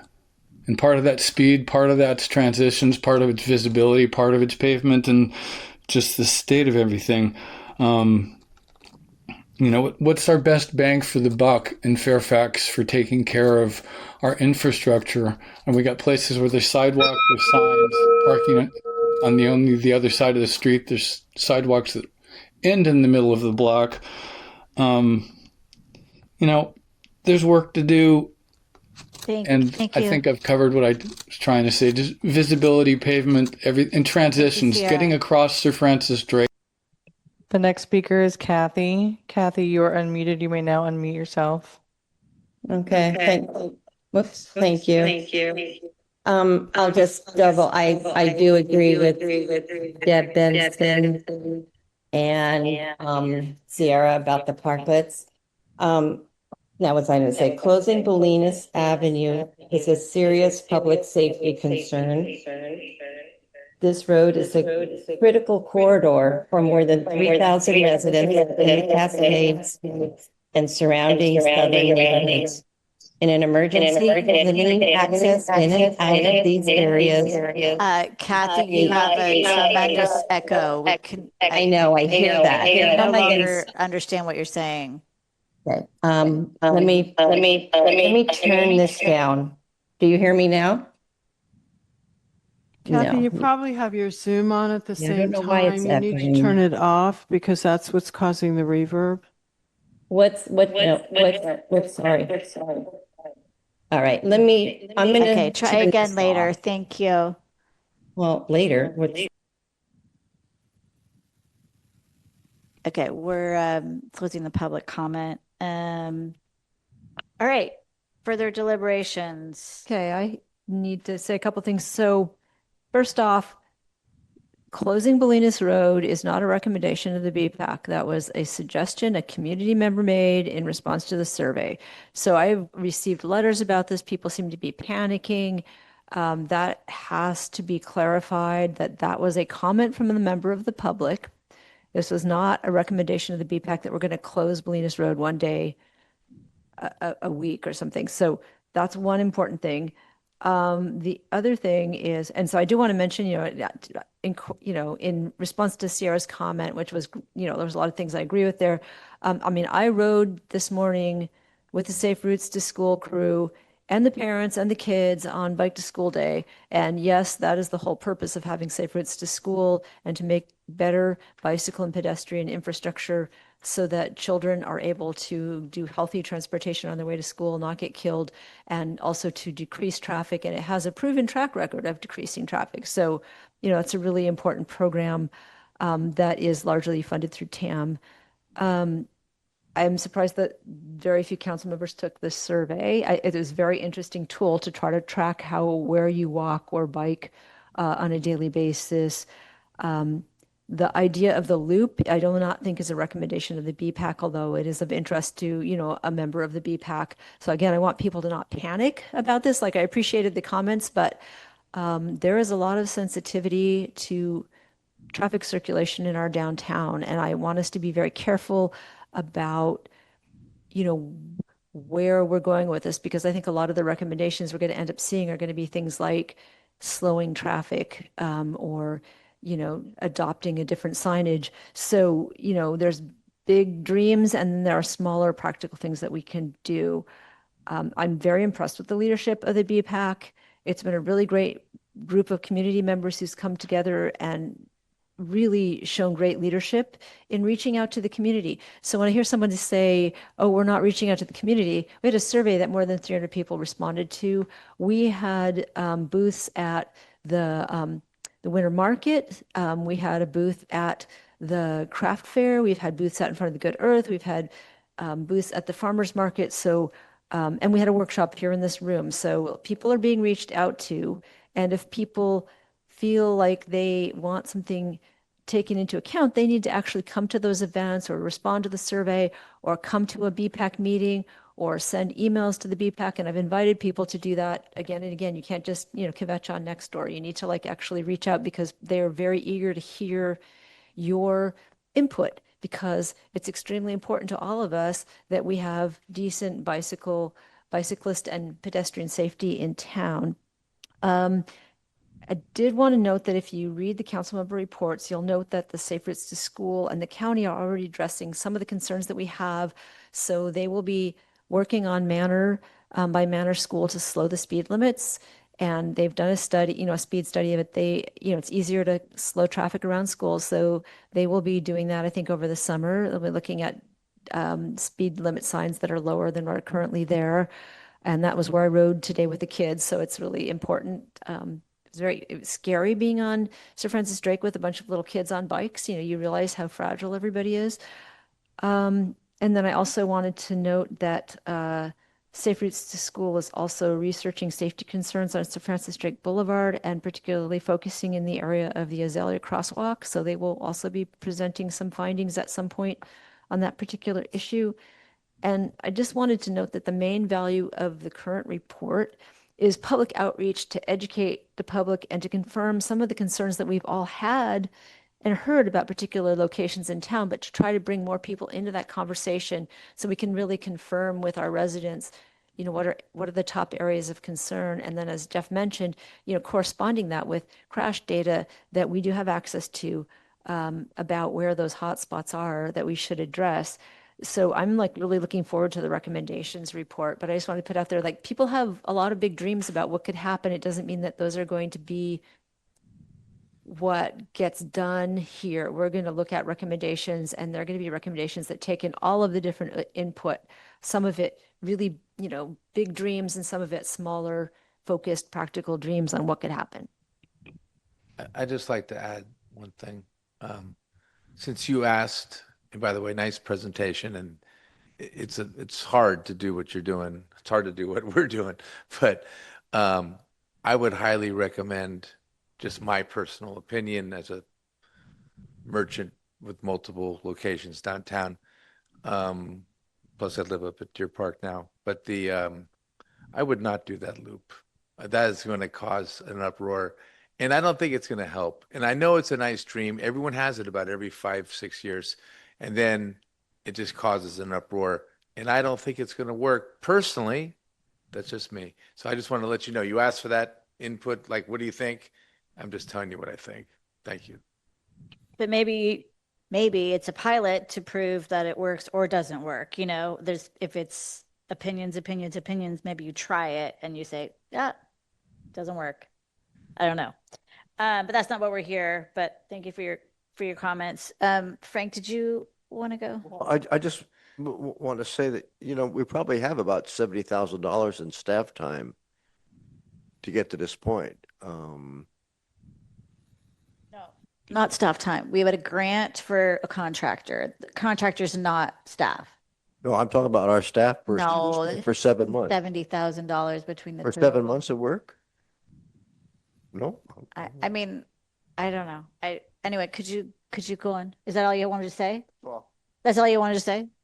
Okay. said enough. Try not to say too much. Thank I just wanted you. to say that 300 is actually remarkable. So we've done several surveys, and I think that's the highest, if not the second highest. And fire safety, evacuation is one of the top concerns of the whole community. And we did a survey recently. I think we got 12. How many responses did we get? 12? 21, I believe. 21. And it was out for months, and we put it in the newsletter. I mean, so well done on the 300. Whatever you did, yes, it's less than 1%, but it's really, really strong. It's qualitative, but it's really, really strong. And is the survey still open? It's not. Okay, so it's closed. There's going to be a second one? Yeah, so there's a second one. Our subscription with this software company goes until October. So we're going to have another one that's focused on the recommendations. So we get community input on the recommendations. Okay. So when you come back to us, having a project timeline would be really, really helpful, because I don't know what to expect from here. Yeah, on the last slide I had like a next steps, and it listed like 5 bullet points, but I can list them again right now if it's I just helpful. want to have like a timeline. Yeah, like a line. Yeah, like Sure. When should we expect? Yeah, When are at we the gonna beginning of engage the process, I had one on the website, and I can go back and update it and add it to our like bike ped master plan webpage if you think that would be helpful. Yeah, I think what we need to do is just reorient the community on what this initiative is, and just like every time you come back to us, like re-explain, this is where we are in the project. So when are we engaging the consultant? When are you coming back with the recommendation? Like all of that, I'd really love to know.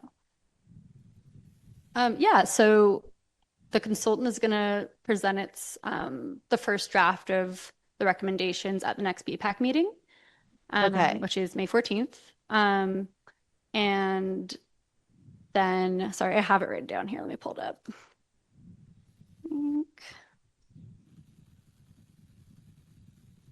See, and then after we have those recommendation or that draft of the recommendations, we'll use that to draft the survey. We'll collect feedback from the community on the recommendations. Yeah, and thinking about that now,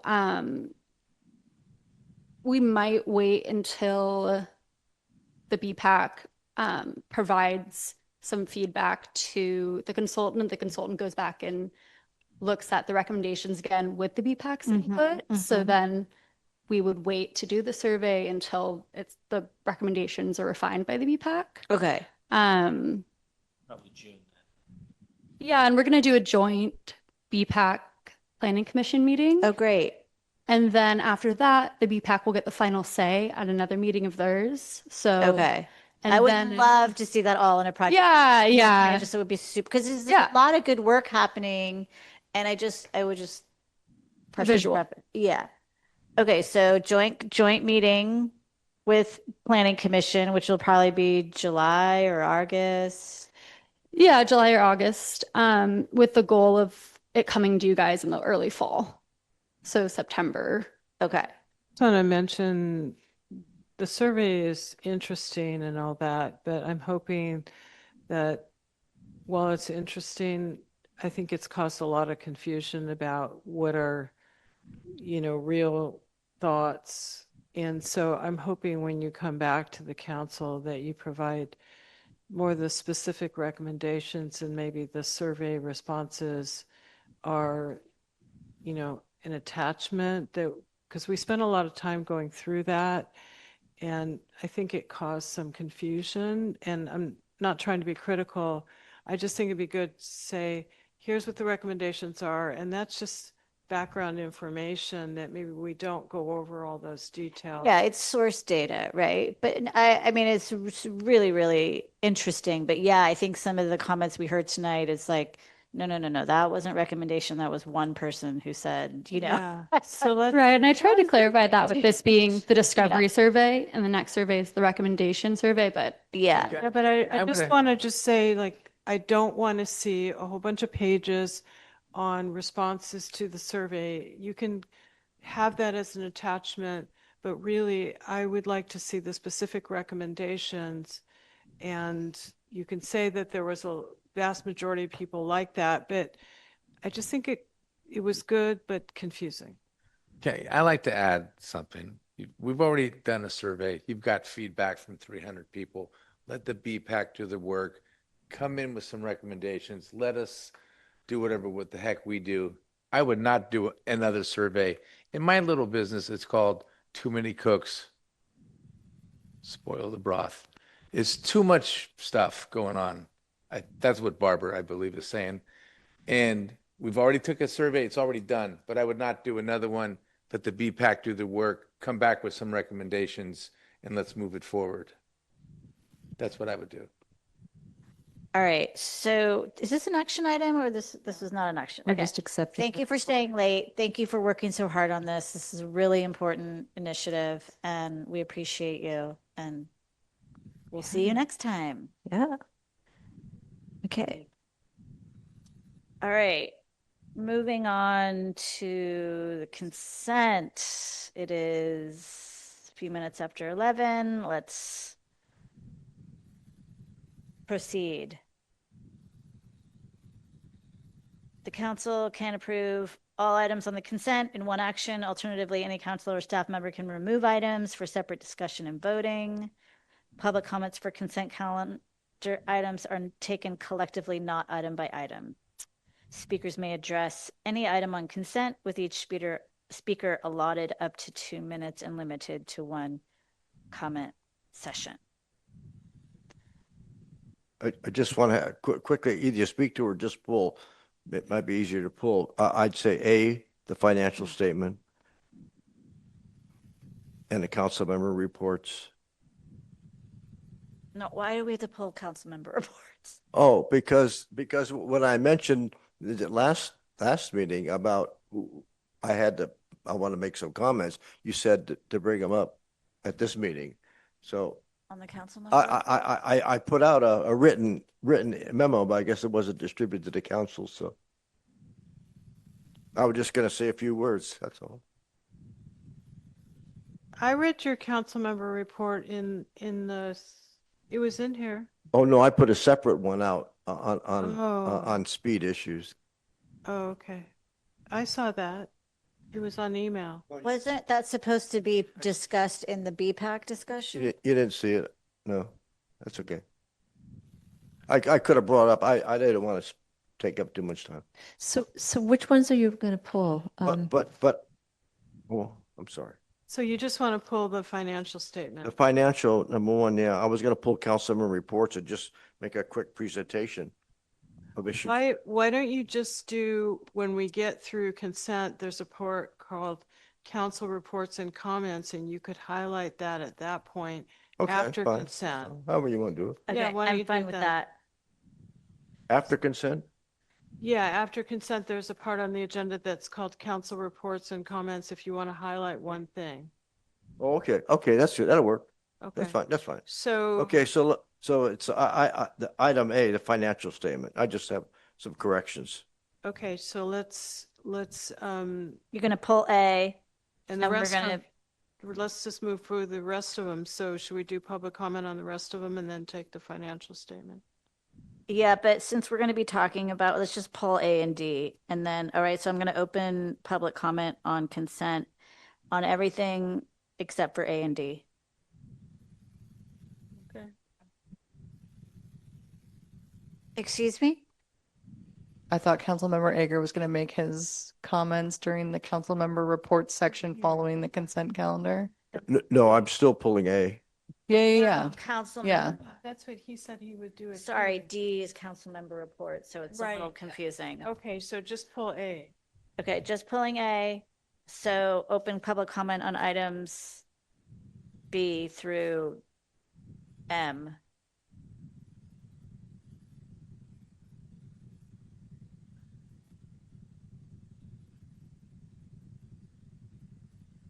Hi, Todd Greenberg here, downtown Fairfax. Seems like the other last remaining person in the room is leaving. I object to your use of the consent calendar for controversial items. The consent calendar here is packed once again. It's being improperly used, and you know that. You've heard it multiple times, and you still haven't corrected course. There was a 35-person citizen petition submitted on Thursday of last week for this council to discuss a Fairfax heritage and inclusion framework for the banners affecting this festival and downtown during the month of June. This pertains to Measure J. Sorry, to not Measure J, but consent calendar item 4J. 7 different documents were submitted that honor Fairfax's heritage, those who built Fairfax, those who are part of Fairfax now, and it embraces inclusion. But you're not speaking to that, and you're not going to hear those people. This has been 3 years in a row. I have some prepared comments that I'd read. I support the publicly submitted alternative Fairfax Festival centered Fairfax Heritage and Inclusion Banner Framework for June 2026, in case I get cut off here. I urge that the town council move forward with the alternative Fairfax Festival centered Fairfax Heritage and Inclusion Banner Framework, Thank you. including the alternative poll program. Thank you. Okay, anyone, any hands There are raised? no speakers on Zoom. Okay, closing the public comment on consent calendar. So I'd like to make a motion to approve the consent calendar minus item A, please. I'll second. We have a motion from Councilmember Kohler and a second from Councilmember Blash. Councilmember Blash? Yes. Councilmember Garangeli? No. Councilmember Kohler? Yes. Vice Mayor Aker? Aye. Mayor Hellman? Yes. Motion carries. Okay. Moving on To to item A. Go ahead, Frank. Quickly on that, yes. I just noticed that in the month of March, we paid Mays and Associates $8,400. Was that from last year's, the last audit? They do services through the period for like helping to prepare the state controller's report, doing the audit that was just presented a few months ago. There's, they bill us for this audit all through the year. Oh, okay. As they So I complete various thought we were ending the services of Mays, but okay. Then the next one is, I'm looking at the last page, and we started it last month or 2 months ago now, showing all of the legal cost for the town. And this month it shows only our town attorney. But I added up three Best and Krieger charges here that comes to $55,714.22. And that should show up on this page, and it doesn't. This page is noted that this is when the service is provided, not when it's paid. So those services that were provided last June, last March, that were paid in July will be in the financial statements because those are cash basis. But you have a whole line for BB&K. There's no item of $55,714 on there. So did you miss it, or we're not? BB&K is in three different lines. Is you pay, he pays for services when they happen before, so they could have billed for something in February. That's what the 55,000 is. I just. He's saying it's. What am I doing? I'm just looking at this statement. Are you telling me this is wrong or this is right? The month when the service was provided, not when paid. So a 55,000. Go ahead, Mike. So, Frank, so I understand. What are you looking at and comparing? So here I went through BB&K. There's three bills from them: $21,382, $32,630, $1,928, and those occurred in the month of March for those charges. Now, the service provided in those. Nowhere does $55,714 show up on this page. Will it ever show up? They show up when the service is provided. So if you're looking for as an example, a service that was paid in or provided in March may have been paid in April. So this may include things that aren't on a financial statement yet. Their service was provided, and I keep this as up to date as I can. Wow, this doesn't add up at all. That's okay. You're looking at the checks paid, and Michael is looking at the services when provided. Is that? I'm looking at the check register. That's all. Yeah.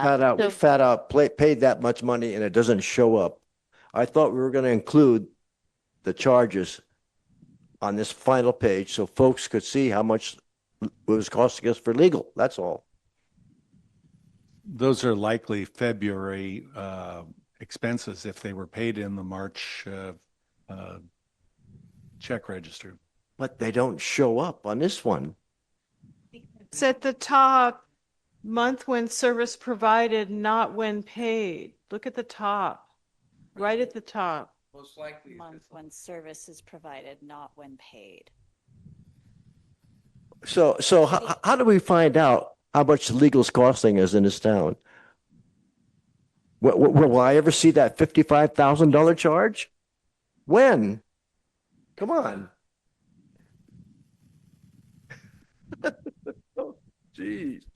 No wonder our legal costs are beyond our control. Thank you. Hold on, we're not done. We're not done. Okay. We are talking about council member reports and comments, and I have to say, Wait, hold on a second. No. We got to take public comment on the financials. I'm sorry. And Vote on it. Also, you could. I don't think we're voting on financials. It's just receive the report. Public comment. That's right. You need public comment on. Yeah, absolutely. This is Todd Greenberg, and I'd like to clear up some things and point out to any viewers here.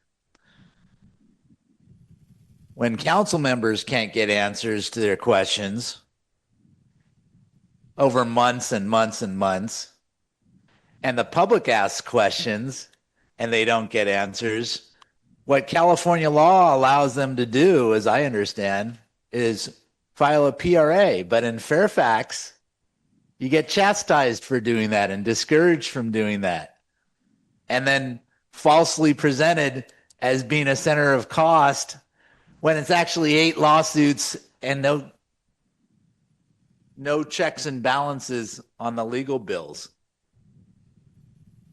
So, Councilman Ager's questions haven't been answered.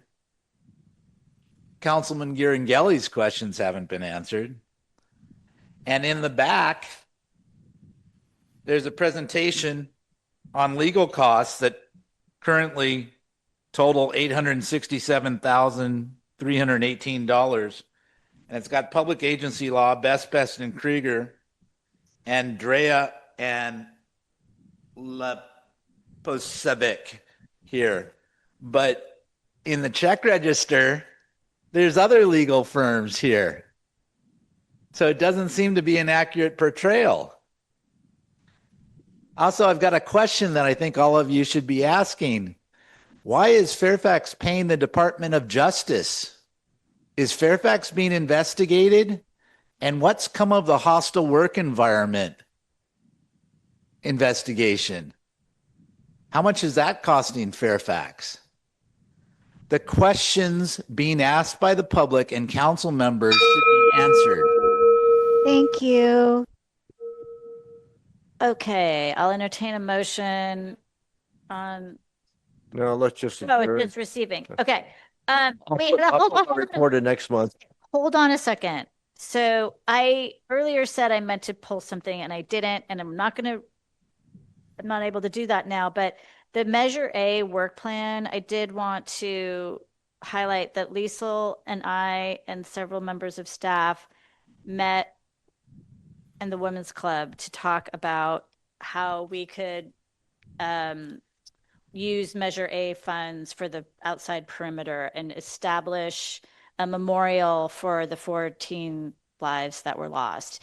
And I would very much, we've committed to doing this and I appreciate the support on it, but I would very much like to use the $55,000, not all of it, but I need some direction on how, if the $55,000 is already allotted, how do we make a decision as far as what portion of the 55 can be used? I'm not clear on that. Can be used toward the memorial. Isn't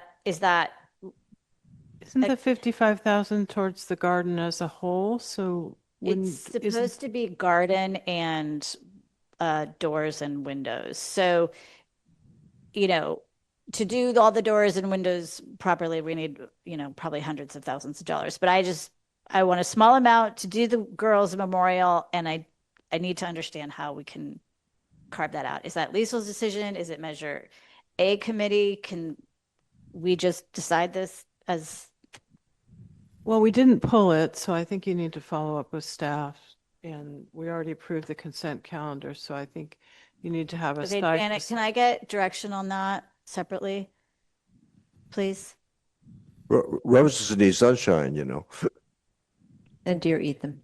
So I'll clarify the question in writing to you, but Yes. $55,000 is already approved. Yes. And it includes the garden. Yes. And so it includes the memorial. If you What it says is garden upgrade / replace side doors, and that is $55,000. And so garden upgrade could include a memorial. Yes, but how do we decide how much a memorial could, I mean, how does that? I think you Design for it and figure out. We are doing that. So why never do we mind. not wait for the design to assign this? I mean, it seems like we talked to somebody who was thinking about designing it, and we were going to get some Yeah, but estimate. she's asking, it's like she's asking me for guidance on how much we can allot, so she can work within that framework. So it's like, the cart before the horse type thing.